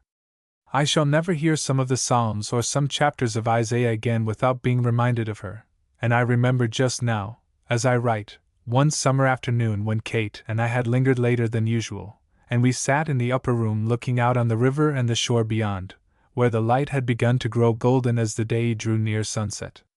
Miss Sally had opened the great book at random and read slowly. "In my Father's house are many mansions," and then, looking off for a moment at a leaf which had drifted into the window recess, she repeated it. "In my Father's house are many mansions. If it were not so, I would have told you." Then she went on slowly to the end of the chapter, and with her hands clasped together on the Bible she fell into a reverie, and the tears came into our eyes as we watched her look of perfect content. Through all her clouded years the promises of God had been her only certainty. Miss Chauncey died early in the winter after we left Deephaven, and one day when I was visiting Kate in Boston Mr. Lorimer came to see us, and told us about her. It seems that after much persuasion she was induced to go to spend the winter with a neighbor, her house having become uninhabitable, and she was, beside, too feeble to live alone.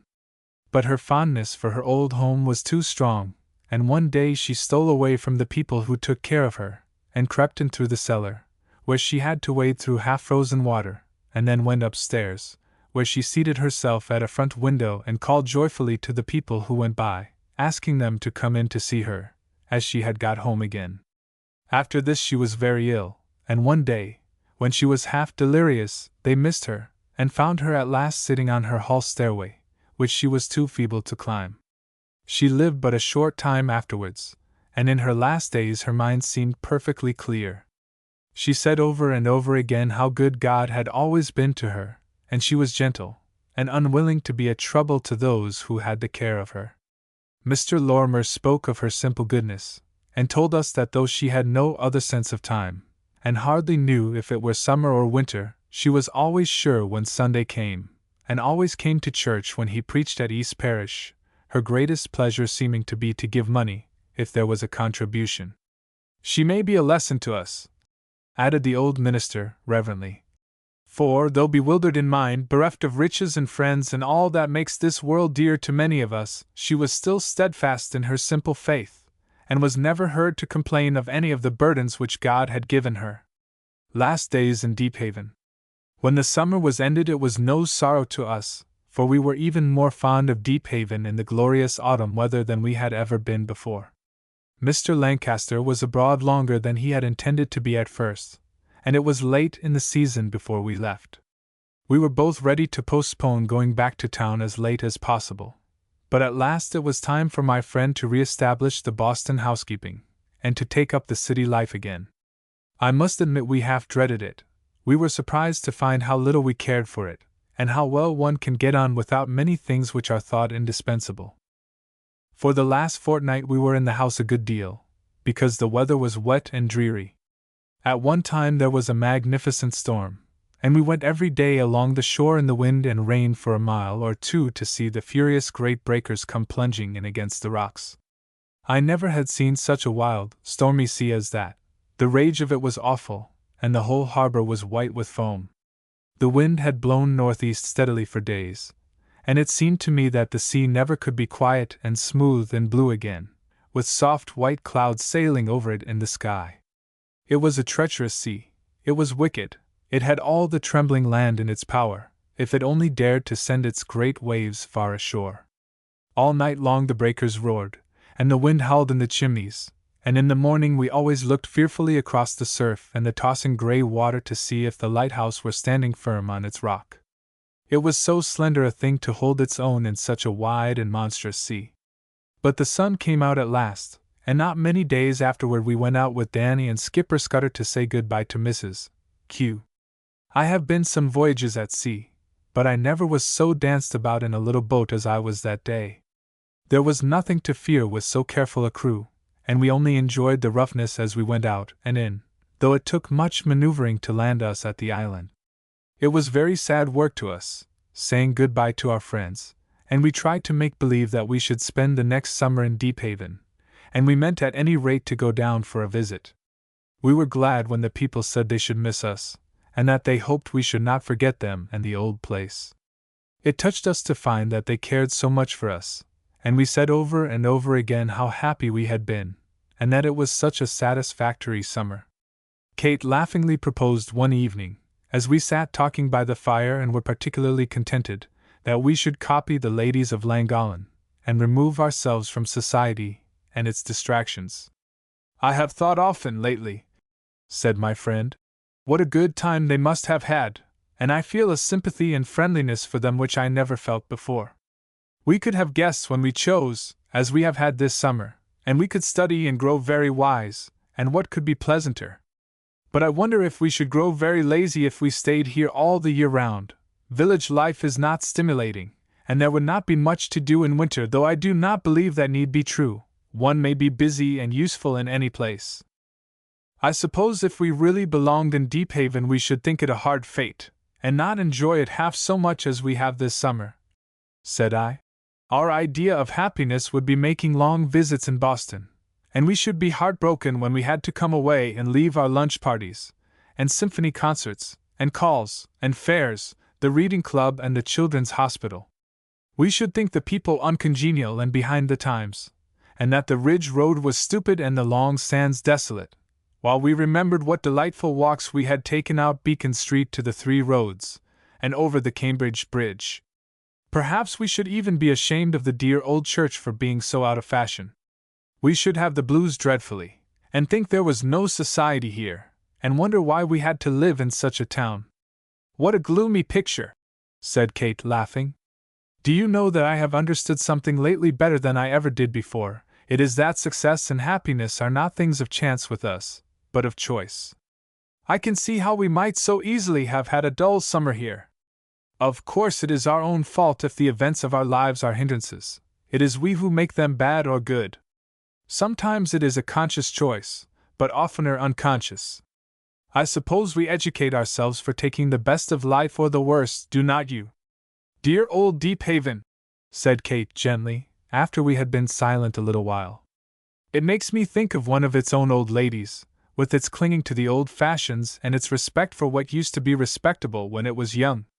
I cannot make fun of what was once dear to somebody, and which realized somebody's ideas of beauty or fitness. I don't dispute the usefulness of a new, bustling, manufacturing town with its progressive ideas, but there is a simple dignity in a town like Deephaven, as if it tried to be loyal to the traditions of its ancestors.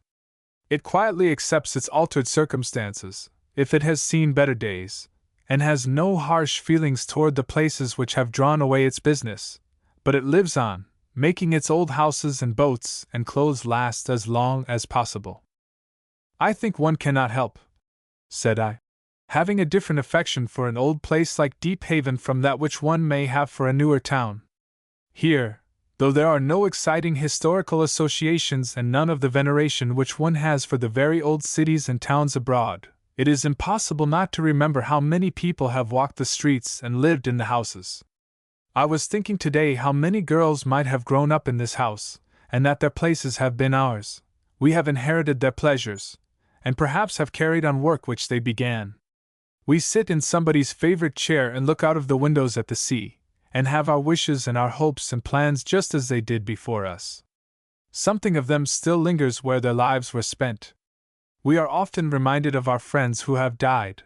Why are we not reminded as surely of strangers in such a house as this, finding some trace of the lives which were lived among the sights we see and the things we handle, as the incense of many masses lingers in some old cathedral, and one catches the spirit of longing and prayer where so many heavy hearts have brought their burdens and have gone away comforted. When I first came here, said Kate, it used to seem very sad to me to find Aunt Catherine's little trinkets lying about the house. I have often thought of what you have just said. I heard Mrs. Patten say the other day that there is no pocket in a shroud, and of course it is better that we should carry nothing out of this world. Yet I can't help wishing that it were possible to keep some of my worldly goods always. There are 1 or 2 books of mine and some little things which I have had a long time, and of which I have grown very fond. It makes me so sorry to think of their being neglected and lost. I cannot believe I shall forget these earthly treasures when I am in heaven, and I wonder if I shall not miss them. Isn't it strange to think of not reading one's Bible any more? I suppose this is a very low view of heaven, don't you? And we both smiled. I think the next dwellers in this house ought to find a decided atmosphere of contentment, said I. Have you ever thought that it took us some time to make it your house instead of Miss Brandon's? It used to seem to me that it was still under her management, that she was its mistress. But now it belongs to you, and if I were ever to come back without you I should find you here. It is bewildering to know that this is the last chapter, and that it must not be long. I remember so many of our pleasures of which I have hardly said a word. There were our guests, of whom I have told you nothing, and of whom there was so much to say. Of course we asked my Aunt Mary to visit us, and Miss Margaret Tennant, and many of our girl friends. All the people we know who have yachts made the port of Deephaven if they were cruising in the neighboring waters. Once a most cheerful party of Kate's cousins and some other young people whom we knew very well came to visit us in this way, and the yacht was kept in the harbor a week or more, while we were all as gay as bobolinks and went frisking about the country, and kept late hours in the sober old Brandon house. My Aunt Mary, who was with us, and Kate's aunt, Mrs. Thorniford, who knew the Carews and was commander of the yacht party, tried to keep us in order and to make us ornaments to Deephaven society instead of reproaches and stumbling blocks. Kate's younger brothers were with us, waiting until it was time for them to go back to college, and I think there never had been such picnics in Deephaven before, and I fear there never will be again. We are fond of reading, and we meant to do a great deal of it, as every one does who goes away for the summer, but I must confess that our grand plans were not well carried out. Our German dictionaries were on the table in the west parlor until the sight of them mortified us, and finally, to avoid their silent reproach, I put them in the closet, with the excuse that it would be as easy to get them there, and they would be out of the way. We used to have the magazines sent us from town. You would have smiled at the box of books which we carried to Deephaven, and indeed we sent 2 or 3 times for others, but I do not remember that we ever carried out that course of study which we had planned with so much interest. We were out of doors so much that there was often little time for anything else. Kate said one day that she did not care, in reading, to be always making new acquaintances, but to be seeing more of old ones, and I think it is a very wise idea. We each have our pet books. Kate carries with her a much-worn copy of Mr. Rutherford's Children, which has been her delight ever since she can remember. Sybil and Chrissa are dear old friends, though I suppose now it is not merely what Kate reads, but what she associates with the story. I am not often separated from Jean Ingelow's Stories Told to a Child, that charmingly wise and pleasant little book. It is always new, like Kate's favorite. It is very hard to make a list of the books one likes best, but I remember that we had The Village on the Cliff, and Henry Esmond, and Tom Brown at Rugby, with his more serious ancestor, Sir Thomas Brown.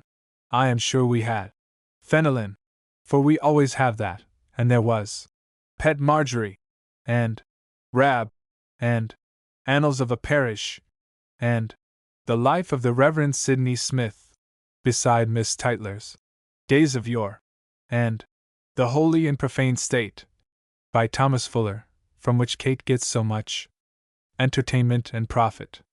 We read Mr. Emerson's essays together, out of doors, and some stories which had been our dear friends at school, like Leslie Goldthwaite. There was a very good library in the house, and we both like old books, so we enjoyed that. And we used to read The Spectator, and many old-fashioned stories and essays and sermons, with much more pleasure because they had such quaint old brown leather bindings. You will not doubt that we had some cherished volumes of poetry, or that we used to read them aloud to each other when we sat in our favorite corner of the rocks at the shore, or were in the pine woods of an afternoon. We used to go out to tea, and do a great deal of social visiting, which was very pleasant. Dinner parties were not in fashion, though it was a great attention to be asked to spend the day, which courtesy we used to delight in extending to our friends, and we entertained company in that way often.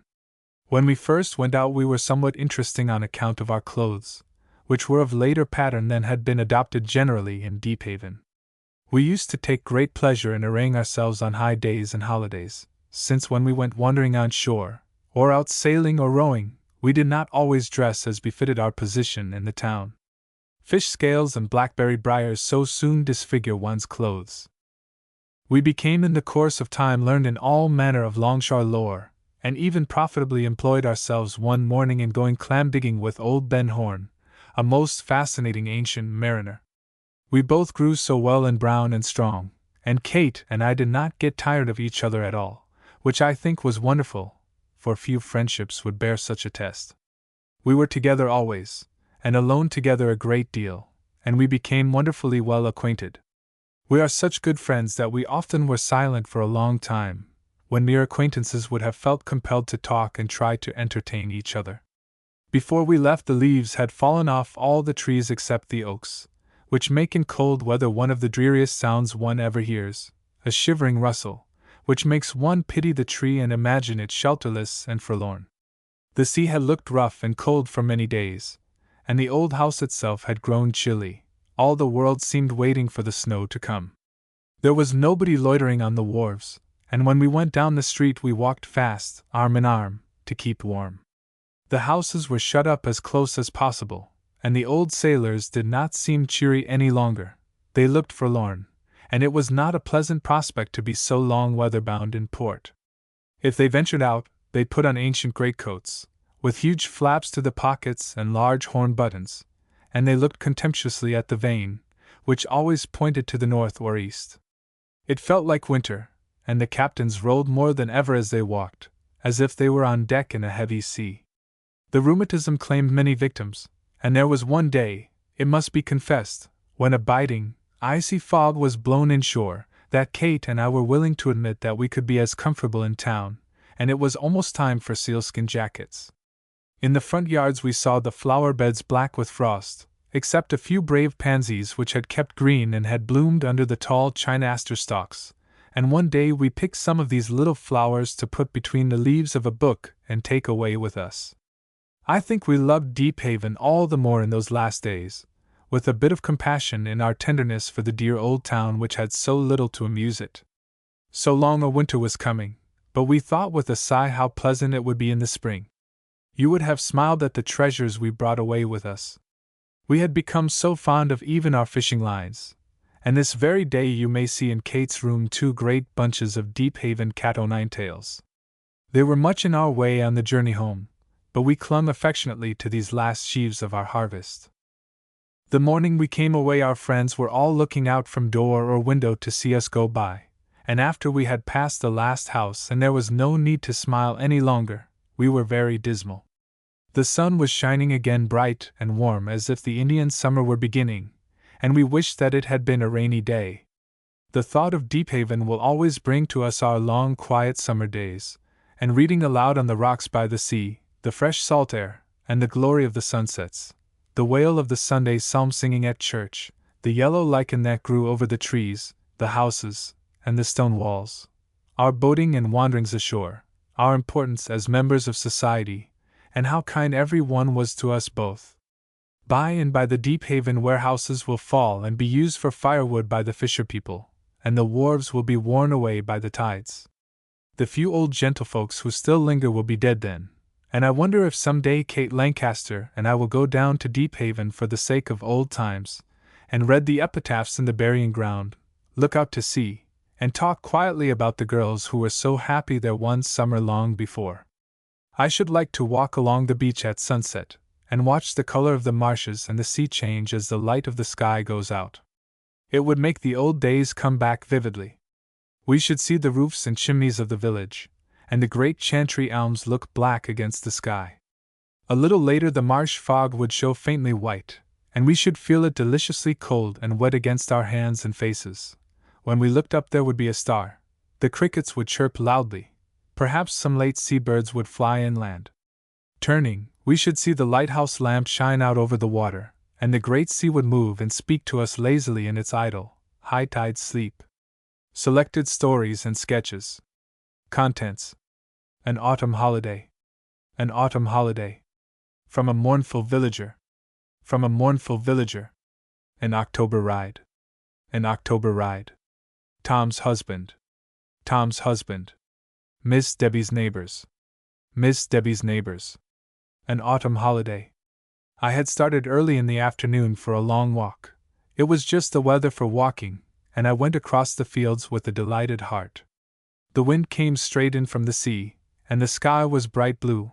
There was a little tinge of red still lingering on the maples, and my dress brushed over the late goldenrods, while my old dog, who seemed to have taken a new lease of youth, jumped about wildly and raced after the little birds that flew up out of the long brown grass, the constant little chickadees, that would soon sing before the coming of snow. But this day brought no thought of winter. It was one of the October days when to breathe the air is like drinking wine, and every touch of the wind against one's face is a caress, like a quick, sweet kiss, that wind is. You have a sense of companionship. It is a day that loves you. I went strolling along, with this dear idle day for company. It was a pleasure to be alive, and to go through the dry grass, and to spring over the stone walls and the shaky pasture fences. I stopped by each of the stray apple trees that came in my way, to make friends with it, or to ask after its health, if it were an old friend. These old apple trees make very charming bits of the world in October. The leaves cling to them later than to the other trees, and the turf keeps short and green underneath. And in this grass, which was frosty in the morning, and has not quite dried yet, you can find some cold little cider apples, with one side nearly, and one shiny bright red or yellow cheek. They are wet with dew, these little apples, and a black ant runs anxiously over them when you turn them round and round to see where the best place is to bite. There will almost always be a bird's nest in the tree, and it is most likely to be a robin's nest. The prehistoric robins must have been cave dwellers, for they still make their nests as much like cellars as they can, though they follow the new fashion and build them aloft. One always has a thought of spring at the sight of a robin's nest. It is so little while ago that it was spring, and we were so glad to have the birds come back, and the life of the new year was just showing itself. We were looking forward to so much growth and to the realization and perfection of so many things. I think the sadness of autumn, or the pathos of it, is like that of elderly people. We have seen how the flowers looked when they bloomed and have eaten the fruit when it was ripe. The questions have had their answer, the days we waited for have come and gone. Everything has stopped growing.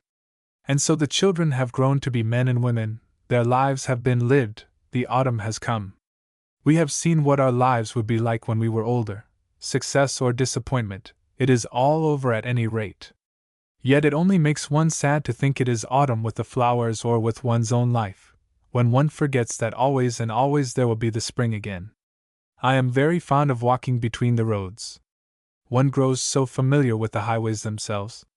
But once leap the fence, and there are 100 roads that you can take, each with its own scenery and entertainment. Every walk of this kind proves itself a tour of exploration and discovery, and the fields of my own town, which I think I know so well, are always new fields. I find new ways to go, new sights to see, new friends among the things that grow, and new treasures and pleasures every summer, and later, when the frosts have come and the swamps have frozen, I can go everywhere I like all over my world. That afternoon I found something I had never seen before, a little grave alone in a wide pasture which had once been a field. The nearest house was at least 2 miles away, but by hunting for it I found a very old cellar, where the child's home used to be, not very far off, along the slope. It must have been a great many years ago that the house had stood there, and the small slate headstone was worn away by the rain and wind, so there was nothing to be read, if indeed there had ever been any letters on it. It had looked many a storm in the face, and many a red sunset. I suppose the woods nearby had grown and been cut, and grown again, since it was put there. There was an old sweet-briar bush growing on the short little grave, and in the grass underneath I found a ground sparrow's nest. It was like a little neighborhood, and I have felt ever since as if I belonged to it, and I wondered then if one of the young ground sparrows was not always sent to take the nest when the old ones were done with it, so they came back in the spring year after year to live there, and there were always the stone and the sweet-briar bush and the birds to remember the child. It was such a lonely place in that wide field under the great sky, and yet it was so comfortable too, but the sight of the little grave at first touched me strangely, and I tried to picture to myself the procession that came out from the house the day of the funeral, and I thought of the mother in the evening after all the people had gone home, and how she missed the baby, and kept seeing the new grave out here in the twilight as she went about her work. I suppose the family moved away, and so all the rest were buried elsewhere. I often think of this place, and I link it in my thoughts with something I saw once in the water when I was out at sea, a little boat that some child had lost, that had drifted down the river and out to sea. Too long a voyage, for it was a sad little wreck, with even its white sail of a handbreadth half under water, and its twine rigging trailing astern. It was a silly little boat, and no loss, except to its owner, to whom it had seemed as brave and proud a thing as any ship of the line to you and me. It was a shipwreck of his small hopes, I suppose, and I can see it now, the toy of the great winds and waves, as it floated on its way, while I sailed on mine, out of sight of land. The little grave is forgotten by everybody but me, I think. The mother must have found the child again in heaven a very long time ago, but in the winter I shall wonder if the snow has covered it well, and next year I shall go to see the sweet-briar bush when it is in bloom. God knows what use that life was. The grave is such a short one, and nobody knows whose little child it was, but perhaps 1,000 people in the world today are better because it brought a little love into the world that was not there before. I sat so long here in the sun that the dog, after running after all the birds, and even chasing crickets, and going through a great piece of affectation in barking before an empty woodchuck's hole to kill time, came to sit patiently in front of me, as if he wished to ask when I would go on. I had never been in this part of the pasture before. It was at one side of the way I usually took, so presently I went on to find a favorite track of mine, half a mile to the right, along the bank of a brook. There had been heavy rains the week before, and I found more water than usual running, and the brook was apparently in a great hurry. It was very quiet along the shore of it. The frogs had long ago gone into winter quarters, and there was not one to splash into the water when he saw me coming. I did not see a muskrat either, though I knew where their holes were by the piles of fresh-water mussel shells that they had untidily thrown out at their front door. I thought it might be well to hunt for mussels myself, and crack them in search of pearls, but it was too serene and beautiful a day. I was not willing to disturb the comfort of even a shellfish. It was one of the days when one does not think of being tired. The scent of the dry, everlasting flowers, and the freshness of the wind, and the cawing of the crows, all come to me as I think of it, and I remember that I went a long way before I began to think of going home again. I knew I could not be far from a crossroad, and when I climbed a low hill I saw a house which I was glad to make the end of my walk, for a time, at any rate. It was some time since I had seen the old woman who lived there, and I liked her dearly, and was sure of a welcome. I went down through the pasture lane, and just then I saw my father drive away up the road, just too far for me to make him hear when I called. That seemed too bad at first, until I remembered that he would come back again over the same road after a while, and in the meantime I could make my call. The house was low and long and unpainted, with a great many frostbitten flowers about it. Some hollyhocks were bowed down despairingly, and the morning glory vines were more miserable still.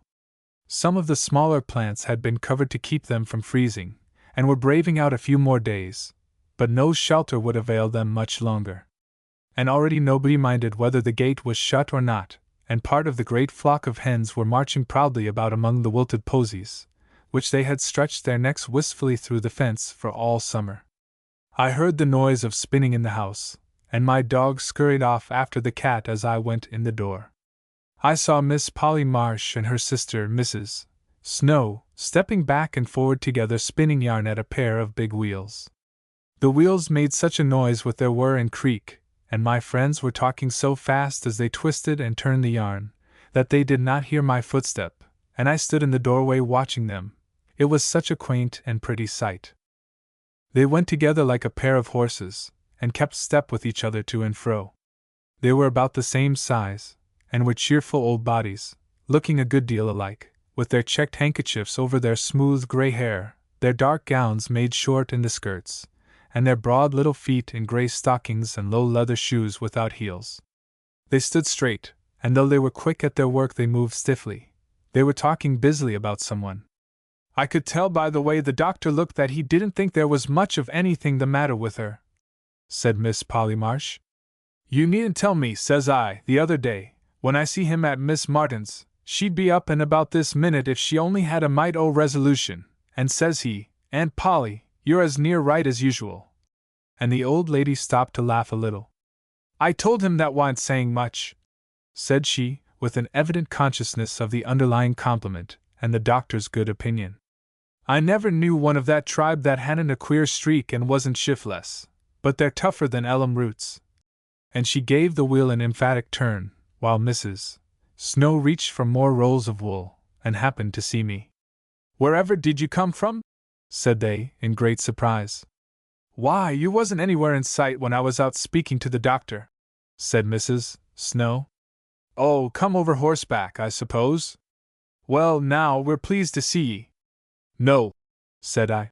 I walked across the fields.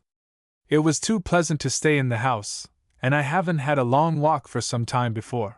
I begged them not to stop spinning, but they insisted that they should not have turned the wheels a half-dozen times more, even if I had not come, and they pushed them back to the wall before they came to sit down to talk with me over their knitting, for either of them were ever known to be idle.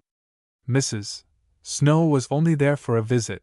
She was a widow, and lived during most of the year with her son, and Aunt Polly was at home but seldom herself, as she was a famous nurse, and was often in demand all through that part of the country.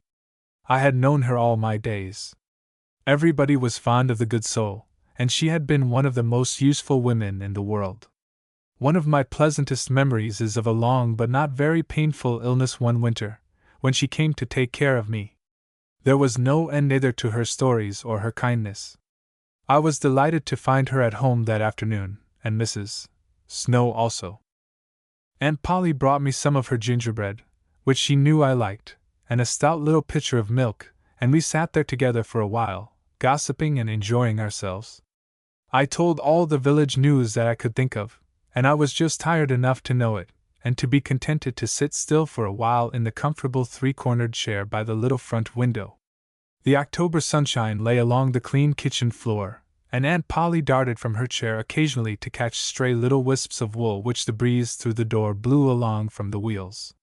There was a gay string of red peppers hanging over the very high mantelshelf, and the woodwork in the room had never been painted, and had grown dark brown with age and smoke and scouring.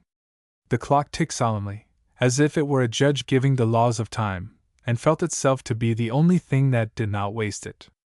There was a bouquet of asparagus and some late sprigs of larkspur and white petunias on the table underneath, and a Levitt's almanac lay on the county paper, which was itself lying on the big Bible, of which Aunt Polly made a point of reading 2 chapters every day in course. I remember her saying, despairingly, one night, half to herself, "I don't know but I may skip the Chronicles next time." But I have never to this day believed that she did. They asked me at once to come into the best room, but I liked the old kitchen best. "Who was it that you were talking about as I came in?" said I. "You said you didn't believe there was much the matter with her." And Aunt Polly clicked her knitting needles faster, and told me that it was Mary Susan Ash, over by Little Creek. "They're dreadful nervous, all them Ashes," said Mrs. Snow. "You know young Joe Adams's wife, over our way, is a sister to her, and she's forever a doctorin'. Poor fellow! He's got a drag. I'm real sorry for Joe, but land sakes alive! He might 'a' known better. They said she had an old green bandbox with a gingham cover that was stowed full o' vials, that she moved with the rest of her things when she was married, besides some she carried in her hands. I guess she ain't in no more hurry to go than any of the rest of us. I've lost every mite of patience with her. I was over there last week one day, and she'd had a call from the news supply. You know Adams's folks is Methodists, and he was took in by her. She made out she got the consumption, and she told how many complaints she had, and what a sight o' medicine she took, and she groaned and sighed, and her voice was so weak you couldn't more than just hear it. I stepped right into the bedroom after he'd been prayin' with her, and was taking leave. You thought, by what he said, she was going right off then.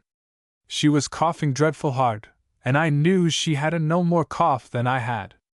So says I, "What's the matter, Adeline? I'll get ye a drink of water.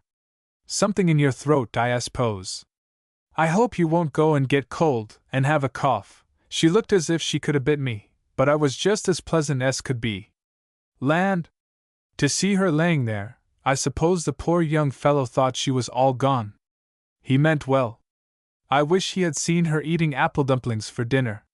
She felt better long in the first o' the afternoon before he come. I says to her, right before him, that I guess them dumplings did her good, but she never made no answer.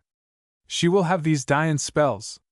I don't know she can help it, but she needn't act as if it was a credit to anybody to be sick and laid up. Poor Joe, he come over for me last week another day, and said she'd been havin' spasms, and asked me if there wa'n't something I could think of. "Yes," says I, "you just take a pail o' stone-cold water, and throw it square into her face. That'll bring her out of it." And he looked at me a minute, and then he burst out laughing. He couldn't help it. He's too good to her, that's the trouble. "You never said that to her about the dumplings?" said Aunt Polly admiringly. "Well, I shouldn't ha' dared." And she rocked and knitted away faster than ever, while we all laughed. Now with Mary Susan it's different. I suppose she does have the neurology, and she's a poor broken-down creature. I do feel for her more than I do for Adeline. She was always a willing girl, and she worked herself to death, and she can't help these notions, nor being an ash neither. I'm the last one to be hard on anybody that's sick and in trouble," said Mrs. Snow. "Bless you, she set up with Adeline herself 3 nights in 1 week, to my knowledge." "It's more'n I would do," said Aunt Polly, as if there were danger that I should think Mrs. Snow's kind heart to be made of flint. "It ain't what I call watching," said she, apologetically. "We both doze off, and then when the folks come in the morning she'll tell what a sufferin' night she's had. She likes to have it said she has to have watchers. It's strange what a queer streak there is running through the whole of 'em," said Aunt Polly, presently. "It always was so, far back's you can follow 'em. Did you ever hear about that great uncle of theirs that lived over to the other side o' Denby, over to what they call the Denby Meadows? We had a cousin o' my father's that kept house for him. He was a single man, and I spent most of a summer and fall with her once when I was growing up. She seemed to want company. It was a lonesome sort of a place. There! I don't know when I have thought to that," said Mrs. Snow, looking much amused. "What stories you did use to tell, after you come home, about the way he used to act! Dear sakes! She used to keep us laughing till we was tired. Do tell her about him, Polly, she'll like to hear." "Well, I've forgot a good deal about it. You see, it was much as 50 years ago. I wasn't more than 17 or 18 years old. He was a very respectable man, old Mr. Dan'l Gunn was, and a captain in the militia in his day. Captain Gunn, they always called him. He was well off, but he got sunstruck, and never was just right in his mind afterward.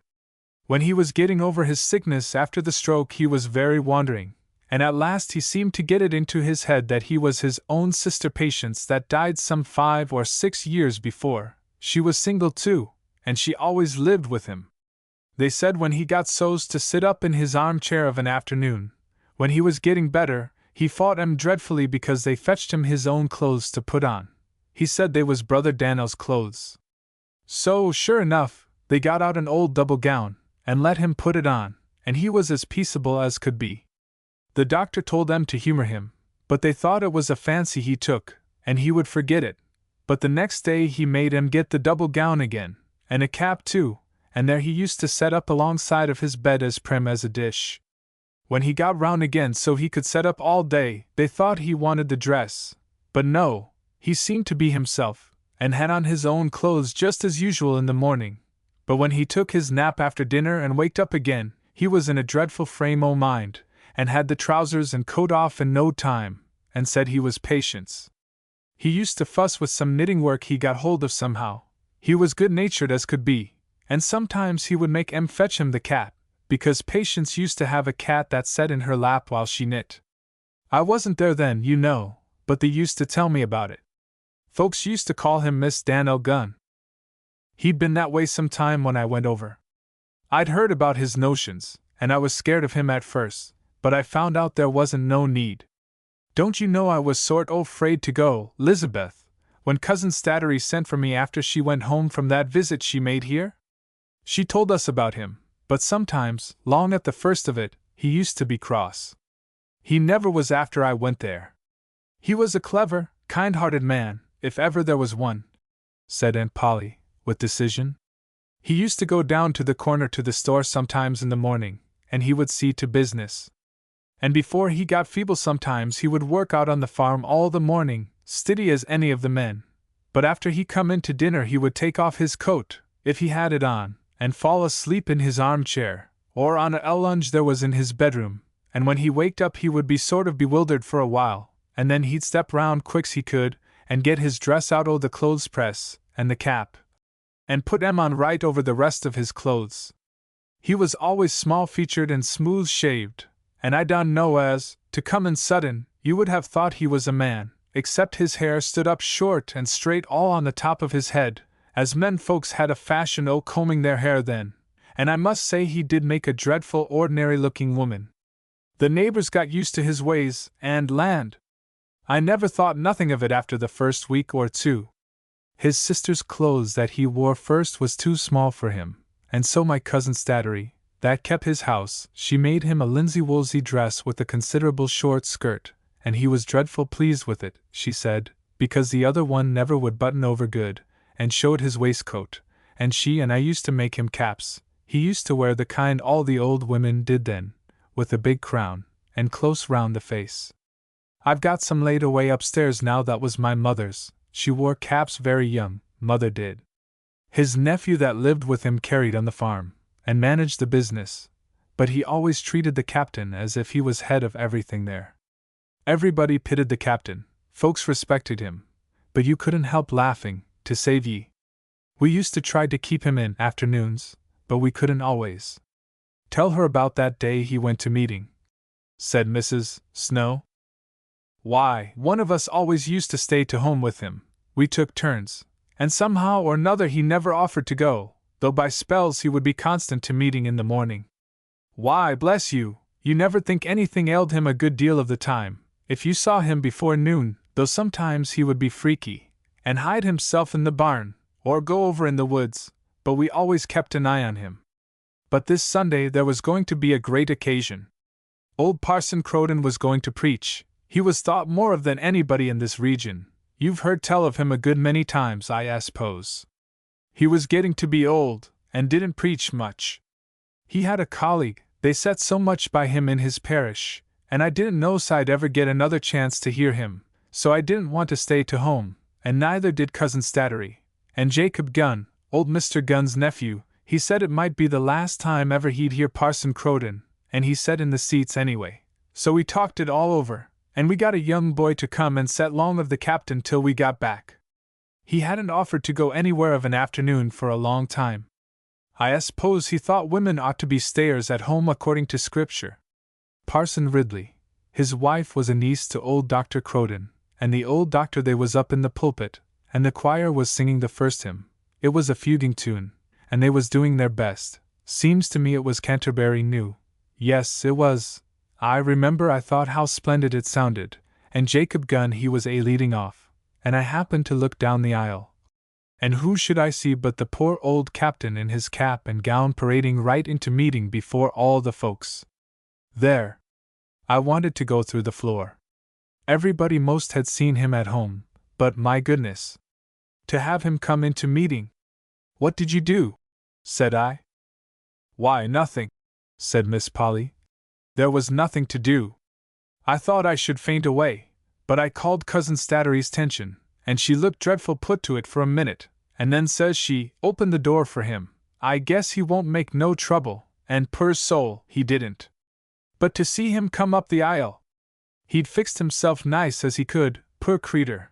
He'd raked out Miss Patience's old Navarino bonnet with green ribbons and a willow feather, and set it on right over his cap, and he had her bead bag on his arm, and her turkey-tail fan that he'd got out of the best room, and he come with little short steps up to the pew, and I supposed he'd set by the door, but no, he made to go by us, up into the corner where she used to set, and took her place, and spread his dress out nice, and got his handkerchief out o' his bag, just he'd seen her do.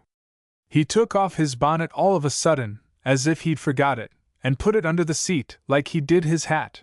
That was the only thing he did that any woman wouldn't have done, and the crown of his cap was bent some. I thought I should.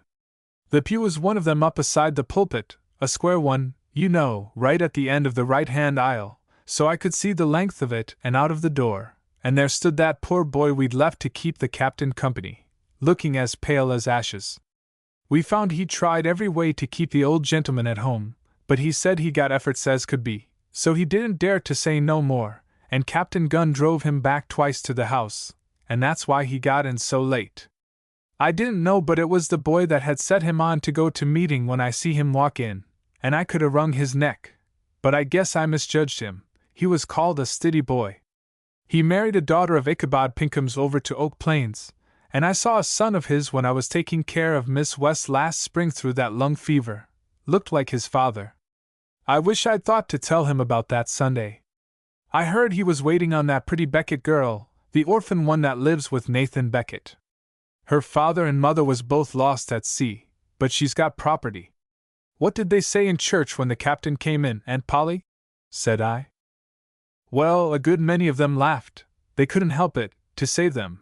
But the captain he was some hard o' hearin', so he never noticed it, and he sat there in the corner and fanned him, as pleased and satisfied as could be. The singers they had the worst time, but they had just come to the end of a verse, and they played on the instruments a good while in between, but I could see 'em shake, and I suppose the tune did stray a little, though they went through it well. And after the first fun of it was over, most of the folks felt bad. You see, the captain had been very much looked up to, and it was his misfortune, and he sat there quiet, listening to the preaching. I see some tears in some o' the old folks' eyes. They hated to see him so broke in his mind, you know. There was more than usual of 'em out that day. They knew how bad he'd feel if he realized it. A good Christian man he was, and dreadful precise, I've heard 'em say. Did he ever go again? Said I. I seem to forget, said Aunt Polly. I dare say. I wasn't there but from the last of June into November, and when I went over again it wasn't for 3 years, and the captain had been dead some time. His mind failed him more and more along at the last. But I'll tell you what he did do, and it was the week after that very Sunday, too. He heard it given out from the pulpit that the Female Missionary Society would meet with Miss Williams Sands the Thursday night o' that week, the Sewing Society, you know, and he looked round to us real knowing, and Cousin Statiry says she to me, under her bonnet, you don't s'pose he'll want to go, and I like to have laughed right out.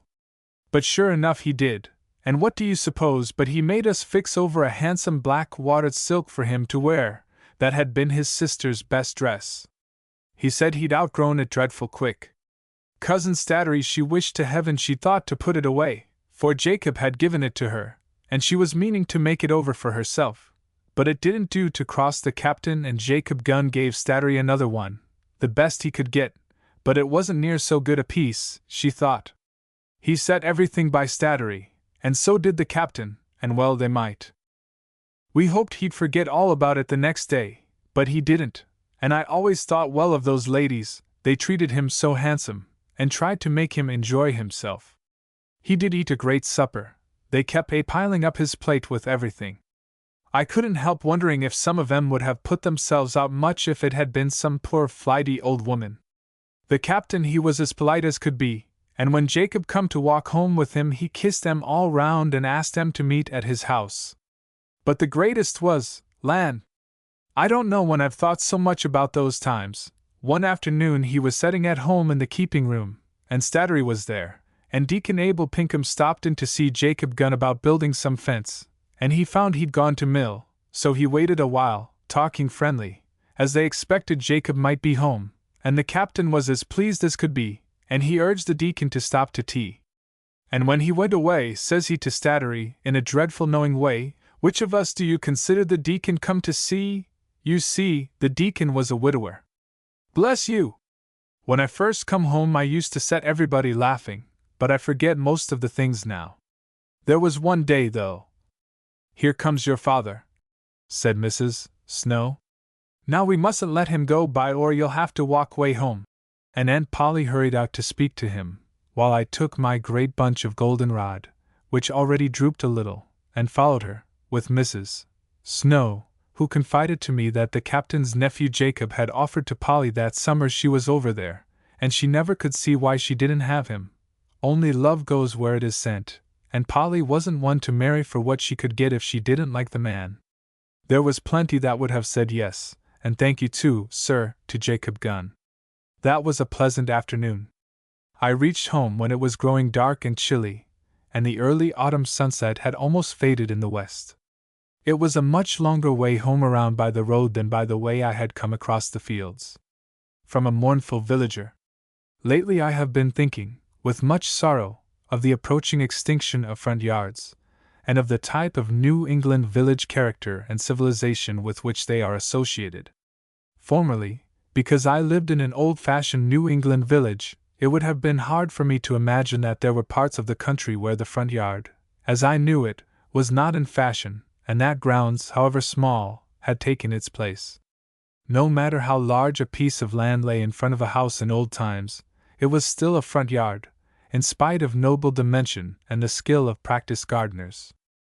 There are still a good many examples of the old manner of out-of-door life and customs, as well as a good deal of the old-fashioned provincial society, left in the eastern parts of the New England states.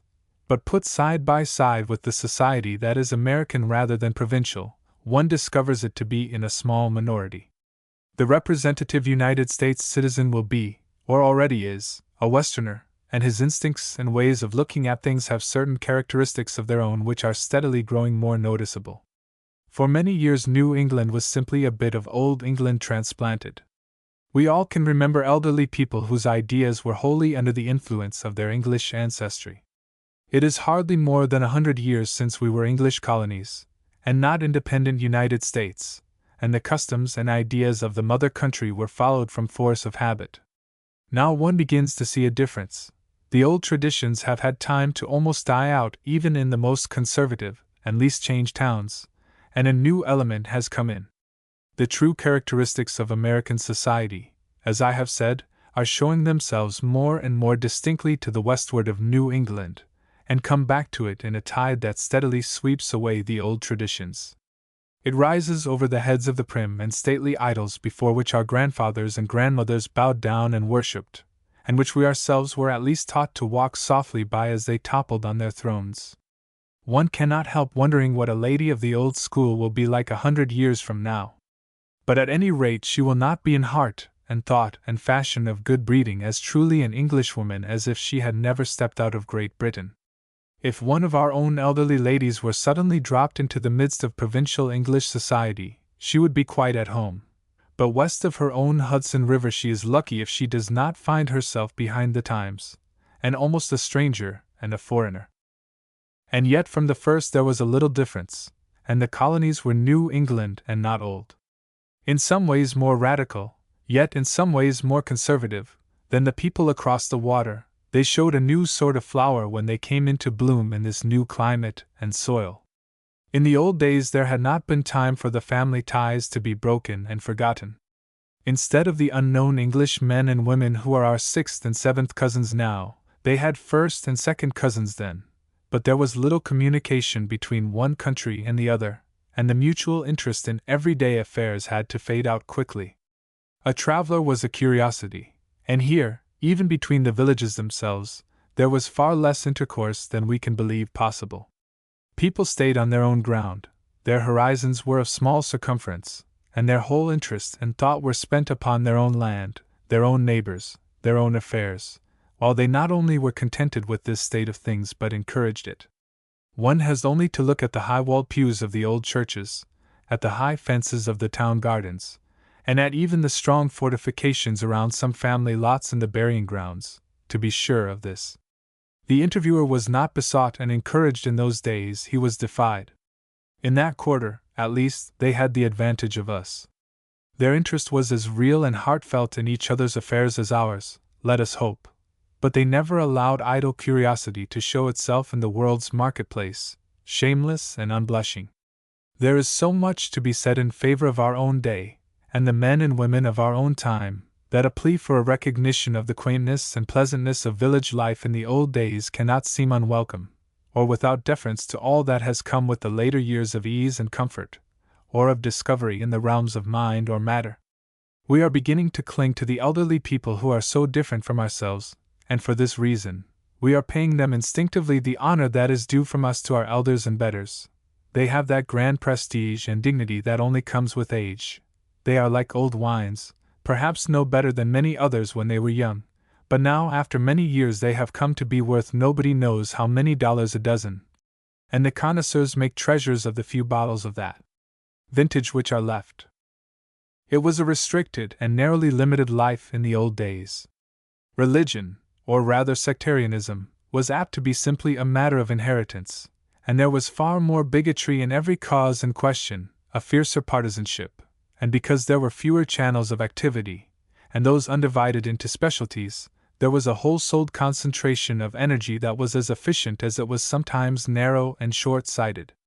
People were more contented in the sphere of life to which it had pleased God to call them, and they do not seem to have been so often sorely tempted by the devil with a sight of the kingdoms of the world and the glory of them. We are more likely to busy ourselves with finding things to do than in doing with our might the work that is in our hands already. The disappearance of many of the village front yards may come to be typical of the altered position of woman, and mark a stronghold on her way from the much talked of slavery and subjection to a coveted equality. She used to be shut off from the wide acres of the farm, and had no voice in the world's politics. She must stay in the house, or only hold sway out of doors in this prim corner of land where she was queen. No wonder that women clung to their rights in their flower gardens then, and no wonder that they have grown a little careless of them now, and that lawn mowers find so ready a sale. The whole world is their front yard nowadays. There might be written a history of front yards in New England which would be very interesting to read. It would end in a treatise upon landscape gardening and its possibilities, and wild flights of imagination about the culture of plants under glass, the application of artificial heat enforcing, and the curious mingling and development of plant life, but it would begin in the simple time of the early colonists. It must have been hard when, after being familiar with the gardens and parks of England and Holland, they found themselves restricted to front yards by way of pleasure grounds. Perhaps they thought such things were wrong, and that having a pleasant place to walk about and out of doors would encourage idle and lawless ways in the young. At any rate, for several years it was more necessary to raise corn and potatoes to keep themselves from starving than to lay out alleys and plant flowers and box borders among the rocks and stumps. There is a great pathos in the fact that in so stern and hard a life there was time or place for any gardens at all. I can picture to myself the little slips and cuttings that had been brought over in the ship, and more carefully guarded than any of the household goods. I can see the women look at them tearfully when they came into bloom, because nothing else could be a better reminder of their old home. What fears there must have been lest the first winter's cold might kill them, and with what love and care they must have been tended. I know a rosebush, and a little while ago I knew an apple tree, that were brought over by the first settlers. The rose still blooms, and until it was cut down the old tree bore apples. It is strange to think that civilized New England is no older than the little red roses that bloom in June on that slope above the river in Kittery. Those earliest gardens were very pathetic in the contrast of their extent and their power of suggestion and association. Every seed that came up was thanked for its kindness, and every flower that bloomed was the child of a beloved ancestry. It would be interesting to watch the growth of the gardens as life became easier and more comfortable in the colonies. As the settlements grew into villages and towns, and the Indians were less dreadful, and the houses were better and more homelike, the busy people began to find a little time now and then when they could enjoy themselves soberly.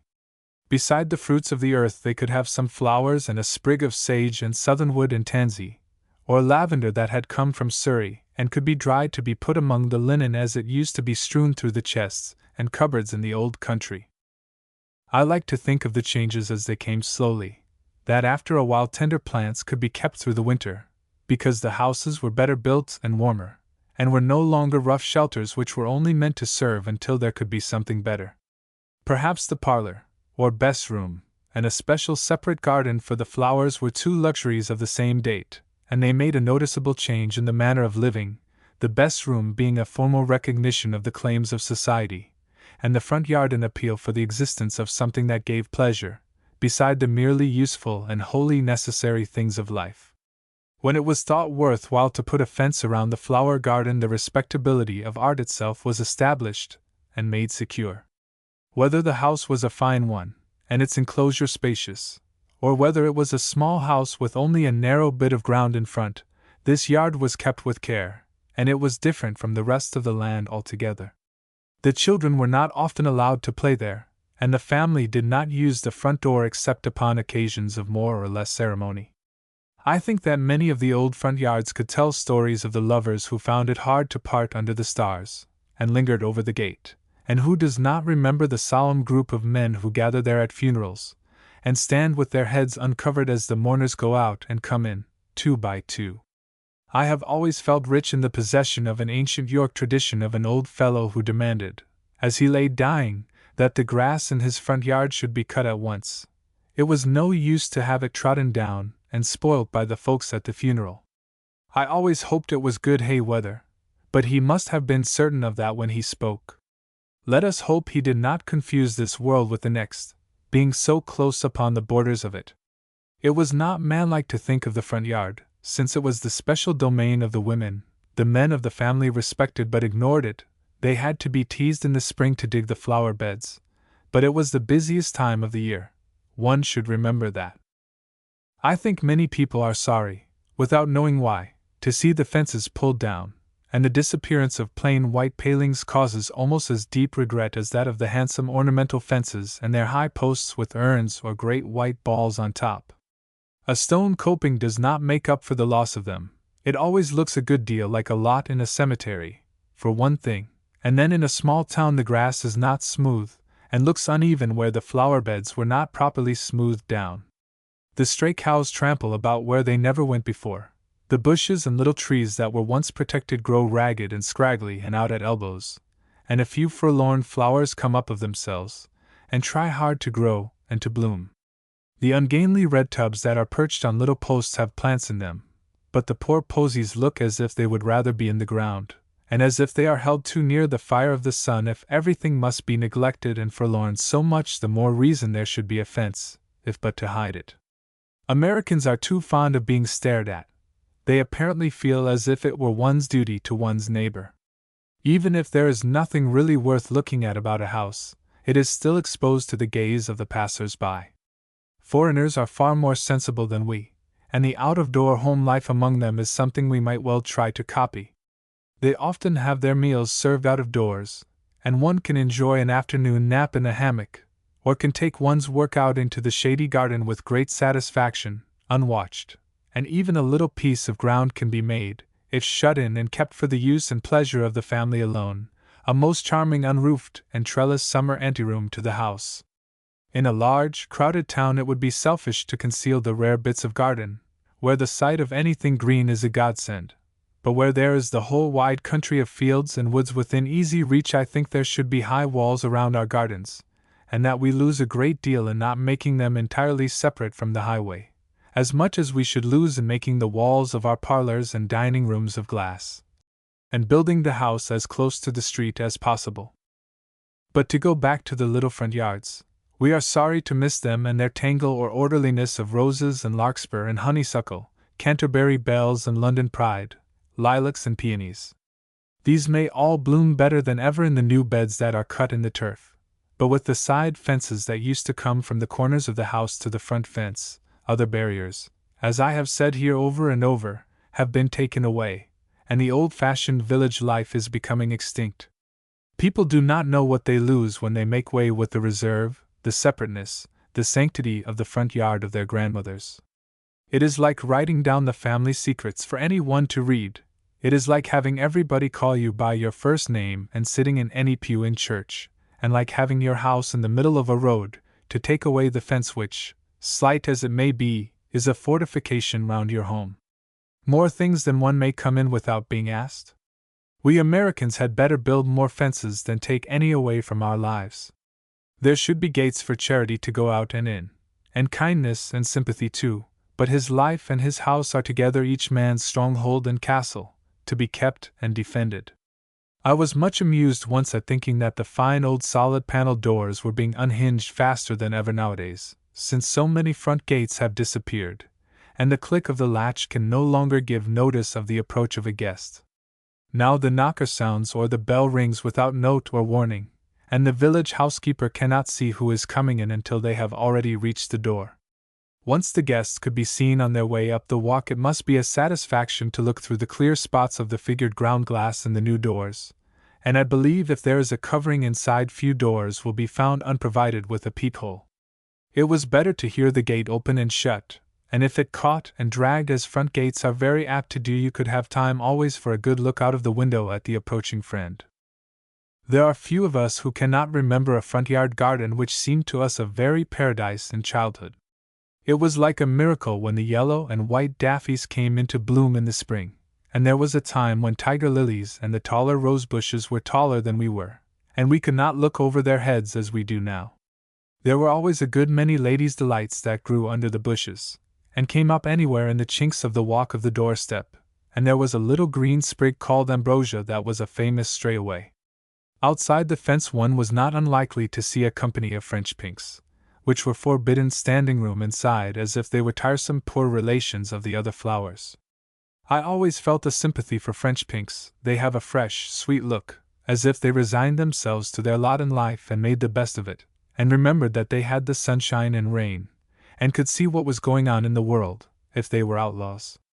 I liked to remember being sent on errands, and being asked to wait while the mistress of the house picked some flowers to send back to my mother. They were almost always prim, flat bouquets in those days. The larger flowers were picked first, and stood at the back and looked over the heads of those that were shorter of stem and stature, and the givers always sent a message that they had not stopped to arrange them. I remember that I had even then a great dislike to lemon verbena, and that I would have waited patiently outside a gate all the afternoon if I knew that someone would kindly give me a sprig of lavender in the evening. And lilies did not seem to me overdressed, but it was easy for me to believe that Solomon in all his glory was not arrayed like a great yellow marigold, or even the dear little single ones that were yellow and brown, and bloomed until the snow came. I wish that I had lived for a little while in those days when lilacs were a new fashion, and it was a great distinction to have some growing in a front yard. It always seems as if lilacs and poplars belonged to the same generation with a certain kind of New English gentlemen and ladies, who were ascetic and severe in some of their fashions, while in others they were more given to pleasuring and mild revelry than either their ancestors or the people who have lived in their houses since. 50 years ago there seems to have been a last tidal wave of Puritanism which swept over the country, and drowned for a time the sober feasting and dancing which before had been considered no impropriety in the larger villages. Whist-playing was clung to only by the most worldly citizens, and, as for dancing, it was made a sin in itself and a reproach, as if every step was taken wilfully in 7-league boots toward a place which is to be the final destination of all the wicked. A single poplar may have a severe and uncharitable look, but a row of them suggests the antique and pleasing pomp and ceremony of their early days, before the sideboard cupboards were only used to keep the boxes of strings and nails and the duster, and the best decanters were put on a high shelf, while the plain ones were used for vinegar in the kitchen closet. There is far less social visiting from house to house than there used to be. People in the smaller towns have more acquaintances who live at a distance than was the case before the days of railroads, and there are more guests who come from a distance, which has something to do with making tea parties and the entertainment of one's neighbors less frequent than in former times. But most of the New England towns have changed their characters in the last 20 years, since the manufactories have come in and brought together large numbers either of foreigners or of a different class of people from those who used to make the most of the population. A certain class of families is rapidly becoming extinct. There will be found in the older villages very few persons left who belong to this class, which was once far more important and powerful. The oldest churches are apt to be most thinly attended simply because a different sort of ideas, even of heavenly things, attract the newer residents. I suppose that elderly people have said, ever since the time of Shem, Ham, and Japheth's wives in the ark, that society is nothing to what it used to be, and we may expect to be always told what unworthy successors we are of our grandmothers. But the fact remains that a certain element of American society is fast dying out, giving place to the new. And with all our glory and pride in modern progress and success we cling to the old associations regretfully. There is nothing to take the place of the pleasure we have in going to see our old friends in the parlors which have changed little since our childhood. No matter how advanced in years we seem to ourselves, we are children still to the gracious hostess. Thank heaven for the friends who have always known us. They may think us unreliable and young still. They may not understand that we have become busy and more or less important people to ourselves and to the world. We are pretty sure to be without honor in our own country, but they will never forget us, and we belong to each other, and always shall. I have received many kindnesses at my friends' hands, but I do not know that I have ever felt myself to be a more fortunate or honored guest than I used years ago, when I sometimes went to call upon an elderly friend of my mother who lived in most pleasant and stately fashion. I used to put on my very best manner, and I have no doubt that my thoughts were well ordered, and my conversation as proper as I knew how to make it. I can remember that I used to sit on a tall ottoman, with nothing to lean against, and my feet were off soundings, I was so high above the floor. We used to discuss the weather, and I said that I went to school, sometimes, or that it was then vacation, as the case might be, and we tried to make ourselves agreeable to each other. Presently my lady would take her keys out of her pocket, and sometimes a maid would come to serve me, or else she herself would bring me a silver tray with some pound cakes baked in hearts and rounds, and a small glass of wine, and I proudly felt that I was a guest, though I was such a little thing and attention was being paid me, and a thrill of satisfaction used to go over me for my consequence and importance. A handful of sugar plums would have seemed nothing beside this entertainment.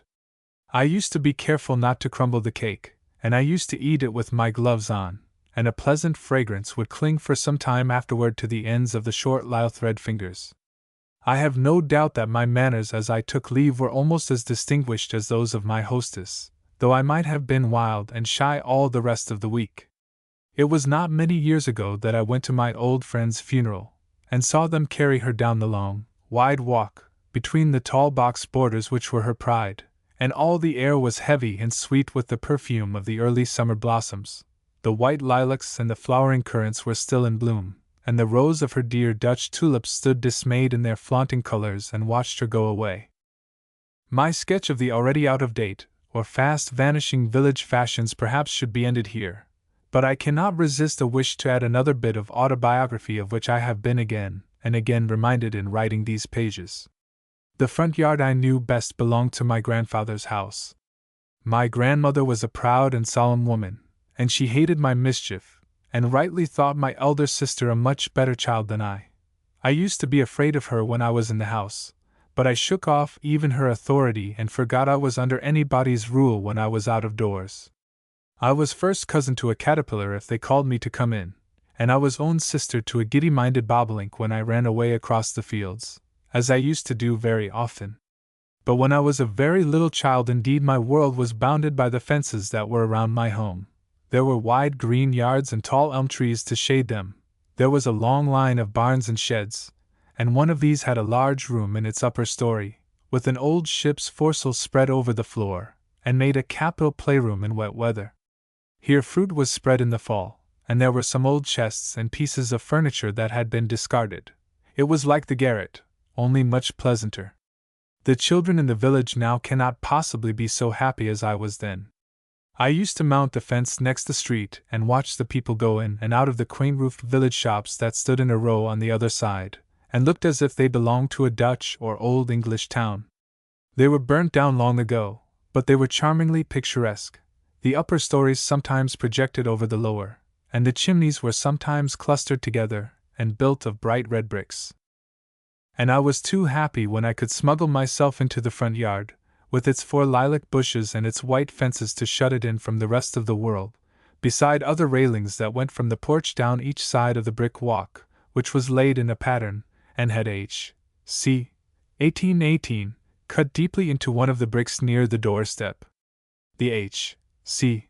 was for Henry Currier the mason, who had signed this choice bit of work as if it were a picture, and he had been dead so many years that I used to think of his initials as if the corner brick were a little gravestone for him. The knocker used to be so bright that it shone at you, and caught your eye bewilderingly, as you came in from the street on a sunshiny day. There were very few flowers, for my grandmother was old and feeble when I knew her, and could not take care of them, but I remember that there were blush roses, and white roses, and cinnamon roses all in a tangle in one corner, and I used to pick the crumpled petals of those to make myself a delicious coddle with ground cinnamon and damp brown sugar. In the spring I used to find the first green grass there, for it was warm and sunny, and I used to pick the little French pinks when they dared show their heads in the cracks of the flagstones that were laid around the house. There were small shoots of lilac, too, and their leaves were brown and had a faint, sweet fragrance, and a little later the dandelions came into bloom. The largest ones I knew grew there, and they have always been to this day my favorite flowers.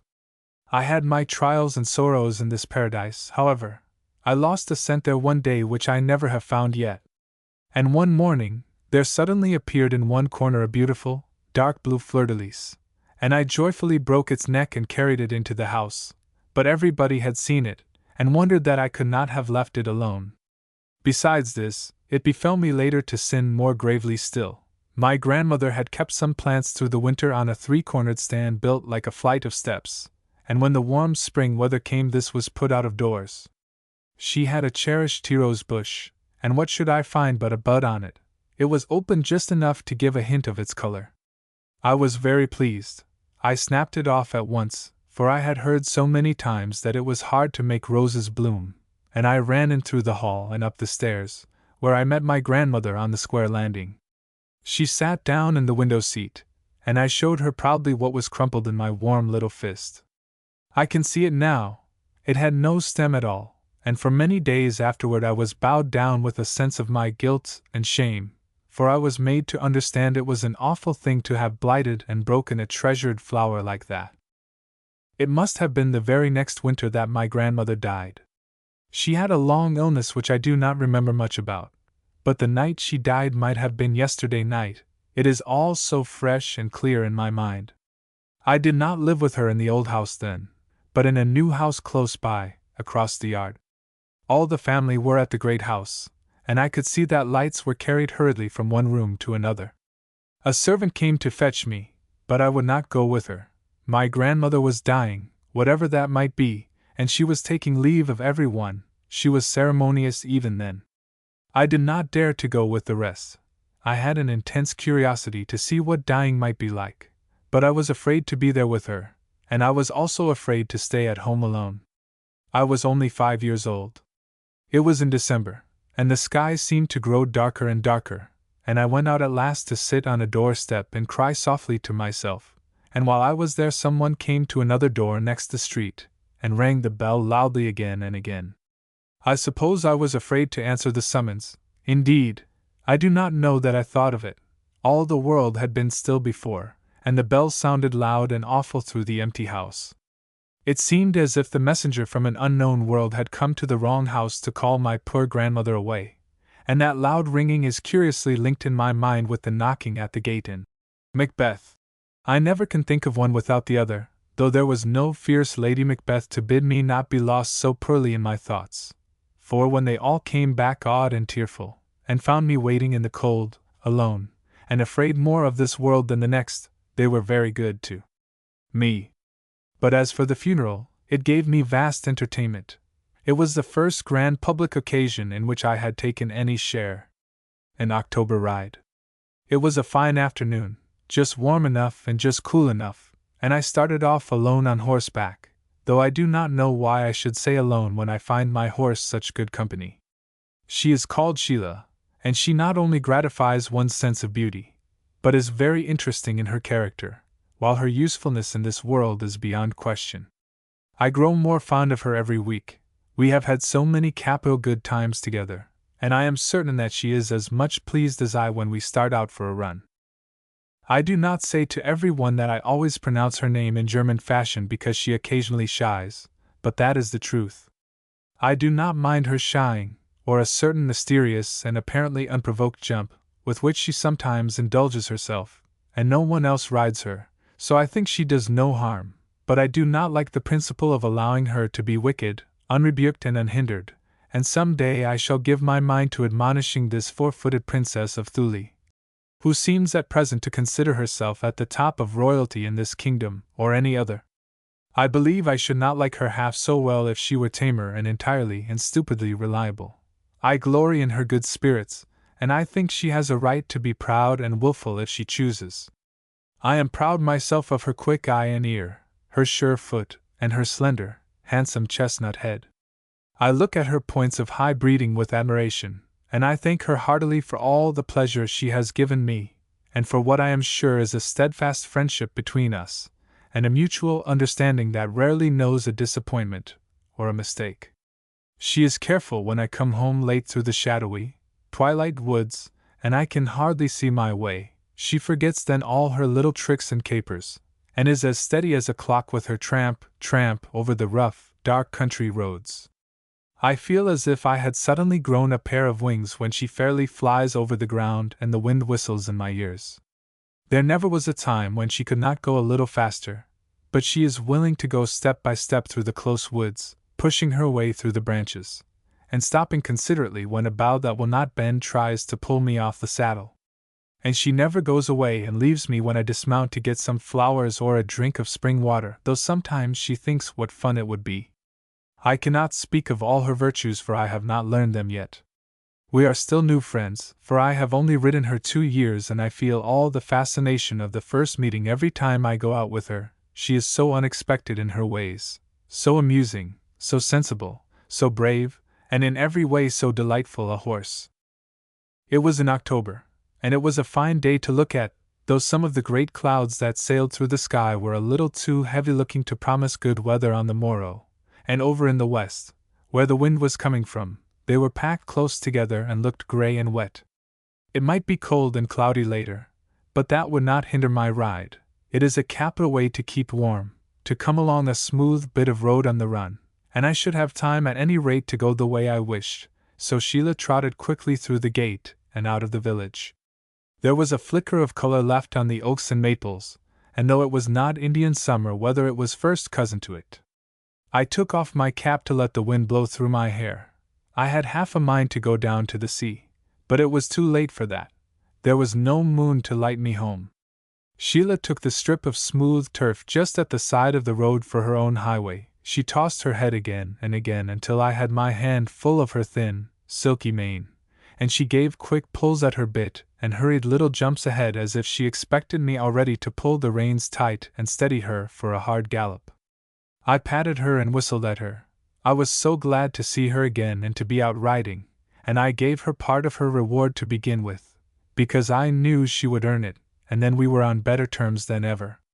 She has such a pretty way of turning her head to take the square lump of sugar, and she never bit my fingers or dropped the sugar in her life. Down in the lower part of the town on the edge of York, there is a long tract of woodland, covering what is called the Rocky Hills, rough, high land, that stretches along from beyond Agamenticus, near the sea, to the upper part of Elliot, near the Piscataqua River.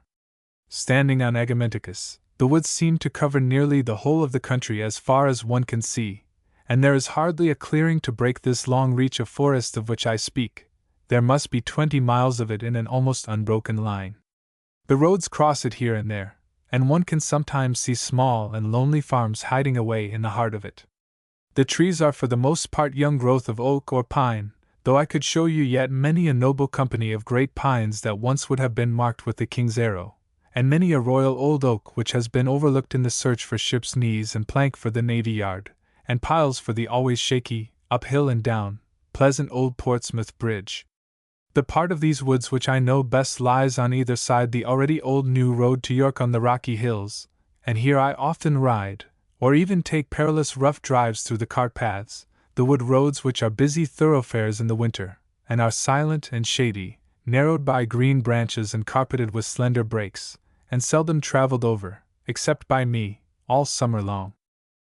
It was a great surprise, or a succession of surprises, one summer, when I found that every one of the old uneven tracks led to, or at least led by, what had once been a clearing, and in old days must have been the secluded home of some of the earliest adventurous farmers of this region.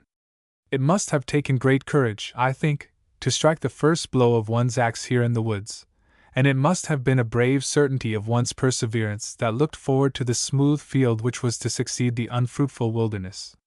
The farms were far enough apart to be very lonely, and I suppose at first the cry of fierce wild creatures in the forest was an everyday sound, and the Indians stole like snakes through the bushes and crept from tree to tree about the houses, watching, begging, and plundering, over and over again.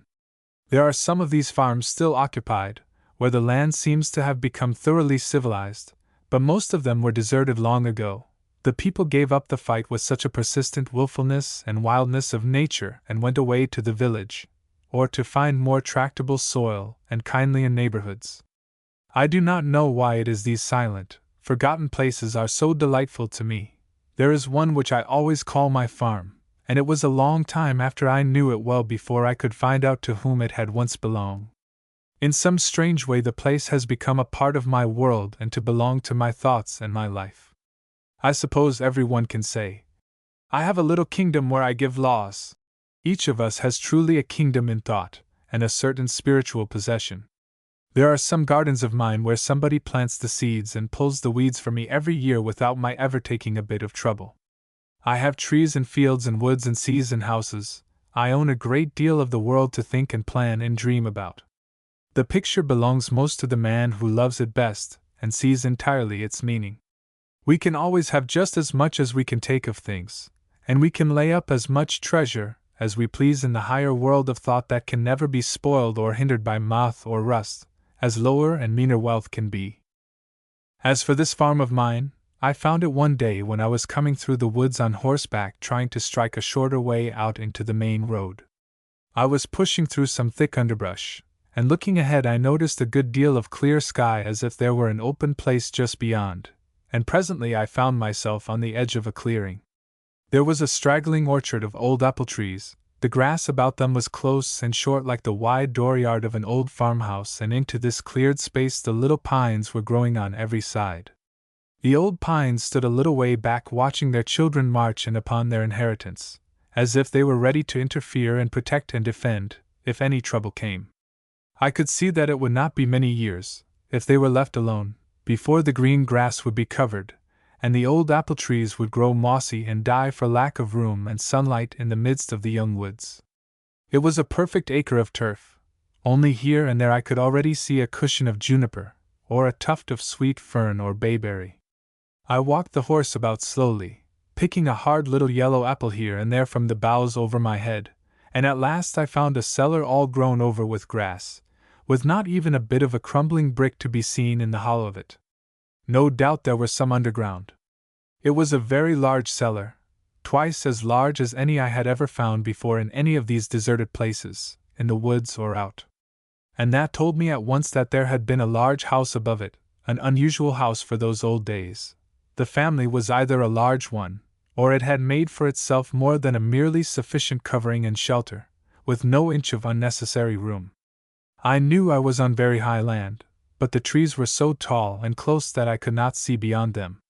The wind blew over pleasantly, and it was a curiously protected and hidden place, sheltered and quiet, with its one small crop of cider apples dropping ungathered to the ground, and unharvested there, except by hurrying black ants and sticky, witless little snails. I suppose my feeling toward this place was like that about a ruin, only this seemed older than a ruin. I could not hear my horse's footfalls, and an apple startled me when it fell with a soft thud, and I watched it roll a foot or two and then stop, as if it knew it never would have anything more to do in the world.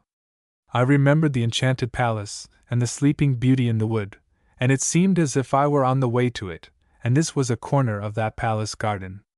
The horse listened and stood still, without a bit of restlessness, and when we heard the far cry of a bird she looked round at me, as if she wished me to notice that we were not alone in the world, after all. It was strange, to be sure, that people had lived there, and had had a home where they were busy, and where the fortunes of life had found them, that they had followed out the law of existence in its succession of growth and flourishing and failure and decay, within that steadily narrowing circle of trees. The relationship of untamed nature to what is tamed and cultivated is a very curious and subtle thing to me. I do not know if every one feels it so intensely. In the darkness of an early autumn evening I sometimes find myself whistling a queer tune that chimes in with the crickets piping and the cries of the little creatures around me in the garden. I have no thought of the rest of the world. I wonder what I am. There is a strange self-consciousness, but I am only a part of one great existence which is called nature. The life in me is a bit of all life, and where I am happiest is where I find that which is next of kin to me, in friends, or trees, or hills, or seas, or beside a flower, when I turn back more than once to look into its face. The world goes on year after year. We can use its forces, and shape and mold them, and perfect this thing or that, but we cannot make new forces. We only use the tools we find to carve the wood we find. There is nothing new. We discover and combine and use. Here is the wild fruit, the same fruit at heart as that with which the gardener wins his prize. The world is the same world. You find a diamond, but the diamond was there 1,000 years ago. You did not make it by finding it.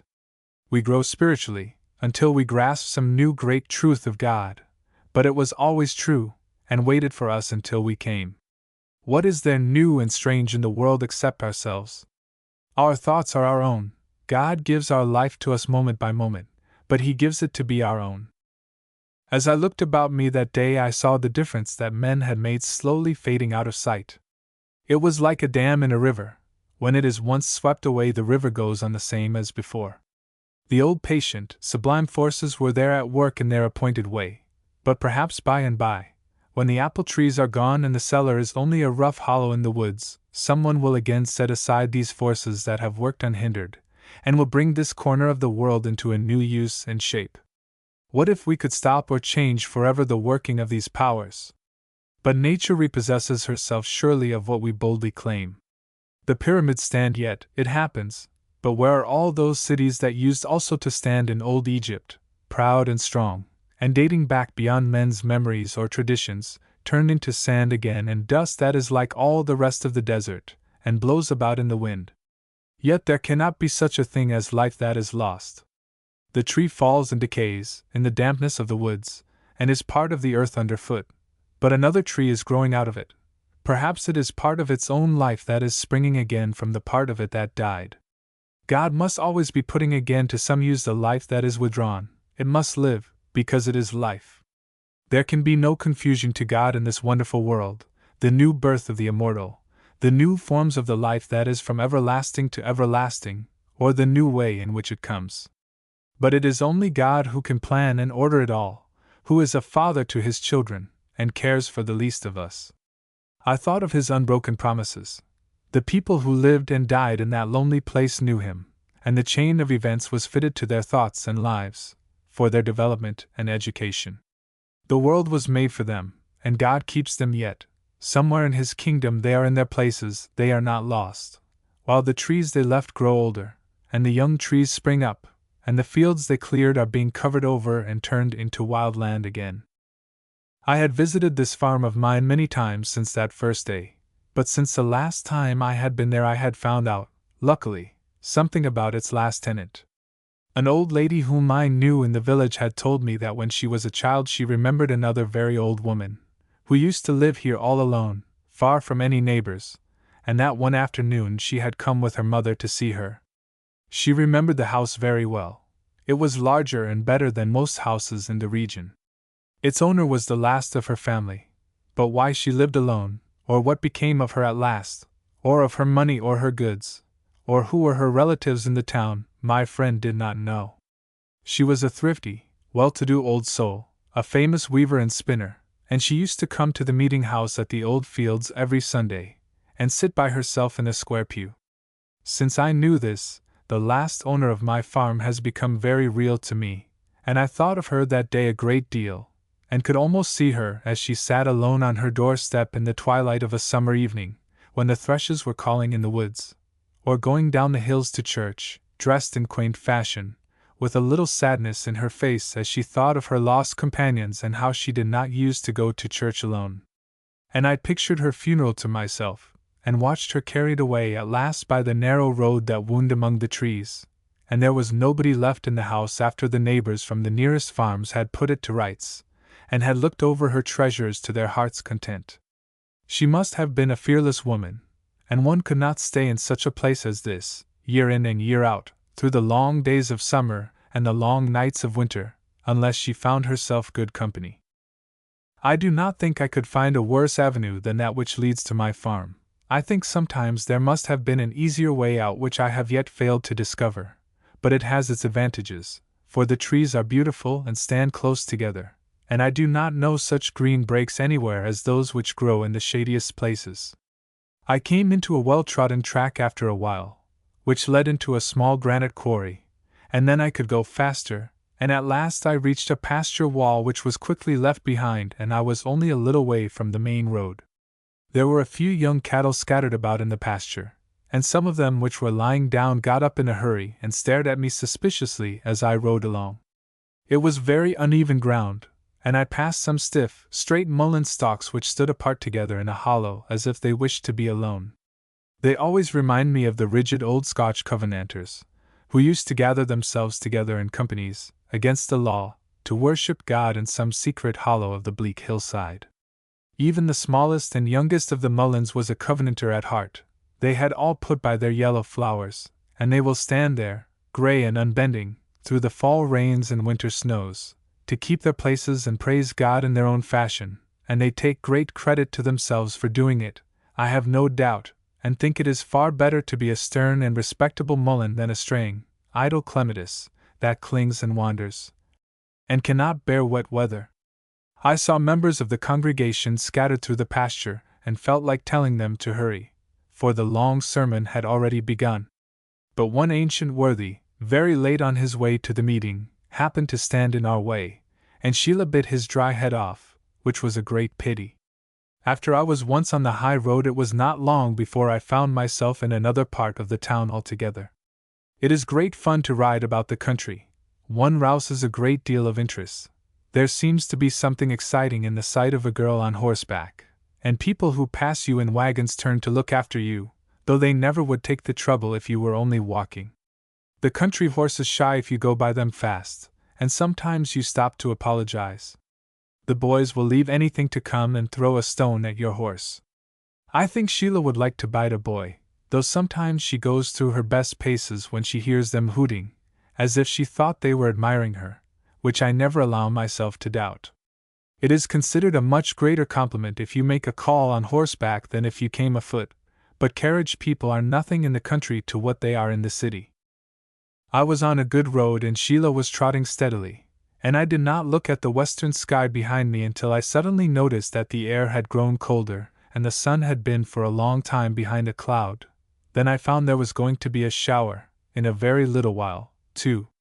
I was in a thinly settled part of the town, and at first I could not think of any shelter, until I remembered that not very far distant there was an old house, with a long, sloping roof, which had formerly been the parsonage of the North Parish. There had once been a church near by, to which most of the people came who lived in this upper part of the town. It had been for many years the house of an old minister, of widespread fame in his day. I had always heard of him from the elderly people, and I had often thought I should like to go into his house, and had looked at it with great interest, but until within a year or two there had been people living there. I had even listened with pleasure to a story of its being haunted, and this was a capital chance to take a look at the old place, so I hurried toward it. As I went in at the broken gate, it seemed to me as if the house might have been shut up and left to itself 50 years before, when the minister died. So soon the grass grows up after men's footsteps have worn it down, and the traces are lost of the daily touch and care of their hands. The home lot was evidently part of a pasture, and the sheep had nibbled close to the doorstep, while tags of their long, spring wool, washed clean by summer rains, were caught in the rose bushes near by. It had been a very good house in its day, and had a dignity of its own, holding its grey head high, as if it knew itself to be not merely a farmhouse, but a parsonage. The roof looked as if the next winter's weight of snow might break it in, and the window panes had been loosened so much in their shaking frames that many of them had fallen out on the north side of the house, and were lying on the long grass underneath, blurred and thin but still unbroken. That was the last letter of the house's death warrant, for now the rain could get in, and the crumbling timbers must loose their hold of each other quickly. I had found a dry corner of the old shed for the horse and left her there, looking most ruefully over her shoulder after me as I hurried away, for the rain had already begun to spatter down in earnest. I was not sorry when I found that somebody had broken a pane of glass in the sidelight of the front door, near the latch, and I was very pleased when I found that by reaching through I could unfasten a great bolt and let myself in, as perhaps some tramp in search of shelter had done before me. However, I gave the black and brass knocker a ceremonious rap or two, and I could have told by the sound of it, if in no other way, that there was nobody at home. I looked up to see a robin's nest on the cornice overhead, and I had to push away the lilacs and a withered hop vine which were both trying to cover up the door. It gives one a strange feeling, I think, to go into an empty house so old as this. It was so still there that the noise my footsteps made startled me, and the floor creaked and cracked as if someone followed me about. There was hardly a straw left or a bit of string or paper, but the rooms were much worn, the bricks in the fireplaces were burnt out, rough and crumbling, and the doors were all worn smooth and round at the edges.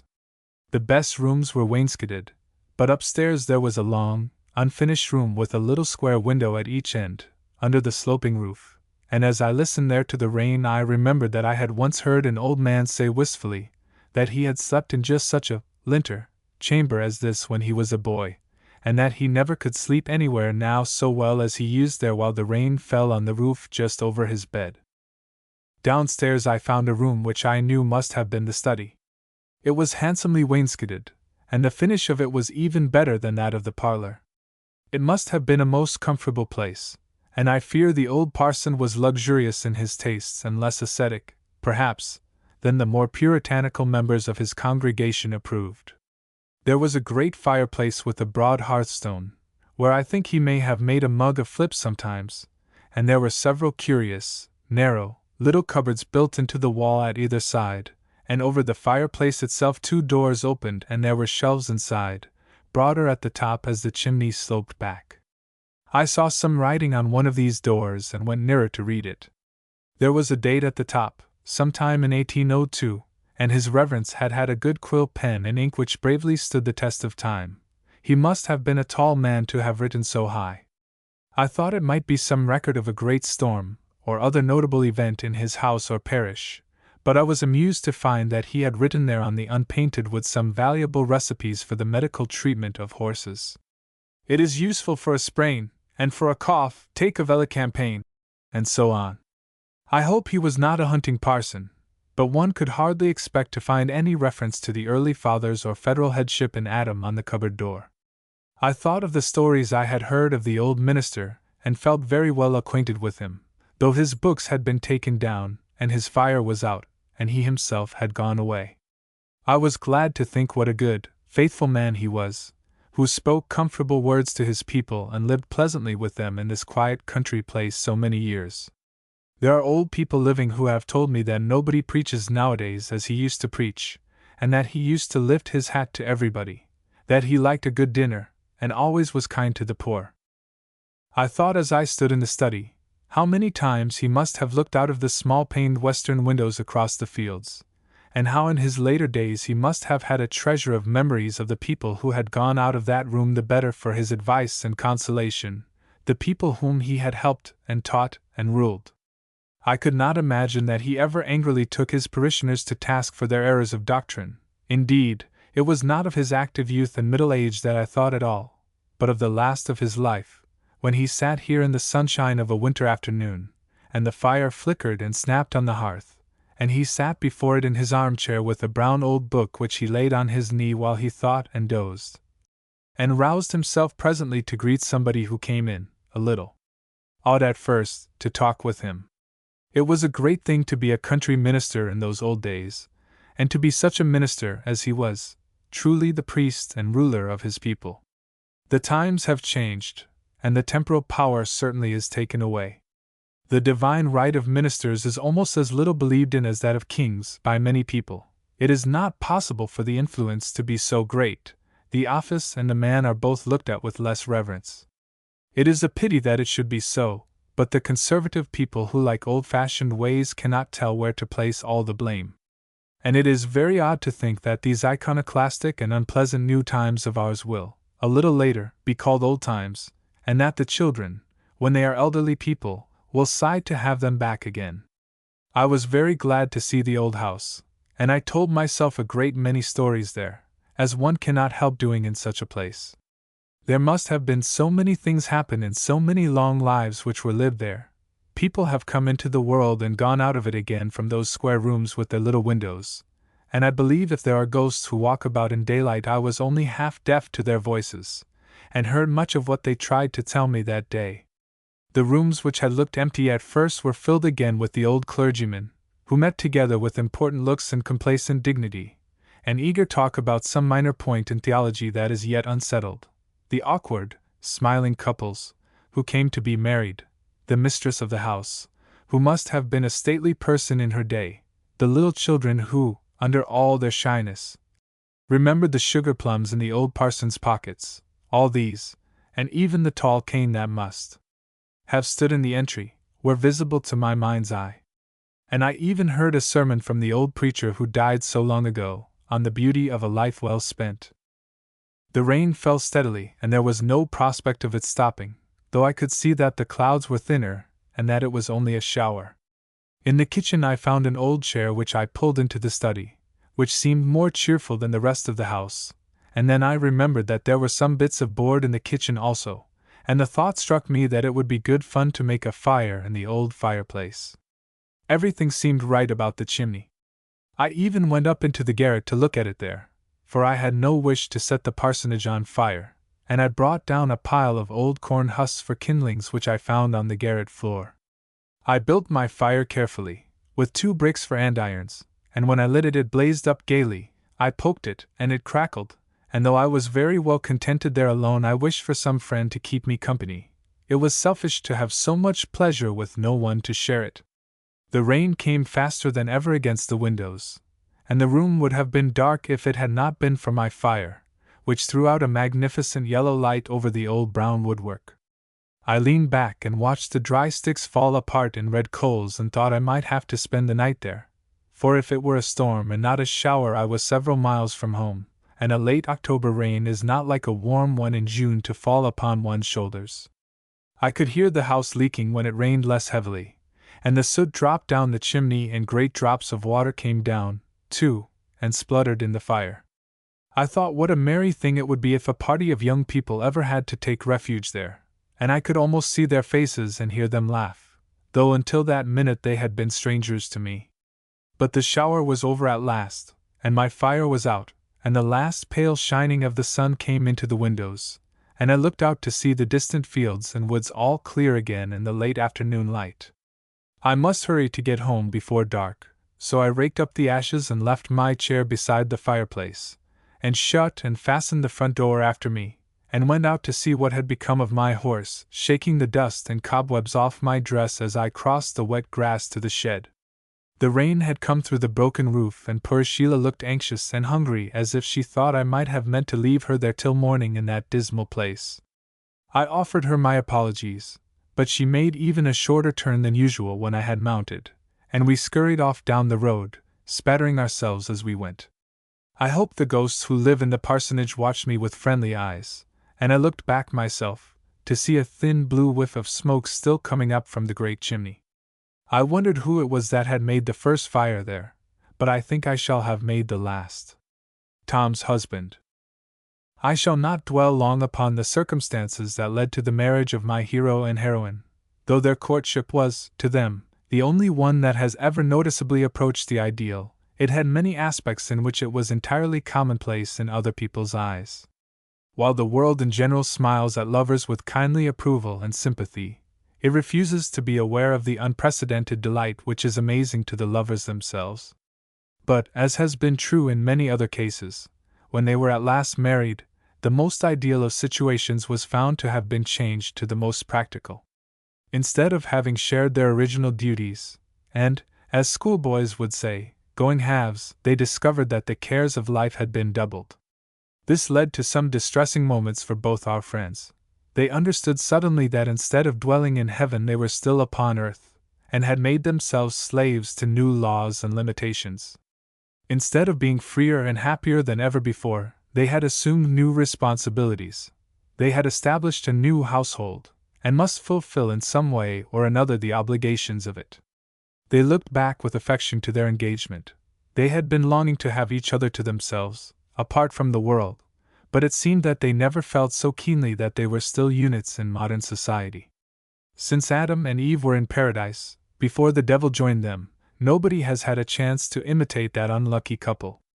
In some respects they told the truth when, 20 times a day, they said that life had never been so pleasant before, but there were mental reservations on either side which might have subjected them to the accusation of lying. Somehow, there was a little feeling of disappointment, and they caught themselves wondering, though they would have died sooner than confess it, whether they were quite so happy as they had expected. The truth was, they were much happier than people usually are, for they had an uncommon capacity for enjoyment. For a little while they were like a sailboat that is beating and has to drift a few minutes before it can catch the wind and start off on the other tack. And they had the same feeling, too, that any one is likely to have who has been long pursuing some object of his ambition or desire. Whether it is a coin, or a picture, or a stray volume of some old edition of Shakespeare, or whether it is an office under government, or a lover, when fairly in one's grasp there is a loss of the eagerness that was felt in pursuit. Satisfaction, even after one has dined well, is not so interesting and eager a feeling as hunger. My hero and heroine were reasonably well established to begin with. They each had some money, though Mr. Wilson had most. His father had at one time been a rich man, but with the decline, a few years before, of manufacturing interests he had become, mostly through the fault of others, somewhat involved, and at the time of his death his affairs were in such a condition that it was still a question whether a very large sum or a moderately large one would represent his estate. Mrs. Wilson, Tom's stepmother, was somewhat of an invalid. She suffered severely at times with asthma, but she was almost entirely relieved by living in another part of the country. While her husband lived, she had accepted her illness as inevitable, and rarely left home. But during the last few years she had lived in Philadelphia with her own people, making short and wheezing visits only from time to time, and had not undergone a voluntary period of suffering since the occasion of Tom's marriage, which she had entirely approved. She had a sufficient property of her own, and she and Tom were independent of each other in that way. Her only other stepchild was a daughter, who had married a Navy officer, and had at this time gone out to spend 3 years, or less, with her husband, who had been ordered to Japan. It is not unfrequently noticed that in many marriages one of the persons who choose each other as partners for life is said to have thrown himself or herself away, and the relatives and friends look on with dismal forebodings and ill-concealed submission. In this case it was the wife who might have done so much better, according to public opinion. She did not think so herself, luckily, either before marriage or afterward, and I do not think it occurred to her to picture to herself the sort of career which would have been her alternative. She had been an only child, and had usually taken her own way. Someone once said that it was a great pity that she had not been obliged to work for her living, for she had inherited a most uncommon business talent, and without being disreputably keen at a bargain, her insight into the practical working of affairs was very clear and far-reaching. Her father, who had also been a manufacturer, like Tom's, had often said it had been a mistake that she was a girl instead of a boy. Such executive ability as hers is often wasted in the more contracted sphere of women, and is apt to be more a disadvantage than a help. She was too independent and self-reliant for a wife. It would seem at first thought that she needed a wife herself more than she did a husband. Most men like best the women whose natures cling and appeal to theirs for protection. But Tom Wilson, while he did not wish to be protected himself, liked these very qualities in his wife which would have displeased some other men. To tell the truth, he was very much in love with his wife just as she was. He was a successful collector of almost everything but money, and during a great part of his life he had been an invalid, and he had grown, as he laughingly confessed, very old womanish. He had been badly lamed, when a boy, by being caught in some machinery in his father's mill, near which he was idling one afternoon, and though he had almost entirely outgrown the effect of his injury, it had not been until after many years. He had been in college, but his eyes had given out there, and he had been obliged to leave in the middle of his junior year, though he had kept up a pleasant intercourse with the members of his class, with whom he had been a great favorite. He was a good deal of an idler in the world. I do not think his ambition, except in the case of securing Mary Dunn for his wife, had ever been distinct. He seemed to make the most he could of each day as it came, without making all his day's works tend towards some grand result, and go toward the upbuilding of some grand plan and purpose. He consequently gave no promise of being either distinguished or great. When his eyes would allow, he was an indefatigable reader, and although he would have said that he read only for amusement, yet he amused himself with books that were well worth the time he spent over them. The house where he lived nominally belonged to his stepmother, but she had taken for granted that Tom would bring his wife home to it, and assured him that it should be to all intents and purposes his. Tom was deeply attached to the old place, which was altogether the pleasantest in town. He had kept bachelor's hall there most of the time since his father's death, and he had taken great pleasure, before his marriage, in refitting it to some extent, though it was already comfortable and furnished in remarkably good taste. People said of him that if it had not been for his illnesses, and if he had been a poor boy, he probably would have made something of himself. As it was, he was not very well known by the townspeople, being somewhat reserved, and not taking much interest in their everyday subjects of conversation. Nobody liked him so well as they liked his wife, yet there was no reason why he should be disliked enough to have much said about him. After our friends had been married for some time, and had outlived the first strangeness of the new order of things, and had done their duty to their neighbors with so much apparent willingness and generosity that even Tom himself was liked a great deal better than he ever had been before, they were sitting together one stormy evening in the library, before the fire. Mrs. Wilson had been reading Tom the letters which had come to him by the night's mail. There was a long one from his sister in Nagasaki, which had been written with a good deal of ill-disguised reproach. She complained of the smallness of the income of her share in her father's estate, and said that she had been assured by American friends that the smaller mills were starting up everywhere, and beginning to do well again. Since so much of their money was invested in the factory, she had been surprised and sorry to find by Tom's last letters that he had seemed to have no idea of putting in a proper person as superintendent, and going to work again. 4% on her other property, which she had been told she must soon expect instead of 8, would make a great difference to her. A Navy captain in a foreign port was obliged to entertain a great deal, and Tom must know that it cost them much more to live than it did him, and ought to think of their interests. She hoped he would talk over what was best to be done with their mother, who had been made executor, with Tom, of his father's will. Tom laughed a little, but looked disturbed. His wife had said something to the same effect, and his mother had spoken once or twice in her letters of the prospect of starting the mill again. He was not a bit of a businessman, and he did not feel certain, with the theories which he had arrived at of the state of the country, that it was safe yet to spend the money which would have to be spent in putting the mill in order. They think that the minute it is going again we shall be making money hand over hand, just as father did when we were children, he said. It is going to cost us no end of money before we can make anything. Before father died he meant to put in a good deal of new machinery, I remember. I don't know anything about the business myself, and I would have sold out long ago if I had had an offer that came anywhere near the value. The larger mills are the only ones that are good for anything now, and we should have to bring a crowd of French Canadians here. The day is past for the people who live in this part of the country to go into the factory again. Even the Irish all go west when they come into the country, and don't come to places like this any more. But there are a good many of the old work people down in the village, said Mrs. Wilson. Jacktown asked me the other day if you weren't going to start up in the spring. Tom moved uneasily in his chair. I'll put you in for superintendent if you like, he said, half angrily, whereupon Mary threw the newspaper at him. But by the time he had thrown it back he was in good humor again. Do you know, Tom, she said, with amazing seriousness, that I believe I should like nothing in the world so much as to be the head of a large business? I hate keeping house, I always did, and I never did so much of it in all my life put together as I have since I have been married. I suppose it isn't womanly to say so, but if I could escape from the whole thing I believe I should be perfectly happy. If you get rich when the mill is going again, I shall beg for a housekeeper, and shirk everything. I give you fair warning. I don't believe I keep this house half so well as you did before I came here. Tom's eyes twinkled. I am going to have that glory. I don't think you do, Polly, but you can't say that I have not been forbearing. I certainly have not told you more than twice how we used to have things cooked. I'm not going to be your kitchen colonel.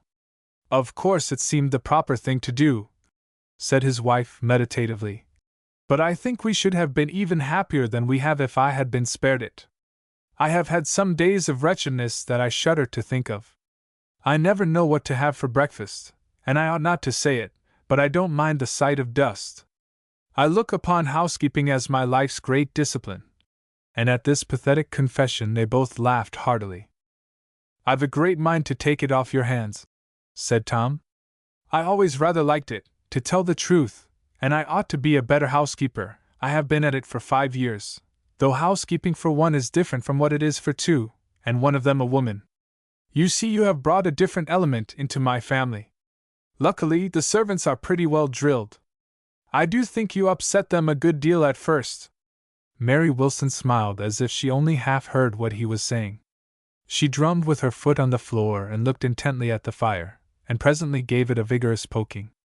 Well, said Tom, after he had waited patiently as long as he could. Tom, I'm going to propose something to you. I wish you would really do as you said, and take all the home affairs under your care, and let me start the mill. I am certain I could manage it. Of course, I should get people who understood the thing to teach me. I believe I was made for it. I should like it above all things. And this is what I will do. I will bear the cost of starting it myself. I think I have money enough, or can get it, and if I have not put affairs in the right trim at the end of a year I will stop, and you may make some other arrangement. If I have, you and your mother and sister can pay me back. So I am going to be the wife, and you the husband, said Tom, a little indignantly. At least, that is what people will say. It's a regular Darby and Joan affair, and you think you can do more work in a day than I can do in 3. Do you know that you must go to town to buy cotton? And do you know there are 1,000 things about it that you don't know? And never will? Said Mary, with perfect good humor. Why, Tom, I can learn as well as you, and a good deal better, for I like business, and you don't. You forget that I was always Father's right-hand man after I was a dozen years old, and that you have let me invest my money and some of your own, and I haven't made a blunder yet. Tom thought that his wife had never looked so handsome or so happy. I don't care, I should rather like the fun of knowing what people will say. It is a new departure, at any rate. Women think they can do everything better than men in these days, but I'm the first man, apparently, who has wished he were a woman. Of course people will laugh, said Mary, but they will say that it's just like me, and think I am fortunate to have married a man who will let me do as I choose.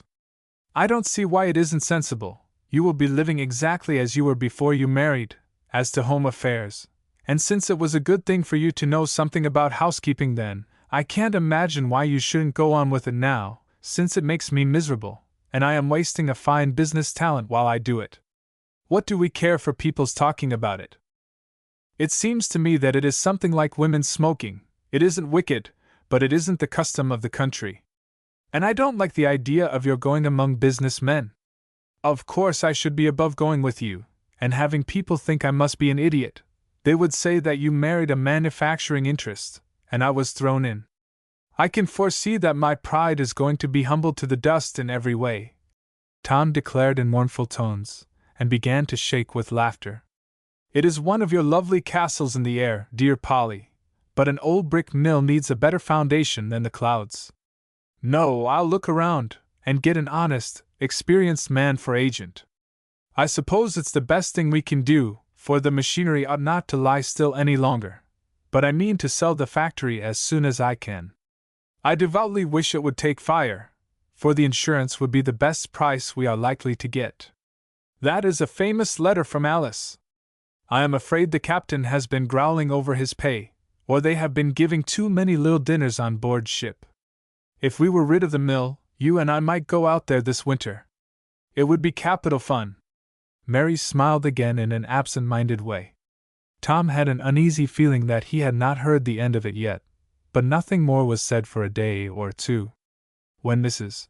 Tom Wilson announced, with no apparent thought of being contradicted, that she had entirely made up her mind, and she meant to see those men who had been overseers of the different departments, who still lived in the village, and have the mill put in order at once, Tom looked disturbed, but made no opposition, and soon after breakfast his wife formally presented him with a handful of keys, and told him there was some lamb in the house for dinner, and presently he heard the wheels of her little phaeton rattling off down the road.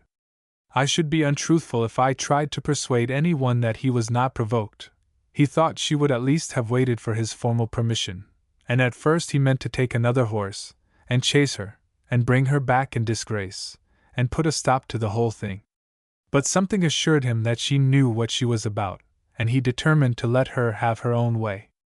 If she failed, it might do no harm, and this was the only ungallant thought he gave her. He was sure that she would do nothing unladylike, or be unmindful of his dignity, and he believed it would be looked upon as one of her odd, independent freaks, which always had one respect in the end, however much they had been laughed at in the beginning. Susan, said he, as that estimable person went by the door with the dustpan, you may tell Catherine to come to me for orders about the house, and you may do so yourself. I am going to take charge again, as I did before I was married. It is no trouble to me, and Mrs. Wilson dislikes it. Besides, she is going into business, and will have a great deal else to think of." "Yes, sir, very well, sir," said Susan, who was suddenly moved to ask so many questions that she was utterly silent. But her master looked very happy. There was evidently no disapproval of his wife, and she went on up the stairs, and began to sweep them down, knocking the dust brush about excitedly, as if she were trying to kill a descending colony of insects. Tom went out to the stable and mounted his horse, which had been waiting for him to take his customary after-breakfast ride to the post office, and he galloped down the road in quest of the phaeton. He saw Mary talking with Jack Town, who had been an overseer and a valued workman of his father's. He was looking much surprised and pleased. "I wasn't caring so much about getting work myself," he explained. "I've got what will carry me and my wife through, but it'll be better for the young folks about here to work near home. My nephews are wanting something to do. They were going to Lynn next week. I don't say but I should like to be to work in the old place again. I've sort of missed it since we shut down.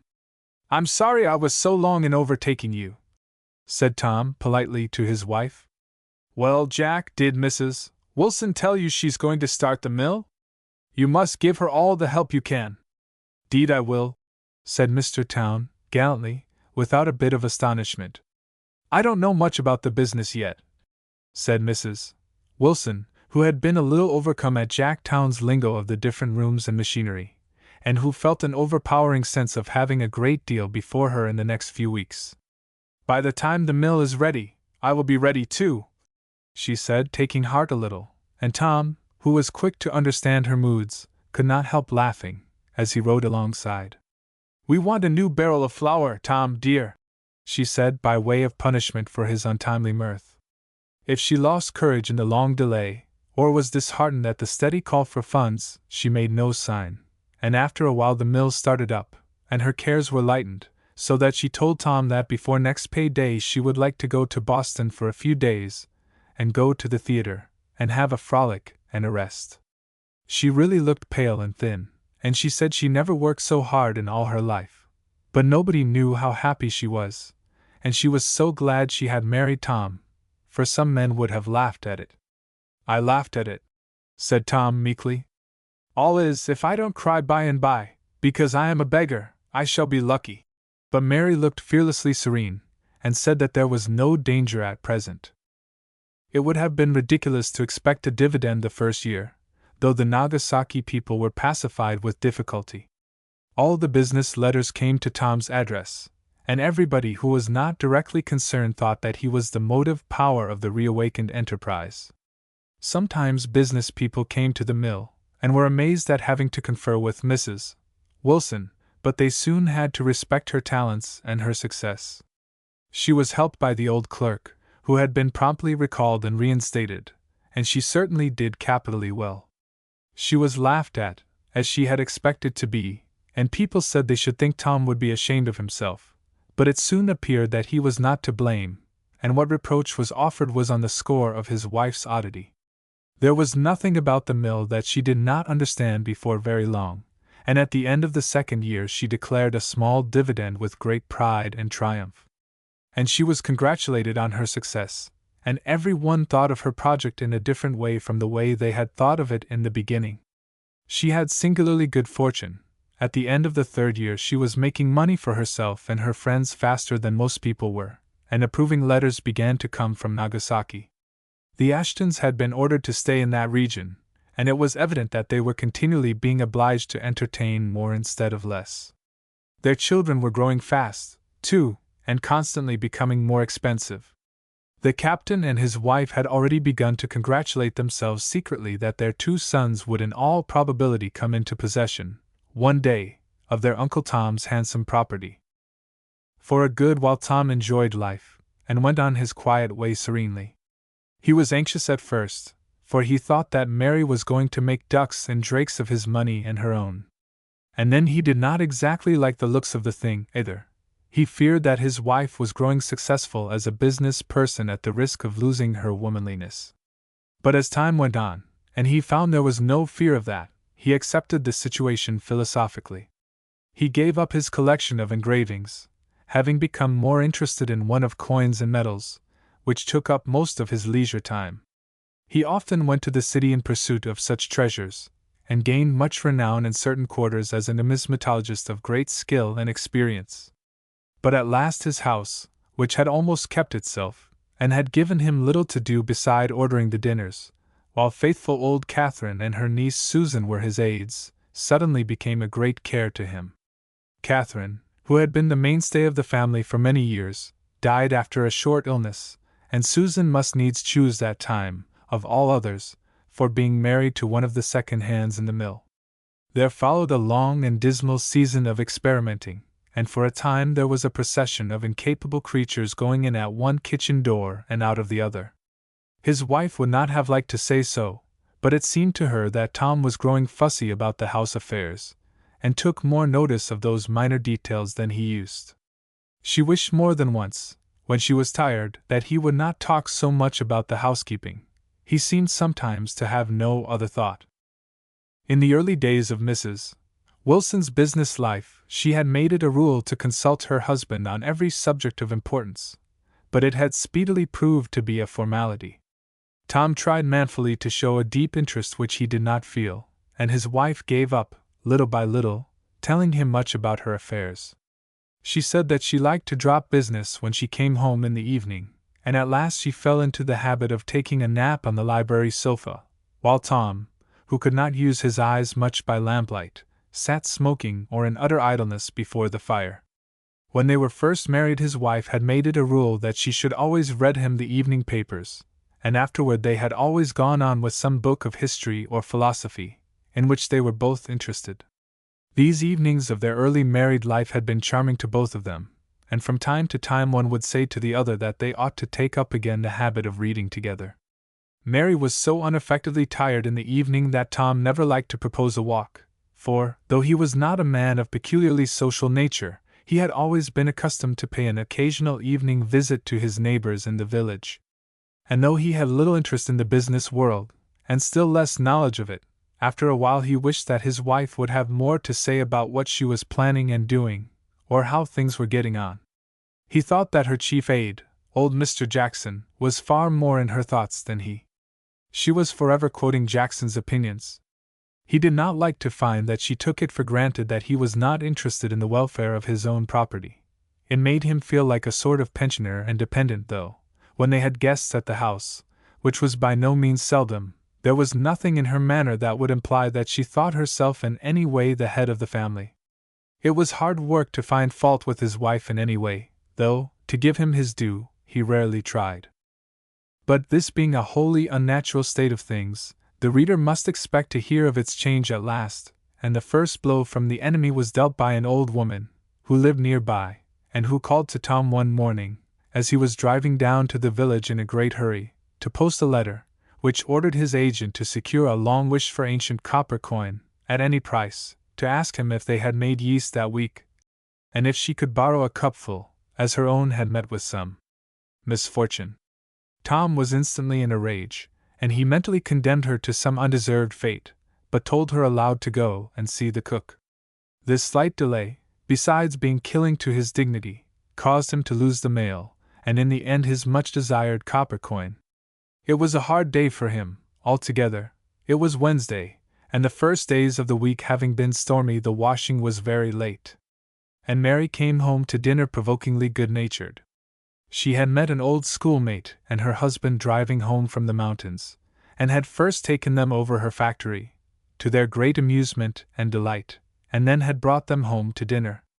Tom greeted them cordially, and manifested his usual graceful hospitality, but the minute he saw his wife alone he said in a plaintive tone of rebuke, "I should think you might have remembered that the servants are unusually busy today. I do wish you would take a little interest in things at home. The women have been washing, and I'm sure I don't know what sort of a dinner we can give your friends. I wish you had thought to bring home some steak. I have been busy myself, and couldn't go down to the village. I thought we would only have a lunch." Mary was hungry, but she said nothing, except that it would be all right, she didn't mind, and perhaps they could have some canned soup. She often went to town to buy or look at cotton, or to see some improvement in machinery, and she brought home beautiful bits of furniture and new pictures for the house, and showed a touching thoughtfulness in remembering Tom's fancies. But somehow he had an uneasy suspicion that she could get along pretty well without him when it came to the deeper wishes and hopes of her life, and that her most important concerns were all matters in which he had no share. He seemed to himself to have merged his life in his wife's. He lost his interest in things outside the house and grounds. He felt himself fast growing rusty and behind the times, and to have somehow missed a good deal in life. He had a suspicion that he was a failure. One day the thought rushed over him that his had been almost exactly the experience of most women, and he wondered if it really was any more disappointing and ignominious to him than it was to women themselves. Some of them may be contented with it, he said to himself, soberly. People think women are designed for such careers by nature, but I don't know why I ever made such a fool of myself. Having once seen his situation in life from such a standpoint, he felt it day by day to be more degrading, and he wondered what he should do about it, and once, drawn by a new, strange sympathy, he went to the little family burying ground. It was one of the mild, dim days that come sometimes in early November, when the pale sunlight is like the pathetic smile of a sad face, and he sat for a long time on the limp, frost-bitten grass beside his mother's grave. But when he went home in the twilight, his stepmother, who just then was making them a little visit, mentioned that she had been looking through some boxes of hers that had been packed long before and stowed away in the garret. "Everything looks very nice up there," she said in her wheezing voice, which, worse than usual that day, always made him nervous, and added, without any intentional slight to his feelings, "I do think you have always been a most excellent housekeeper."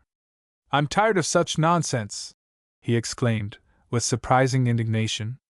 "Mary, I wish you to arrange your affairs so that you can leave them for 6 months at least. I am going to spend this winter in Europe." "Why, Tom, dear," said his wife, appealingly. "I couldn't leave my business anyway in the—" But she caught sight of a look on his usually placid countenance that was something more than decision, and refrained from saying anything more. And 3 weeks from that day they sailed. Miss Debbie's neighbors. There is a class of elderly New England women which is fast dying out, those good souls who have sprung from a soil full of the true New England instincts, who were used to the old-fashioned ways, and whose minds were stored with quaint country lore and tradition. The fashions of the newer generations do not reach them. They are quite unconscious of the Western spirit and enterprise, and belong to the old days, and to a fast disappearing order of things. But a shrewder person does not exist than the spokeswoman of the following reminiscences, whose simple history can be quickly told, since she spent her early life on a lonely farm, leaving it only once for any length of time, one winter when she learned her trade of tailoress. She afterwards sewed for her neighbors, and enjoyed a famous reputation for her skill. But year by year, as she grew older, there was less to do, and at last, to use her own expression, everybody got into the way of buying cheap, ready-made-up clothes, just to save them a little trouble. And she found herself out of business, or nearly so. After her mother's death, and that of her favorite younger brother Jonas, she left the farm and came to a little house in the village, where she lived most comfortably the rest of her life, having a small property which she used most sensibly. She was always ready to render any special service with her needle, and was a most welcome guest in any household, and a most efficient helper. To be in the same room with her for a while was sure to be profitable, and as she grew older she was delighted to recall the people and events of her earlier life, always filling her descriptions with wise reflections and much quaint humor. She always insisted, not without truth, that the railroads were making everybody look and act of a piece, and that the young folks were more alike than people of her own day. It is impossible to give the delightfulness of her talk in any written words, as well as many of its peculiarities, for her way of going round Robin Hood's barn between the beginning of her story and its end can hardly be followed at all, and certainly not in her own dear loitering footsteps. On an idle day her most devoted listener thought there was nothing better worth doing than to watch this good soul at work. A book was held open for the looks of the thing, but presently it was allowed to flutter its leaves and close, for Miss Debbie began without any apparent provocation. "They may say whatever they have a mind to, but they can't persuade me that there's no such thing as special providences." And she twitched her strong linen thread so angrily through the carpet she was sewing, that it snapped and the big needle flew into the air. It had to be found before any further remarks could be made, and the listener also knelt down to search for it. After a while it was discovered clinging to Miss Debbie's own dress, and after reharnessing it she went to work again at her long seam. It was always significant of a succession of Miss Debbie's opinions when she quoted and berated certain imaginary persons whom she designated as they, who stood for the opposite side of the question, and who merited usually her deepest scorn and fullest antagonism. Her remarks to these offending parties were always prefaced with, "I tell 'em," and to the listener's mind, they always stood rebuked, but not convinced, in spiritual form it may be, but most intense reality, a little group as solemn as Miss Debbie herself.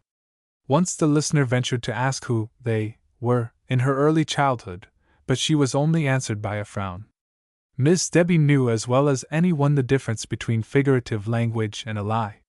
Sometimes they said what was right and proper, and were treated accordingly, but very seldom, and on this occasion it seemed that they had ventured to trifle with sacred things. "I suppose you're too young to remember John Ashby's grandmother? A good woman she was, and she had a dreadful time with her family. They never could keep the peace, and there was always as many as two of them who didn't speak with each other. It seems to come down from generation to generation like a curse." And Miss Debbie spoke the last word as if she had meant it partly for her thread, which had again nodded and caught, and she snatched the offered scissors without a word, but said peaceably, after a minute or two, that the thread wasn't what it used to be.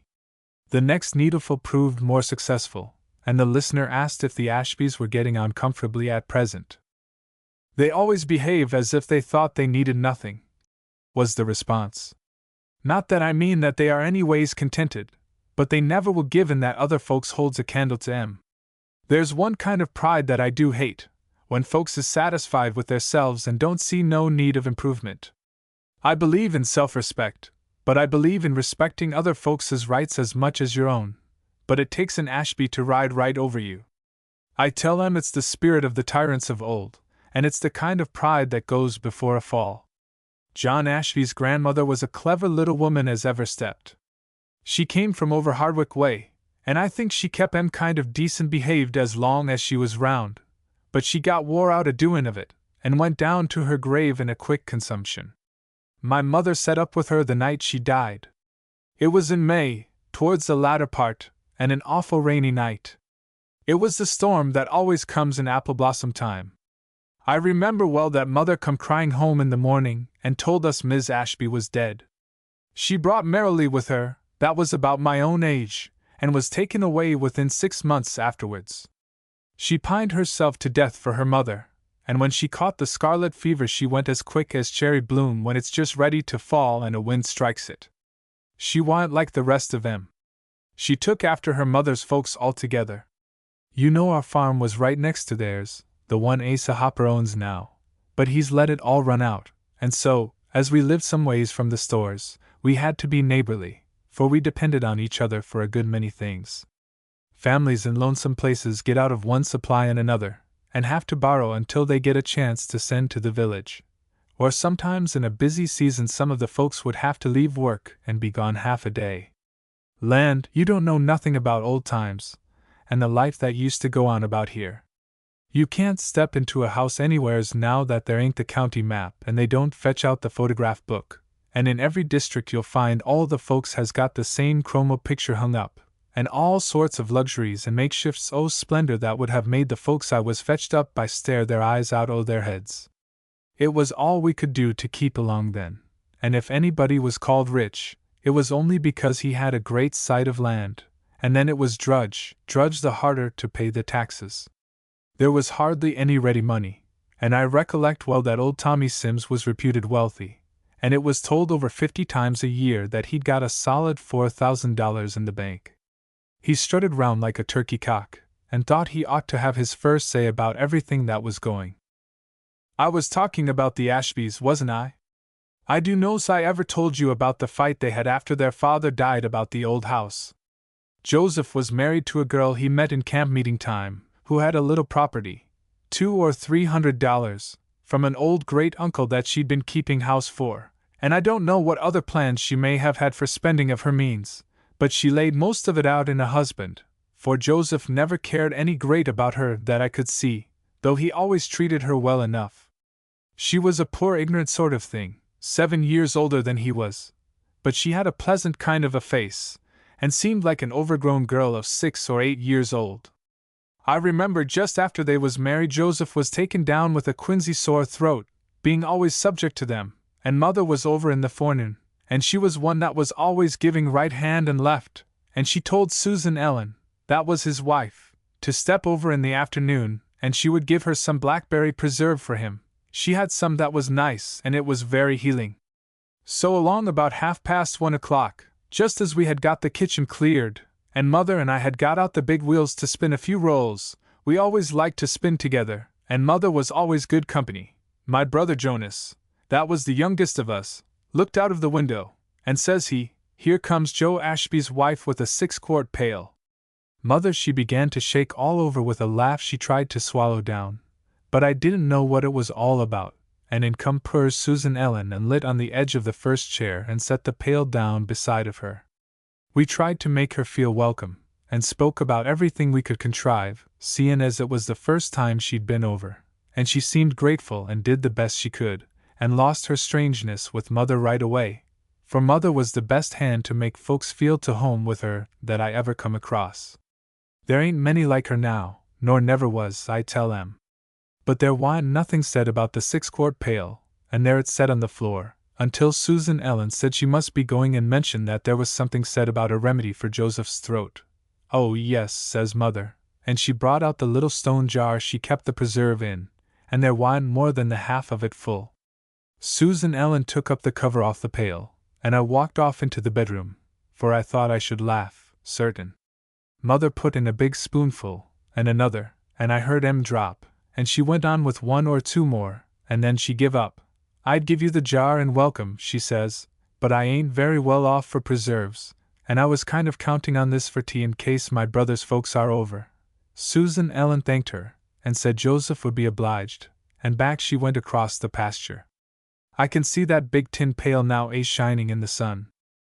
The old man was alive then, and he took a great spite against poor Susan Ellen, though he never would if he hadn't been set on by John, and whether he was mad because Joseph had stepped into so much good money or what, I don't know, but he twigged him about her, and at last he and the old man between 'em was too much to bear, and Joe fitted up a couple old rooms for himself in a building he'd put up for a kind of workshop. He used to carpenter by spells, and he clapboarded it and made it as comfortable as he could, and he ordered John out of it for good and all. But he and Susan Ellen both treated the old sir the best they knew how, and Joseph kept right on with his farm work same as ever, and meant to lay up a little more money to join with his wife's, and push off as soon as he could for the sake of peace. Though if there was anybody set by the farm it was Joseph. He was to blame for some things, I never saw an Ashby that wasn't, and I dare say he was aggravating. They were clearing a piece of woodland that winter, and the old man was laid up in the house with the rheumatism, off and on, and that made him fractious, and he and John connived together, till one day Joseph and Susan Ellen had taken the sleigh and gone to Freeport Four Corners to get some flour and one thing and another, and to have the horse shod beside, so they was likely to be gone 2 or 3 hours. John Jacobs was going by with his oxen, and John Ashby and the old man hailed him, and said they'd give him $1 if he'd help 'em, and they hitched the 2 yoke, his and their'n, to Joseph's house. There wa'n't any foundation to speak of, the sills set right on the ground, and he'd banked it up with a few old boards and some pine spills and sand and stuff, just to keep the cold out. There wa'n't but a little snow, and the roads was smooth and icy, and they slipped it along as if it had been a hand sled, and got it down the road a half a mile or so to the fork of the roads, and left it set in there right on the heater piece.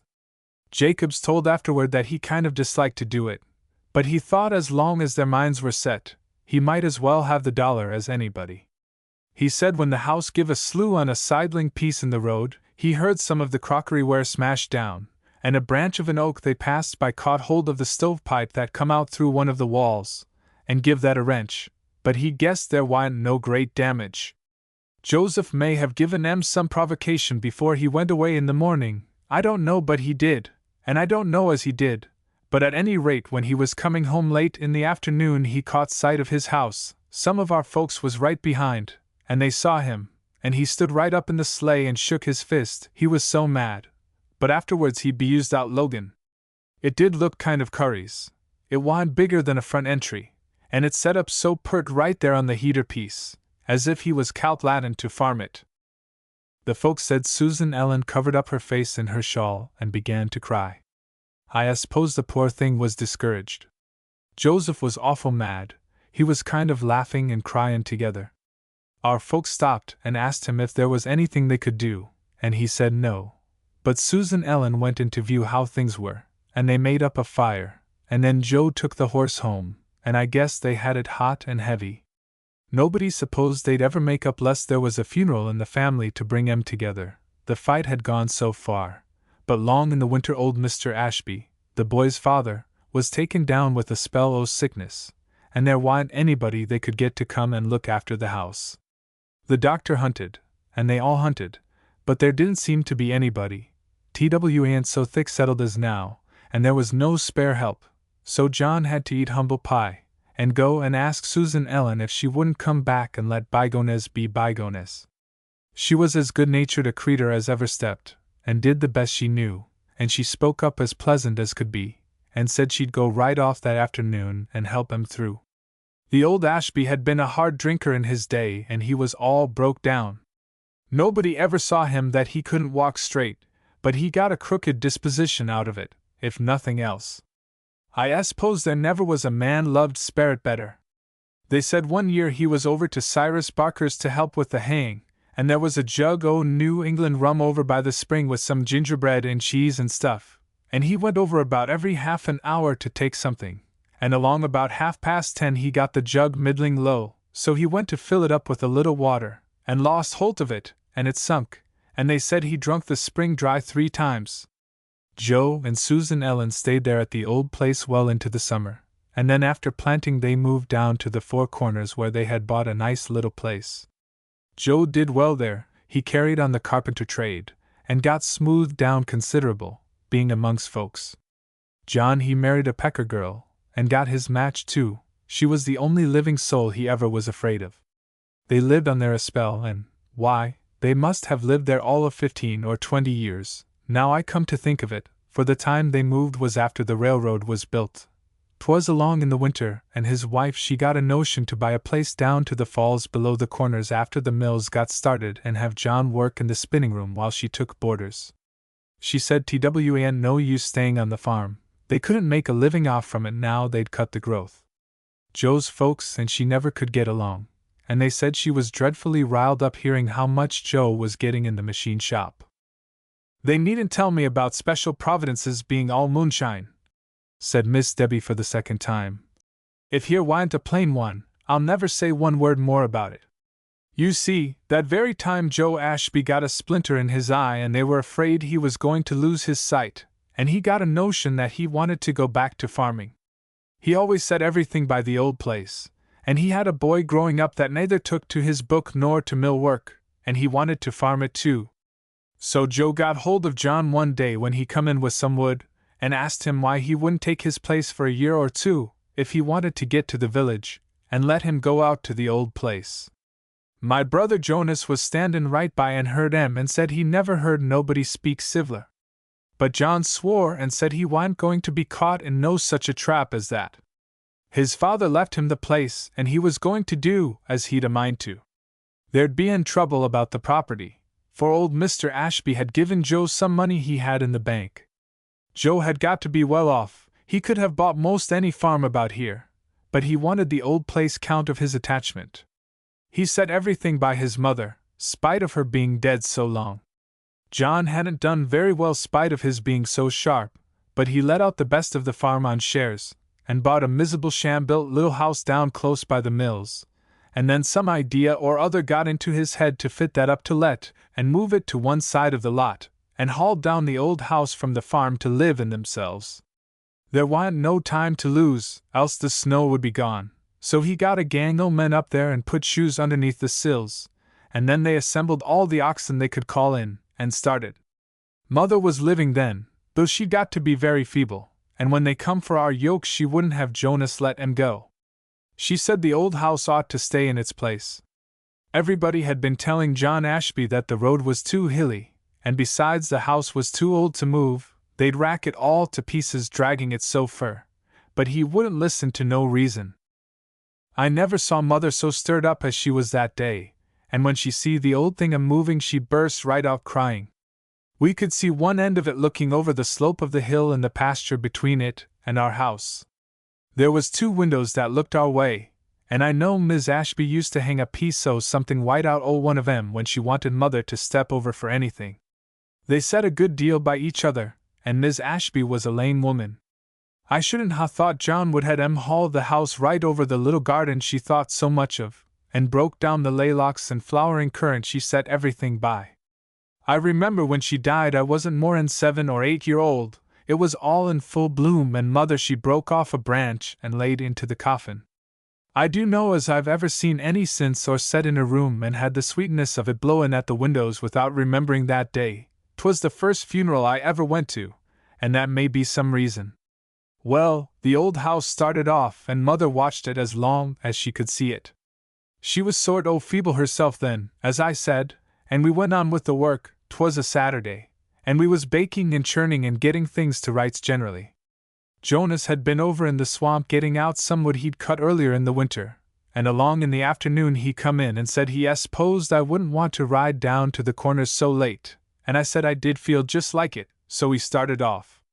We went the Birch Ridge Road, because he wanted to see somebody over that way, and when we was going home by the straight road, Jonas laughed and said we hadn't seen anything of John Ashby's moving, and he guessed he'd got stuck somewhere. He was glad he hadn't nothing to do with it.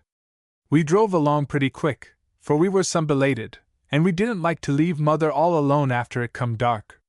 All of a sudden Jonas stood up in the sleigh, and says he, "I don't believe but the cars is off the track," and I looked and there did seem to be something the matter with them. They hadn't been running more than a couple o' years then, and we was prepared for anything. Jonas he whipped up the horse and we got there pretty quick, and I'll be bound if the Ashby house hadn't got stuck fast right on the track, and stir it one way or another they couldn't. They'd been there since 1:15, pulling and hauling, and the men was all hoarse with yelling, and the cars had come from both ways and met there, one each side of the crossing, and the passengers was walking about, scolding and swearing, and somebody'd gone and lit up a bonfire. You never see such a sight in all your life. I happened to look up at the old house, and there were them 2 top windows that used to look over to our place, and they had caught the shine of the firelight, and made the poor old thing look as if it was scared to death. The men was banging at it with axes and crowbars, and it was dreadful distressing. You pitied it as if it was a live creetur. It come from such a quiet place, and always looked kind of comfortable, though so much war had gone on amongst the Ashbys. I tell you it was a judgment on John, for they got it shoved back after a while, and then wouldn't touch it again, not one of the men, nor let their oxen. The plastering was all stove, and the outside walls all wrenched apart, and John never did anything more about it, but let it set there all summer, till it burnt down, and there was an end, one night in September. They supposed some traveling folks slept in it and set it afire, or else some boys did it for fun. I was glad it was out of the way. One day, I know, I was coming by with Mother, and she said it made her feel bad to see the little strips of leather by the fore door, where Mis' Ashby had nailed up a rosebush once. There ain't an Ashby alive now of the old stock, except young John. Joe's son went off to sea, and I believe he was lost somewhere in the China seas, or else he died of a fever, I seem to forget. He was called a smart boy, but he never could seem to settle down to anything. Sometimes I wonder folks is as good as they be, when I consider what comes to 'em from their folks before 'em, and how they're misshaped by nature. Them Ashbys never was like other folks, and yet some good streak or other there was in every one of 'em. You can't expect much from such hindered creators, It's just like Barreton a black and white cat for being a poor mouser. It ain't her fault that the mice see her quicker than they can a grey one. If you get one of them masterful dispositions put with a good strong will towards the right, that's what makes the best of men. But all the Ashbys cared about was to grasp and get, and be captains. They liked to see other folks put down, just as if it was going to set them up. And they didn't know nothing. They make me think of some o' them old marauders that used to hive up into their castles, in old times, and then go out oversetting and plundering. And I tell you that same spirit was in 'em. They was born a couple o' 100 years too late. Kind of leftover folks, as it were. And Miss Debbie indulged in a quiet chuckle as she bent over her work. John he got captured by his wife, she carried too many guns for him. I believe he died very poor and her own son wouldn't support her, so she died over in Freeport poorhouse. And Joe got along better, his wife was clever but rather slack, and it took her a good while to see through things. She married again pretty quick after he died. She had as much as $7,000 or $8,000, and she was taken just as she stood by a roving preacher that was holding meetings here in the winter time.